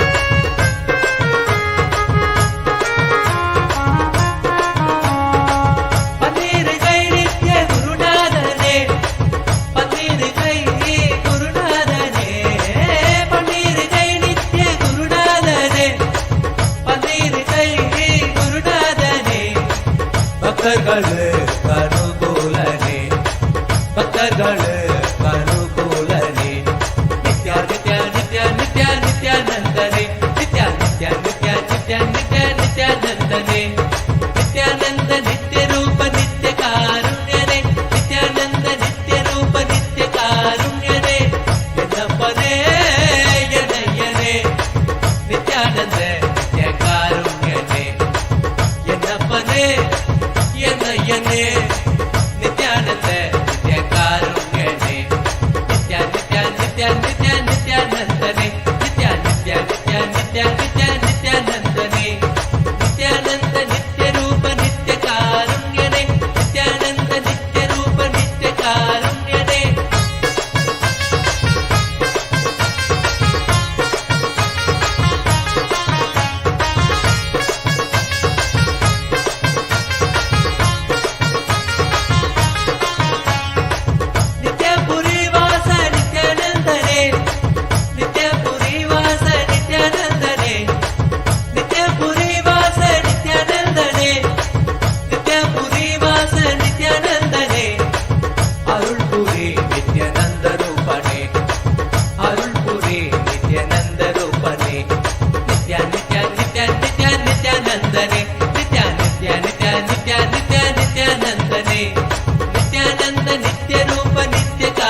பரிபாதி தந்தவனே நித்ய நித்ய நித்ய. As a living Purnavatara of Paramashiva, living complete manifestation of Paramashiva, I bless you all. Let this conscious sovereignty samyama, let this Swarajya Siddhi samyama, Swarajya Shakti samyama manifest in all of our lives, and all the auspiciousness blossom. The past, present, future, all the three completely be occupied by Paramashiva. Let Paramashiva manifest in our past, present, future. Make all of us realize not only our present and future is Paramashiva, even our Shiva. There is no vase for past in the space of Paramashiva. All three, past, present, future, all is eternal. When you understand past is Paramashiva, you will understand present is Paramashiva, future is Paramashiva. All the delusions will disappear. Kalatita, Mayatita, Dvandvatita, Paramashivatva manifest in all of us. மதி உணராதவர்க்கு மதி உணர் செய்திட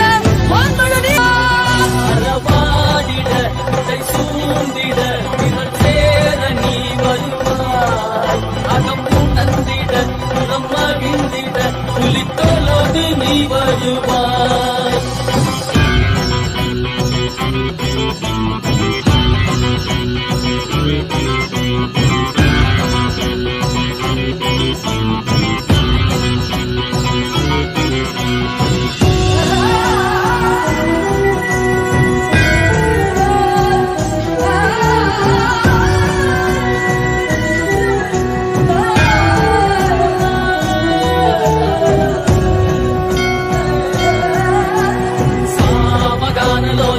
विमुक्ति कारणे नादिकेश दिव्य ब्रह्मरूपने मीनाक्षि शक्ति सहित सुंदरे सने अन्नामलै उदित नित्यानंदने चित्त अचित्त எல்லாம் முன்னாலே இயக்கும் முன்னாலே உந்தன் கண்ணாலே சிகையில் அணிந்திட்ட மதியாலே மதியின் Om. Listen carefully. The idea, perception, experience you carry about your past, when that starts changing, your future will start changing. This samyama, Swarajya Shakti Samadhi Samyama, will make your idea about your past change. Your life will be detoxed so much. Your perceptions about past will disappear. You will feel so much of joy, ecstasy, fulfillment. I tell you, when you guys suffer, I feel so much sympathy seeing you all, because 99% of your suffering is just delusion centric. The remaining 1% is not suffering. It's a sport challenge, joy of life.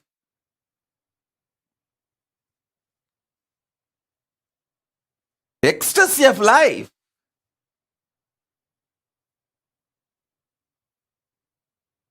So, when your perception about the past changes, past just drops from you, It will never be a heavy load on you. It will no more be a toxic around you, making your present and future toxic.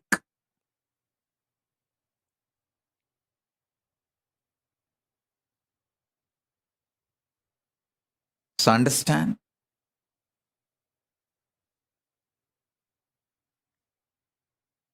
I bless you all. The whole load of your past be detoxed. All the load of the past be cleared. Let you all be detoxed. Let you all radiate Paramashivatva. Let Paramashiva Paramborul, ultimate, manifest in all of you. Om, Om, Om, Om, Om. Shiva, Shiva, Shiva, Shiva, Shiva, Shiva, Shiva, Shiva, Shiva.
வருகவே நலம் தரும் வாழ்வருளும் நித்யானந்தனே இடமதி சூடி நீ வருக வருகவே அன்பின் வடிவமே ஆனந்த ஈஸ்வரனே வெள்ளம் முழுதும் சிவாட்சி மலர வருகவே அடிமுடி காணாத அண்ணாமலை நாதனே தலை புரியாட்டவனே அடியெடுத்து வருகவே கையிலையில் வாழும் எங்கள் கையிலை நாதனே கருணை வடிவே நீ வருக வருகவே நலம் தரும் வாழ்வருளும் நித்யானந்தனே இடமதி சூடி நீ வருக வருகவே மகா சதா சிவ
மாமதுரை மீட்ட சுந்தரா போற்றி, அருணையில் உதித்த நித்தியனை போற்றி, மாமதுரை மீட்ட சுந்தரா போற்றி. நித்யானந்தா அனந்தா அனந்தா நித்யானந்தா, நித்யானந்தா அனந்தா அனந்தா நித்யானந்தா, நித்யானந்தா அனந்தா அனந்தா நித்யானந்தா, அனந்தா அனந்தா அனந்தா நித்யானந்தா.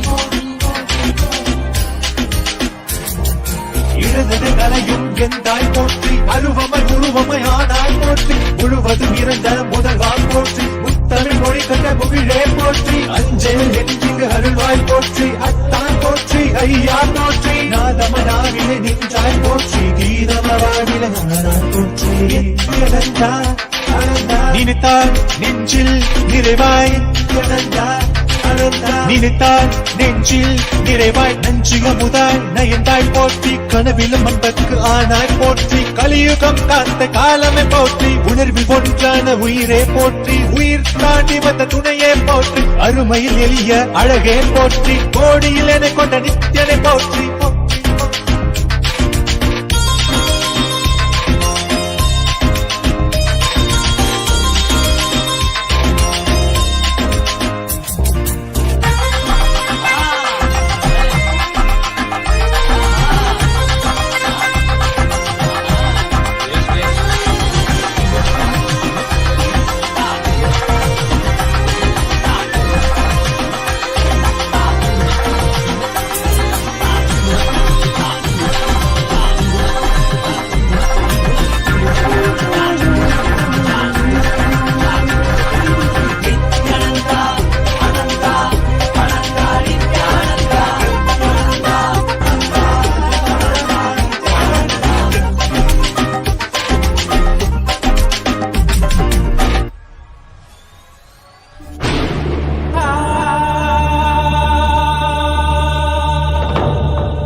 नीलकण्ठाय शाम्भवे अमृतेशाय सर्वाय महादेवाय ते नमः।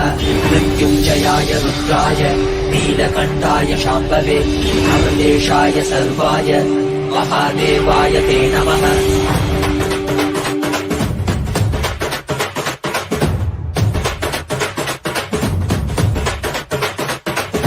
देवी वाक्यमुरा मनति एन्तटि मोदमुरा देवी सौख्यमुरा मनति एन्तटि मोक्षमुरा देवी वाक्यमुरा मनति एन्तटि मोदमुरा देवी सौख्यमुरा मनति एन्तटि मोक्षमुरा परमशिवुडेरा स्वामी मनवाडेरा कैलास निंचि वच्चिन मनतोडेरा नित्यानंद परम शिवमेना नित्यानंद परम शिवमेना मनपाडे मनतोडे मन स्वामी चाडुरा मनपाडे मनतोडे मन स्वामी पाद कमल शरण देवी वाक्यमुरा मनति एन्तटि मोदमुरा देवी सौख्यमुरा मनति एन्तटि मोक्षमुरा देवी वाक्यमुरा मनति एन्तटि मोदमुरा देवी सौख्यमुरा मनति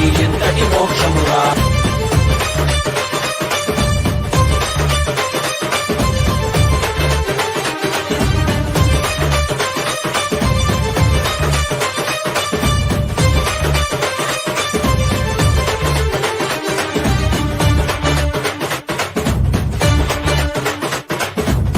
ఎంతటి కష్టమైనా మనకి స్వావర దేవి ఏమీ లేకున్న నీకు స్వామి ఉన్నాడురా. ఎంతటి కష్టమైనా మనకి స్వామి నీ తలవరా. ఏమీ లేకున్న నీకు స్వామి ఉన్నాడురా. స్వామి దివిలో నీకెల్లామురా. దివ్య శరీర స్వామి మన భాగ్య విధాతరా. దర్శనమిచ్చాడురా స్వామి దివిలో నీకెల్లామురా. దివ్య శరీర స్వామి మన భాగ్య విధాతరా. మనవాడేరా మన తోడేరా దర్శనమిచ్చాడురా. మనవాడేరా మన తోడేరా స్వామి పాద కమల శరణం. ఏమీ భాగ్యమురా మనకి ఎంతటి మోదమురా. ఏమీ సౌఖ్యమురా మనకి ఎంతటి మోక్షమురా. ఏమీ భాగ్యమురా మనకి ఎంతటి మోదమురా. ఏమీ సౌఖ్యమురా మనకి ఎంతటి మోక్షమురా.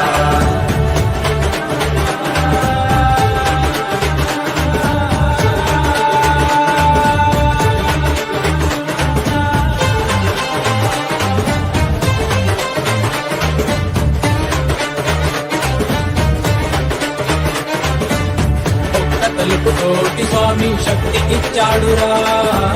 భూమిలోని అంతరికి శక్తికిచ్చాడురా. ఒక్క తలుపుతోటి స్వామి శక్తికిచ్చాడురా.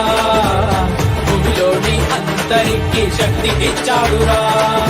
మనకి శక్తినిచ్చి మనతో అందరికీ ఇచ్చాడురా. స్వామి దీక్షతో పుట్టివాడు చూసేనురా. మనకి శక్తినిచ్చి మనతో అందరికీ ఇచ్చాడురా. మన స్వామి దీక్షతో పుట్టివాడు చూసేనురా. ప్రపంచమంతా సంతోషమే పరాశక్తి ఆవిష్కరణమే.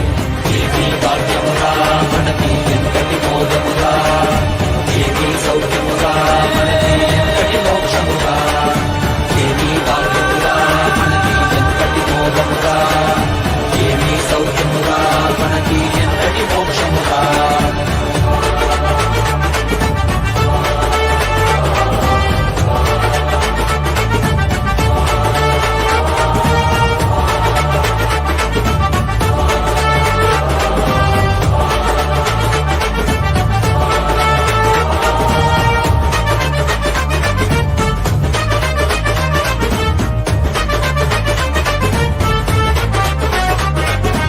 ఏమీ భాగ్యమురా మనకి ఎంతటి మోదమురా.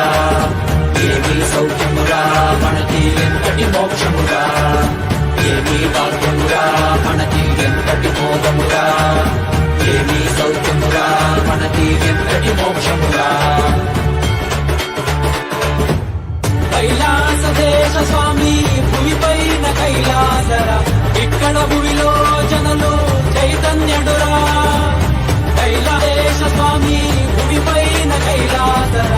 ఇక్కడ భూమిలో జనులు చైతన్యుడురా. వెలుకోండి వెలుకోండి దివ్య శరీరలు కండి. మన స్వామి కృపతో మా మనము పరమశివాండి. మనవాడేరా మన తోడేరా మన స్వామి పాదకమల. ఏమీ భాగ్యమురా మనకి ఎంతటి మోదమురా. ఏమీ సౌఖ్యమురా మనకి ఎంతటి మోక్షమురా. ఏమీ భాగ్యమురా మనకి ఎంతటి మోదమురా. ఏమీ సౌఖ్యమురా మనకి ఎంతటి మోక్షమురా. ఏమీ భాగ్యమురా మనకి ఎంతటి మోదమురా. ఏమీ సౌఖ్యమురా మనకి ఎంతటి మోక్షమురా. ఏమీ భాగ్యమురా మనకి ఎంతటి మోదమురా. ఏమీ సౌఖ్యమురా మనకి ఎంతటి మోక్షమురా. மண்ணே மாமலகே மணியே மாணிக்கமே மரகதமே என் வைரமே பொன்னே புகழ் சேர் பொன்மலகே சோதி வடிவான ரூபனே என் குருநாதா என் குருநாதா என் குருநாதா. அஞ்ஞான கடல் நீங்கி கணக்கு ஆத்ம ஞானம் அளிப்பாய் குருநாதா நித்யானந்தா. ஆத்ம ஞானம் அளிப்பாய்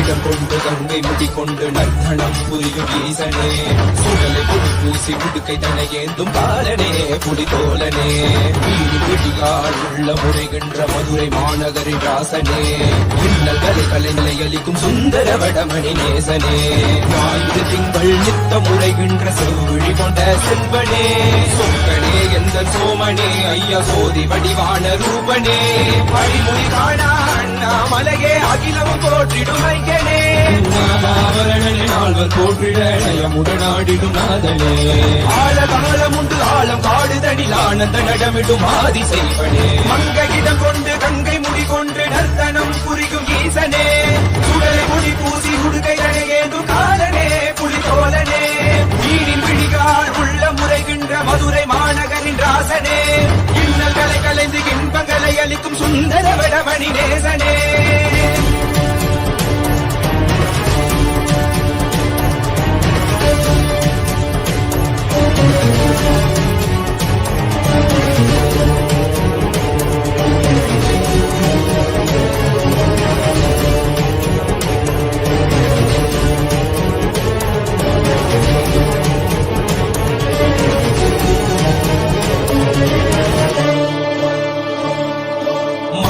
தானாடிட மங்கையவளிடம் கொண்டு நீயாடி பாடியாற்று இருவினைகள் தீர்த்தருளவே நித்யனே இடவத்தின் மேலேறிவா என்றென்றும் ஈசனை தானாடிட புவிதனில் சுந்தரனை நீயாடிவா தினமும் நீ விசும்பு தந்தருளவே நேசனே மலனே நீயாடிவா இவையோக்க கிண்ணலை கலந்திடும் தேவா தேவாதி தேவா சதா சிவா பாபா குருவாக வந்து திருவருள் புரிவாய் நித்யானந்தனே முக்தி தரவாவா இடதில் உரைகின்ற பிரமனே நீயாடிவா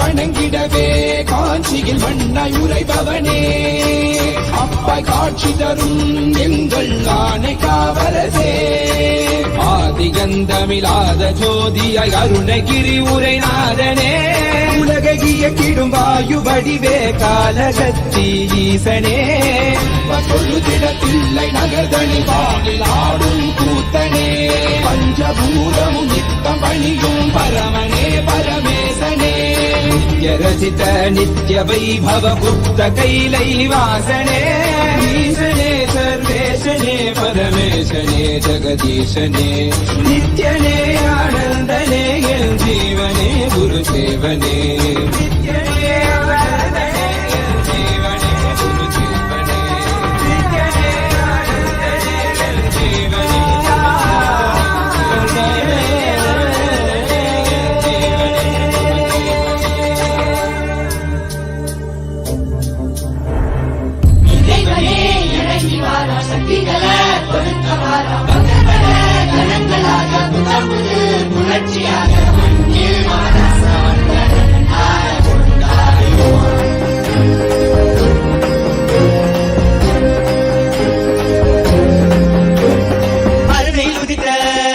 அருணாச்சலனே அகிலோ தாண்டி ஆளும் அரசே நீ விழிவேது எங்களை காட்டிடவே என் இரு கண்கள் போதாது உன்னை பார்க்கவே அருணையில் உதித்த அருணாச்சலனே அகிலம் தாண்டி ஆளும் அரசே நீ இன்றி விழிவேது எங்களை காட்டிடவே என் இரு கண்கள் போதாது உன்னை பார்த்திடவே நாயகனே வேத்தி வித்தகனே பரமருளே ஞானத்து திருவருளே கண்கோடி வேண்டும் காலகாலனை காண பவனி வர அவனியே ஆடினதே கண்ணிமையும் கண்ணகையும் கருணை இருப்பிடமே செவ்விடம் புன்னகையும் ஆனந்தத்தின் நிலையாகவே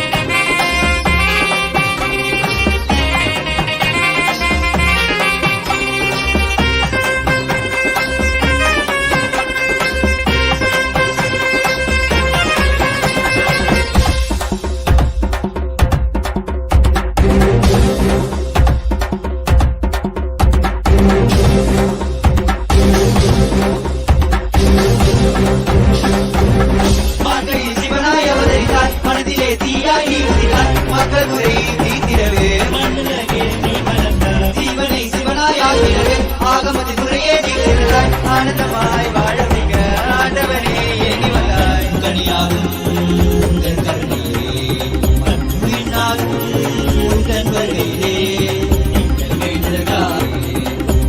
வேண்டுதற்காய் என் காலம் பந்தாயே தந்து உயிர் தந்து உயிருக்கு பொருள் தந்து விளக்கி தந்து சிவனடி சேர்ந்திடவில்லை சித்த ஓம் ஓம் ஓம் ஓம் ஓம்.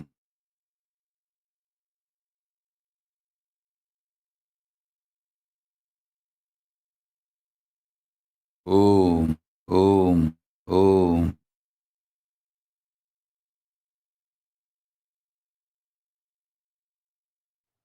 I bless you all. Let Paramashiva manifest with all the bliss, complete manifestation as a living Purnavatar of Paramashiva. I bless you all.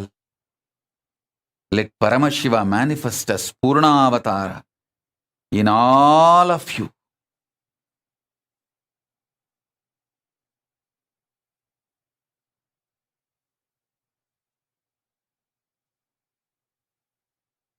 Om Om Om Shiva Shiva Shiva Shiva Shiva.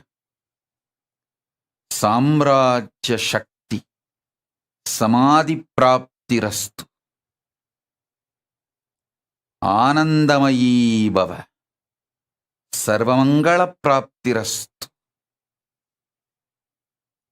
Om Om Om Om Om Om.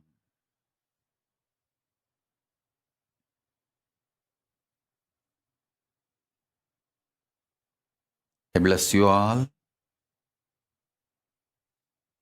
Let all the auspiciousness happen.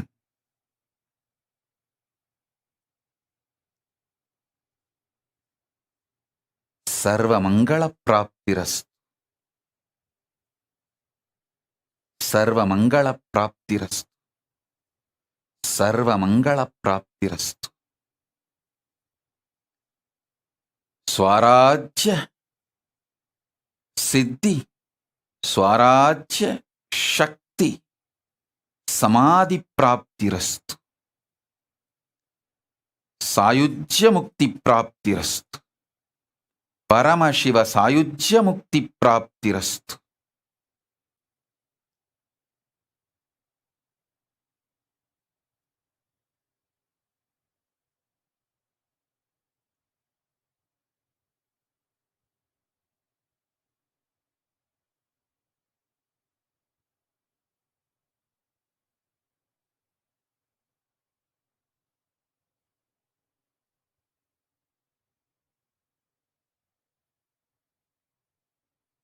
Today I also have some releases.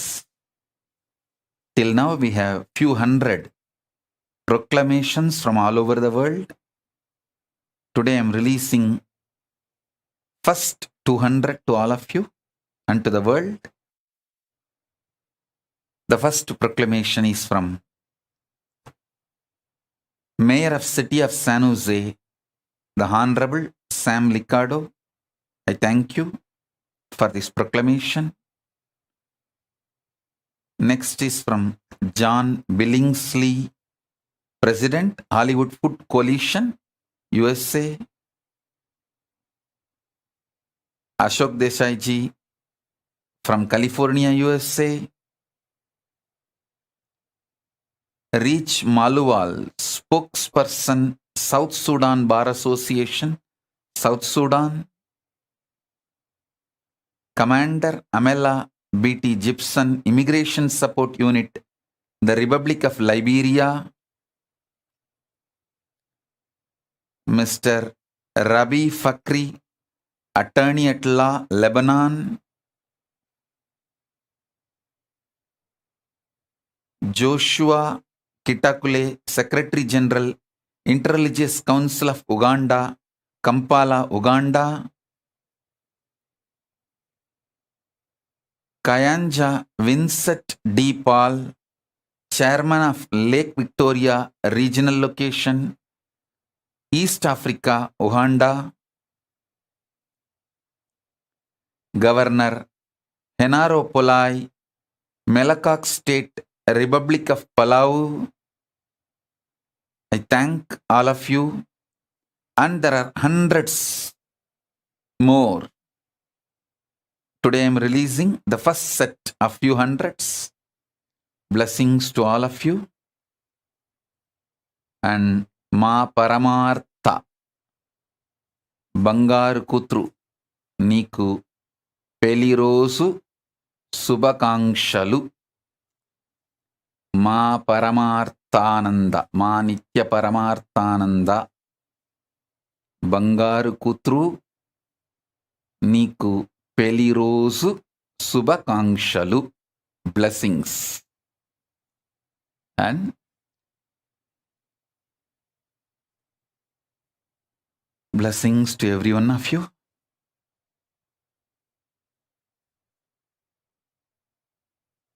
To manifest successfully this Samyama, Swarajya Shakti Samyama.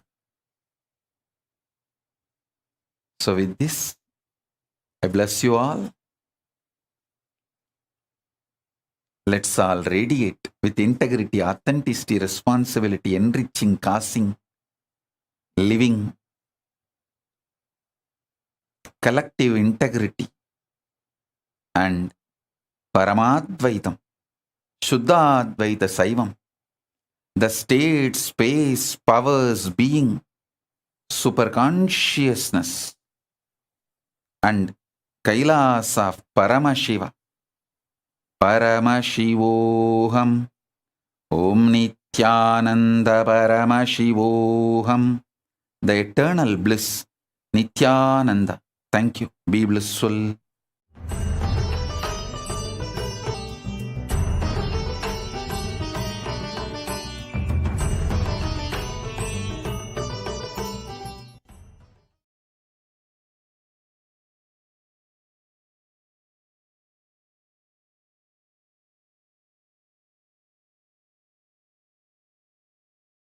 Om Nithyananda Paramashivoham.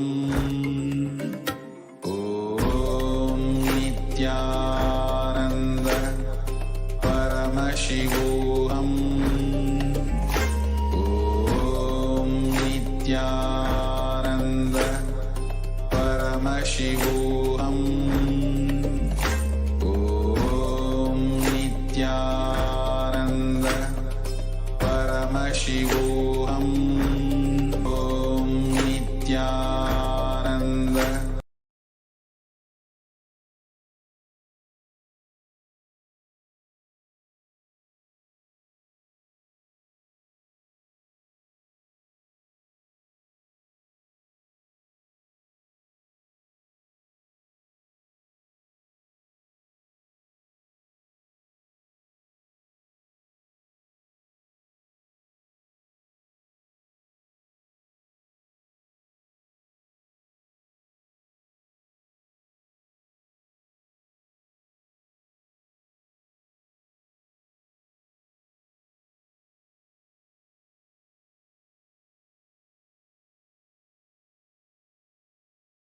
Sadguru Mahasannidhanam, His Divine Holiness, Bhagavan Nithyananda Paramashivam. Let's start with the Sadguru Vandanam. Nithyanandam Paramasukhanam Kevalam Jnanamurtim Dvandvatitam Gaganasadushnam Tattvamasya Laksham Ekam Nityam Vimalamachalam Sarvadi Sakshi Bhutam Bhavatitam Trigunarahitam Sadgurum Tam Namami. Let's go through the disclaimers. Security measures. No photography, video, audio recording. Important cautions.